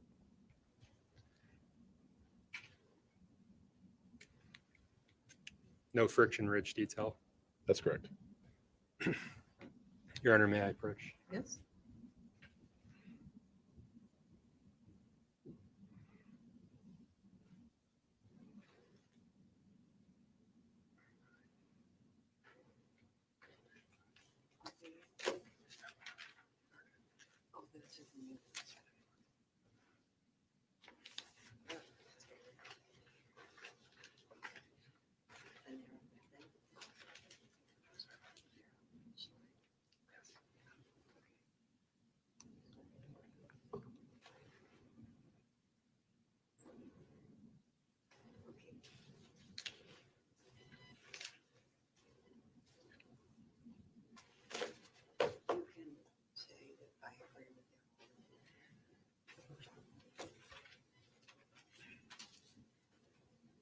Mr. Orlowitz, I'm showing you what's been marked for identification as States Exhibits 109 through 135.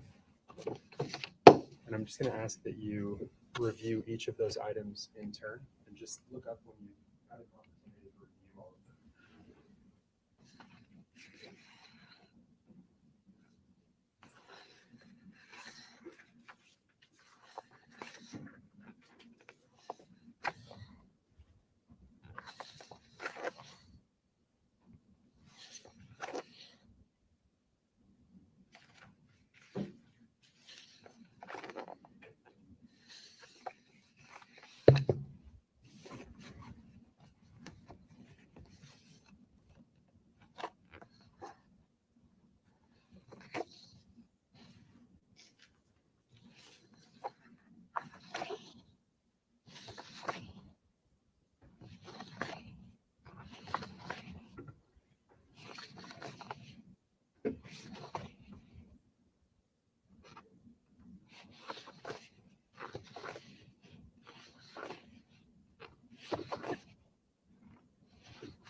Do you recognize those items, States Exhibit 109 through 135? Yes, I do.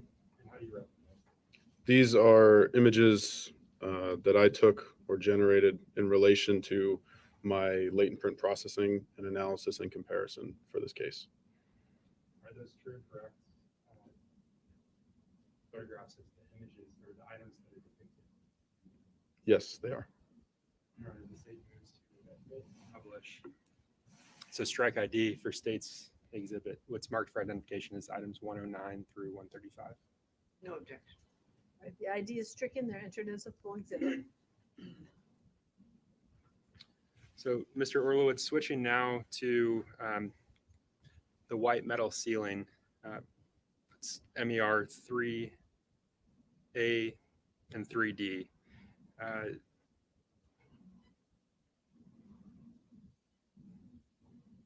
So metal ceiling, a vent, and a section of drywall. Did you have an opportunity to analyze those items? Yes, I did. And based on your analysis, were you able to develop friction ridge details for those items? I was able to document friction ridge detail on MER 3D, which was a section of drywall with metal framing, as well as MER 3A, which was a ceiling vent, a white ceiling vent. And did you denote those friction ridge details? All of the friction ridge areas that I documented were designated with an L number. So L1 and so on as more would be documented. And was that L1 through L13? Yes, it was. And so the image that we're looking at now, what are we looking at there? This is an image that I took to show the rough location of the first area that I documented, L1, on exhibit MER 3D. So where the small adhesive tag with the ruler on it is, that's the rough location of L1. And if you can just point that out on the screen there, Mr. Orlowitz. And so does that item, that sticker that you just pointed to, does it say something on it? It says L1 on it. It's labeled. And is that just another photo of L1? Yes.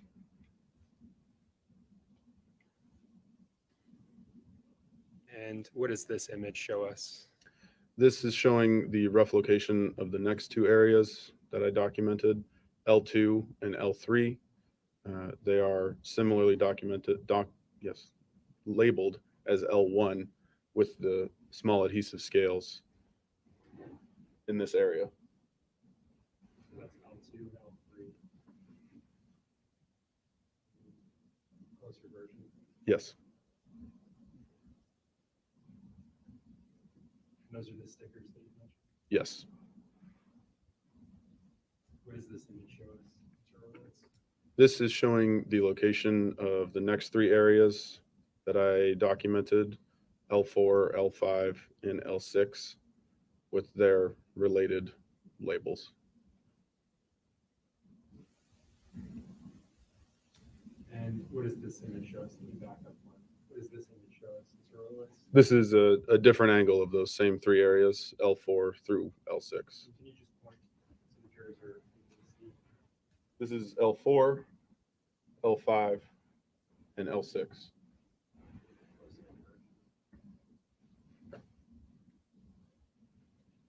And what is this item?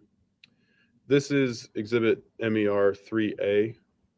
This is that ceiling vent. This is a photo that I took to show the location of several designated areas that were on,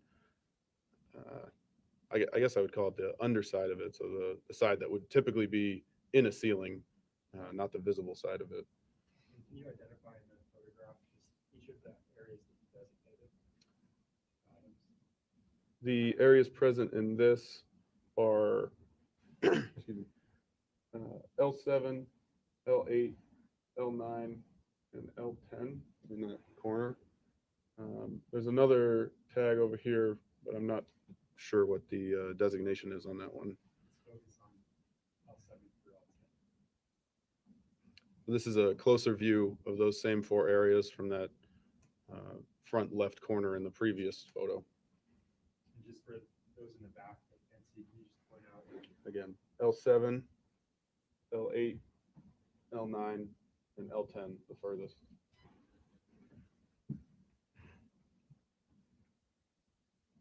Which of those items had sufficient details that you can compare them to known impressions? During my analysis, I determined that some of these areas, I subdivided out to L8A through L8E, for example, so 5 impressions in that one area. Of all the impressions, I subdivided out to L8A through L8E, for example, so 5 impressions in that one area. Of all the impressions that were present in this case, L6, L7B, L8A, L8D, L9, L11, L10A through L10C, and L13 were all determined to be sufficient to move on for comparison. Okay. And this is showing State's Exhibit 116. I want to take a look at the prints that you found beginning with, you mentioned L7. I want to look at that first. And so it's blown up here. If you could point out L7 again. The friction. L7 is in this area. Okay. And what did you do with L7? How did you analyze it? So again, moving back to how I described the analysis phase before, L7 particularly was 2 impressions. So I sub-designated those L7A and L7B. Looking at the details present, the level 1, 2, and 3 detail present in those 2 impressions, L7A I determined was not identifiable. So I would not be moving forward with that impression to comparison. There's not enough detail present in it that I believed was reliable to make any sort of conclusion with. L7B, on the other hand, I determined to be identifiable based on the detail present in it. And just for those that can't see, can you point out those items, L7A and L7B? L7A is the impression on the left of the photo, this area here. L7B is this impression on the right of the photo, this larger area. And what analysis did those impressions undergo? So the analysis that I'm doing for all of these impressions is the same as I've described before, looking at the 3 levels of detail, documenting detail that's present in them, particularly when I'm marking up an analysis image like this, I will mark level 2 features that are present, or if there are reliable, what I believe to be reliable level 3 features that are present in the impression, I'll mark those up as well. So I'll put like a small green dot at the end of an ending ridge or at a bifurcation or around a dot, or if there's a section with pores that I can see, I could shade that a different color. And I can use that group of features later in my comparison. And can you show us where you did that in this image? And that for the record is referring to States Exhibit 117. There are very small green dots at the end of these ridges or these bifurcations that are present in this image. And the large line at the top, what does that indicate? The in my field, we would call that a horseshoe. The horseshoe line at the top of the impression means that I have deemed it to be identifiable. So any impression that has a horseshoe over it, it's denoting 2 things. One, that I've determined that that is a fingerprint impression specifically, so from a finger, as well as that I believe it's identifiable. And what is written next to L7A? Next to L7A is NI, is written NI, which stands for not identifiable. With respect to L7B, what was your next step in that analysis? The next step after analysis would be my comparison. Okay, and let me stop you there. When you were analyzing the items that you received, did you have anything to compare those items to? Any known samples, known prints? When the evidence came into the laboratory, I was not supplied any known impressions to compare to. Okay, and I believe you're going to say the next step of your analysis, and I'm moving to States Exhibit 118. What is this image showing us? This is my comparison chart. So this shows the latent image from the evidence on the left-hand side, and then the image on the right is from a record impression or exemplar impression. Excuse me. So comparing the feature, I'm in this image, I'm marking features that I marked in my analysis onto the record impression to determine if the 2 have enough similarity in order for me to establish an identification. And then I would create this chart showing the areas of correspondence that led me to my identification conclusion. Were you able to identify the person that deposited that print? Yes, I was. And who was it that you identified? Adam Montgomery. And can you show the jurors the comparison? Stand up. Got to remove her? Yes.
Mr. Orlowitz, at some point during your involvement on this matter, did you receive known prints for Adam Montgomery? Yes, I did. Did you receive any other known prints? I also received known prints of Kayla Montgomery. And I believe you said you made a comparison and you received a result. Can you remind the jurors what that result was? Yes, for this latent L7B, I identified the left middle finger of Adam Montgomery as the source. And how many levels of detail are present in this analysis? In this particular analysis, the levels of detail that I used were level 1 and level 2. The level 3 detail present in the latent impression was spotty or non-existent at best. And so not much of it was used, not much or any of it was used for the comparison phase. And when you say L1 and or L2, that's level 1 or level 2? Yes, I'm sorry, I missed. Don't want to be level 1 confused and level by- 2. I'm sorry about that. And again, you mentioned level 3 being rare. It is rare, yes. Let's take a look at another print that you found. I want to focus on L8. Can you point the jurors where This is L8? L8.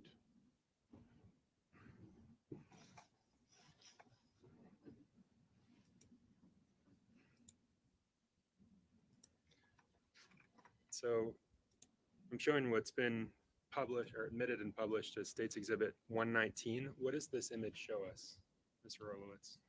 This is a photograph that I took of the latent area, L8. So there are multiple impressions present that I further sub-designated during my analysis, but this is a photo that I took during processing of that exhibit. And those sub-designations, do you recall what they were? Yes, they were L8A through L8E. And does this image show an alternative light source?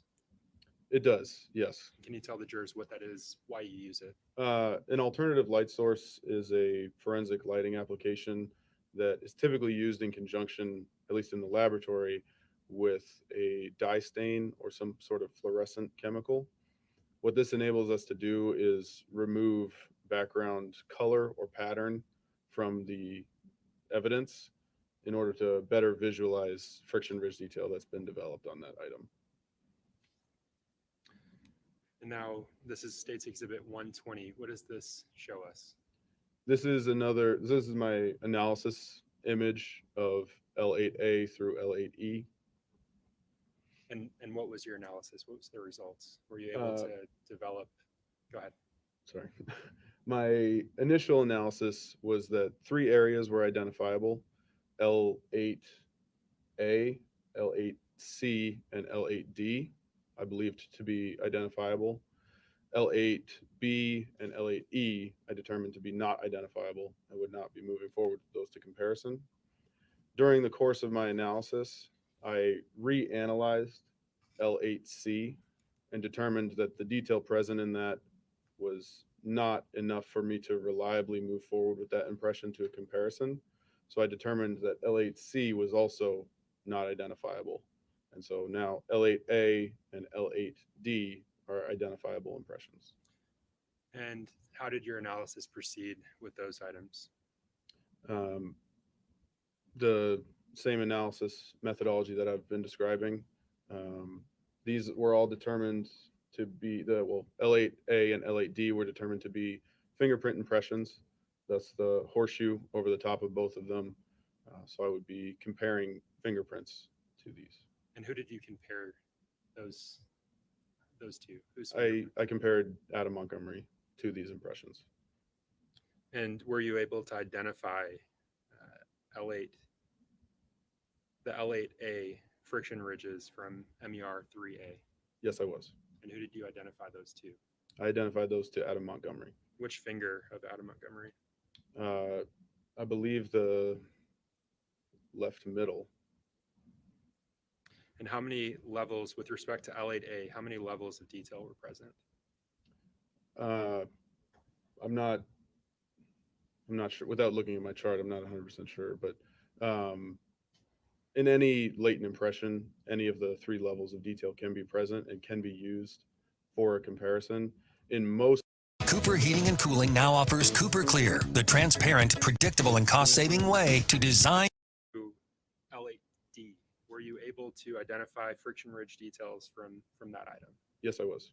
And who did you identify as the source of those? I identified Adam Montgomery, Which finger of Adam Montgomery? the left little. Let's look at another print that you found. This one, L9. This is State's Exhibit 121. Can you tell us what we're observing here? This is my analysis of L9. This impression I analyzed to be a simultaneous deposition, meaning that both areas present in this image are from one simultaneous touch. Both fingers came down at the same time and left these impressions. I determined that based on the angle of contact as well as deposition distortion present in the images. So this is a identifiable simultaneous fingers impression. Can you show the jurors how that would occur using the screen there? The Generally, simultaneous if impression. 2 fingers come down at the same time, in this case, at a higher angle of contact, both impressions would be left at the same time. And how is this analyzed? How did you analyze it? As I said, this I analyzed this to be a simultaneous fingers impression. And who did you compare L9 friction ridge details to? I compared this to Adam Montgomery. What were the results of that comparison? I identified Adam Montgomery, specifically his left middle and left ring fingers, as having made this simultaneous impression. And I'm showing you State's Exhibit 122. What is that showing the jurors? This is my comparison chart of L9. So the latent impressions are the images at the top of the screen, and then the known record impressions are on the lower section. You mentioned that these are Adam Montgomery's fingerprints. Which finger specifically from Adam Montgomery? Specifically the left middle and left ring fingers.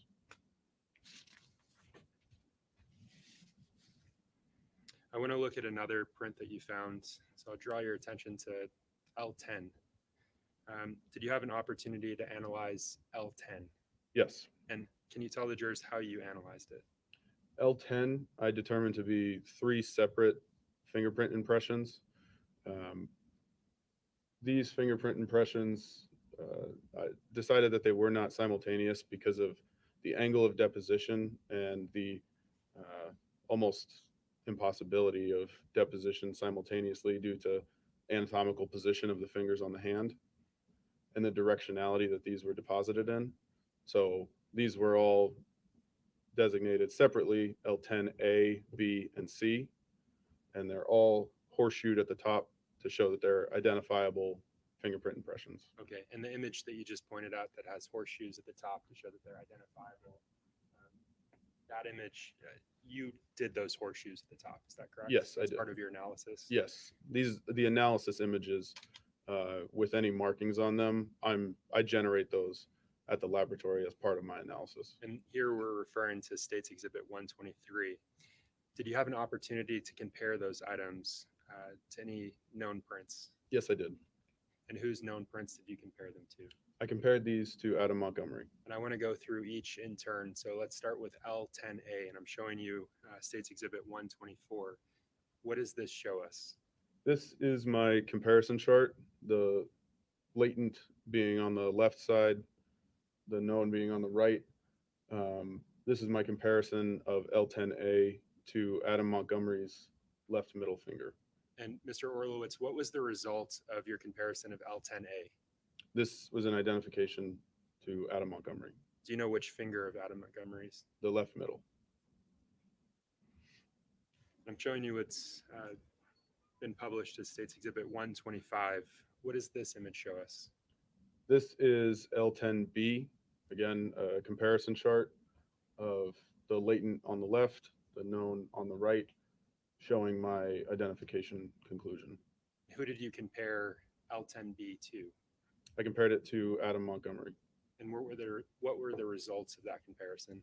I identified L10B to the left index finger of Adam Montgomery. I want to turn to State's Exhibit 126. What does this image show us? This is my comparison chart for L10C, latent on the left, known on the right. This shows my identification conclusion for that impression. And what was your conclusion for that impression?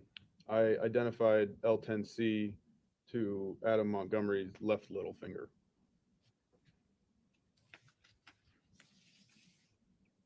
I want to look at another print you found. Turn your attention to L11, and here I'm looking at State's Exhibit 127. What is this image showing us? This is one of my processing images from processing the item of evidence MER 3A that this latent L11 came from. This is just showing the latent in its entirety. And how did you process this latent? This latent itself, are you referring to the chemical processing or? The chemical processing. Chemical processing. This latent itself went through a process, well, this item itself, I'll say, went through a process called lumiscyanofuming. So it's a superglue fume that when heated up will polymerize on top of friction ridge detail present on an exhibit, present on an item. And it will leave a white residue, very light white residue on top of the ridges. This helps preserve them. It also helps make them more visible. Lumicyano also combines a fluorescent dye. So it can then later be visualized with an ALS, which I mentioned earlier, to help better visualize any prints present on that exhibit. I'm going to move to State's Exhibit 128. What does State's Exhibit 128 show us?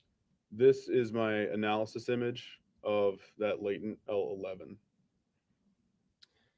After analyzing L11, did you have an opportunity to compare it to any known prints? Yes, I did. And I'm turning to State's Exhibit 129. What does State's Exhibit 129 show us, Mr. Horowitz?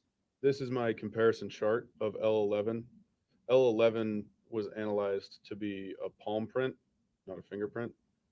So this is my comparison chart of L11 to Adam Montgomery's left palm.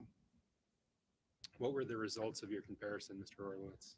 I reached an identification conclusion for this. And who did you identify as the person that deposited that palm print? Adam Montgomery. And I'm sorry if I missed this, but which palm print was it of Adam Montgomery? The left palm.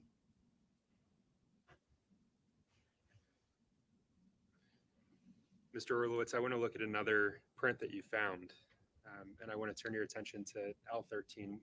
This is State's Exhibit 130. What does this image show us? This is L13. This latent was also present on MER 3A. This is another processing image from that exhibit, from that evidence. Did you have an opportunity to analyze this? Yes, I did. And how did you go about analyzing it? My analysis for this, I determined that this was a latent fingerprint impression in the opposite orientation from what you see in this photo. You turn into State's Exhibit 131. What are we looking at here? This is my analysis image of latent L13. The horseshoe for this latent is near the bottom of the image.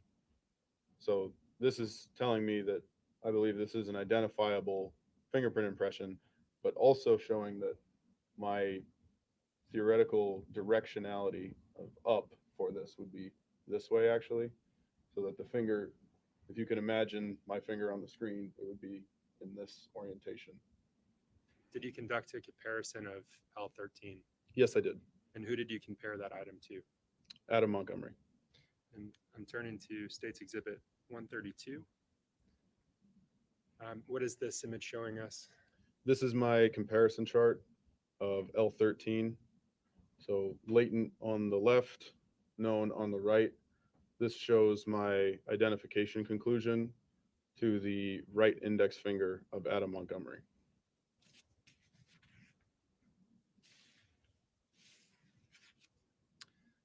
I want to look at the final print that you found. So I want to turn your attention to L6, and this is States Exhibit 133. Did you have an opportunity to process States Exhibit 133, so L6? Yes, I did. And how did you go about doing that? The exhibit that L6 was on was MER 3D. This evidence was a large piece of drywall with metal framing on it. It was roughly 5 foot by 6 foot. It measured about that. I did a super glue fume, so similar to the Lumicyano fume that I told you about earlier, but without the addition of the fluorescent dye step. So this was just with the super glue fume in order to process for these impressions. Were you able to analyze this item? Yes. And I turn your attention to States Exhibit 134, which I've put up on the screen. What does that show us? This is my analysis image of latent L6. So I determined that these 4 touches, these 4 areas of friction-ridged skin on this exhibit were one simultaneous impression. So all 4 of those fingers came down at the same time on the exhibit and left those 4 impressions. Following your analysis, did you conduct a comparison of L6? Yes, I did. And who did you compare L6 to? I compared to Adam Montgomery and Kayla Montgomery. And what were the results of that comparison? Both of them were excluded as having been the source of this impression. And did you conduct further comparisons on this L6? After reaching those exclusion conclusions, I ran this impression through our automated biometric identification system, or ABIS system, which is a repository of record impressions from local systems as well as national systems. So I turn your attention to States Exhibit 135. What does this image show us? This is my comparison chart of L6 to known impressions of an individual who was a candidate on the search list that ABIS sent back to me after performing the search against the records. This candidate's name was Yared Luyano Mondrag. I identified this impression as having originated from that source. So after looking at the entire ceiling paneling, the vent, there were only 2 individuals you were able to identify as having the positive prints on those items. Is that correct? Yes. And can you remind the jurors who those 2 individuals are? Adam Montgomery and Yared Luyano Mondrag. Are you aware that Garrett Mondrag, Mr. Mondrag, was the drywall installer? I was not aware of that. Thank you. No additional questions.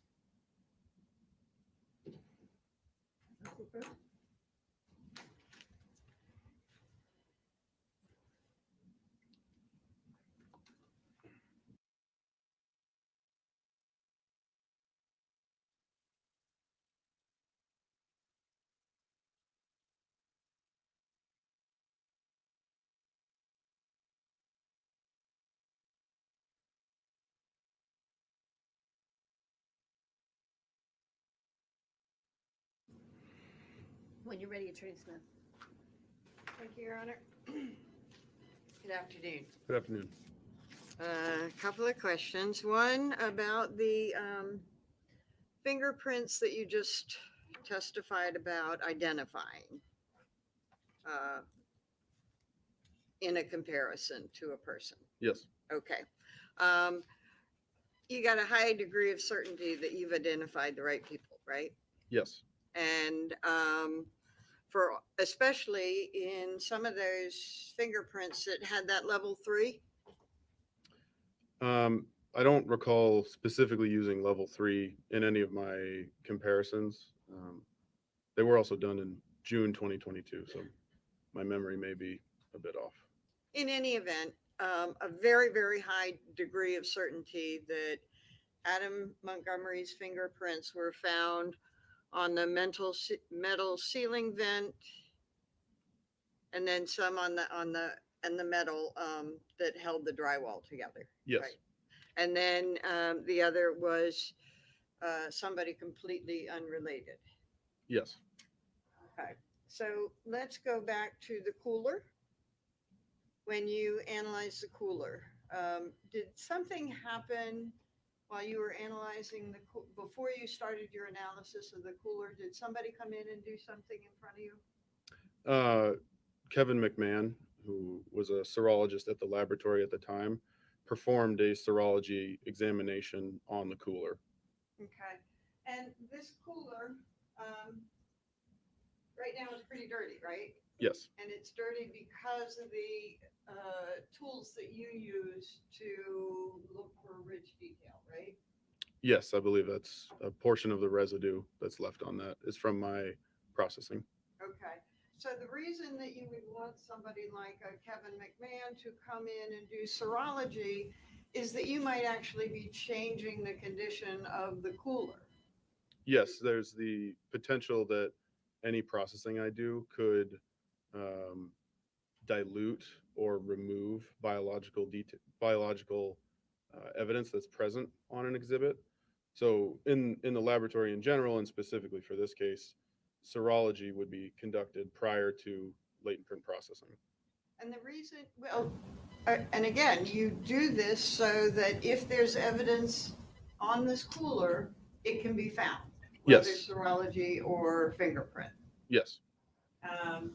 The other is that you talked about different surfaces being good for fingerprints. Yes. Is this cooler? And I can bring it to you. I can put a glove on and bring it to you if you'd like. That's okay. Okay. Is this cooler good for that sort of finding rich detail and stuff? The exterior of the cooler is textured, which is not the best type of substrate or surface to retain fingerprint detail. Like I said before, smooth surfaces are usually what's best. Okay. So I can go and I can touch this cooler at the top, and you may not be able to find my rich detail. That's correct. Okay. How about the handle? So same thing? It's metalish. There may be a potential to find friction ridge detail on something like that handle. It's smooth, but it being a handle gets handled a lot, which could potentially wipe off any friction ridge detail that was deposited prior. Okay. And that was going to be my next question. An object that is touched a lot might remove, smear, or change any rich detail below it, right? Yes, it may remove it completely. And so you get an accumulation at some point, and you may not even be able to identify the last person touching. That's correct. The metal ceiling vent and the drywall, did that go through a similar serology analysis before your fingerprint analysis? Yes, they did. And that was separate. It wasn't actually in your portion of the lab, right? Right, that's correct. Okay. And there's another item that you tested. Do you recall? There was a small pink child's cup. I believe the agency item number was BEO 25. Okay. And nothing there? No friction ridge detail was documented or developed on that. Okay. And was that a good surface to find fingerprints?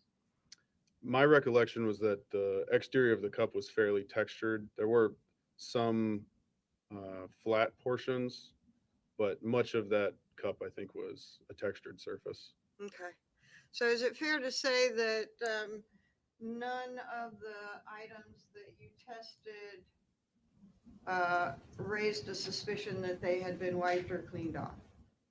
No, I did not have that suspicion during my testing. Thank you. Thank you.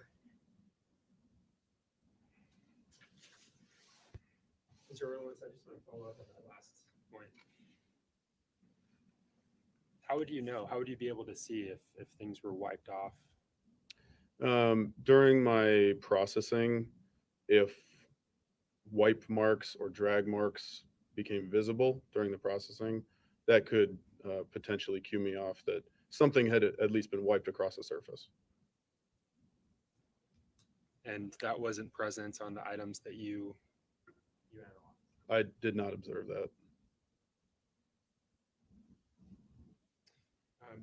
With respect to the highly textured surfaces that you mentioned, how would you see those wipe marks in a highly textured surface like the cup that you mentioned or the cooler there?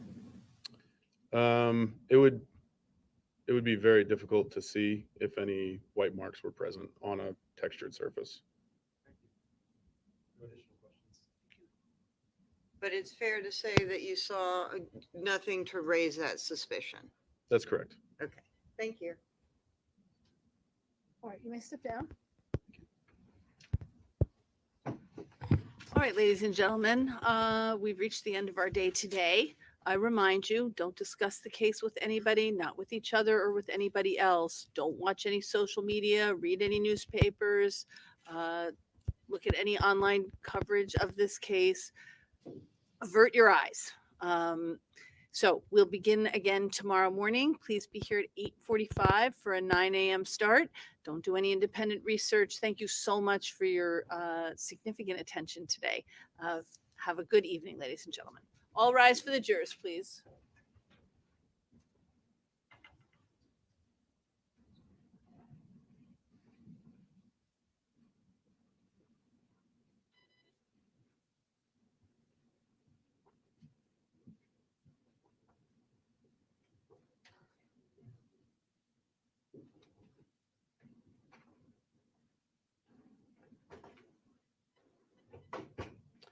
All right, everybody. We'll see you in the morning. I don't know if we have somebody who's incarcerated who's coming. You're going to let me know before I say your next witness. Yes, of course, you're Okay. I think there's just the one individual for transport for tomorrow.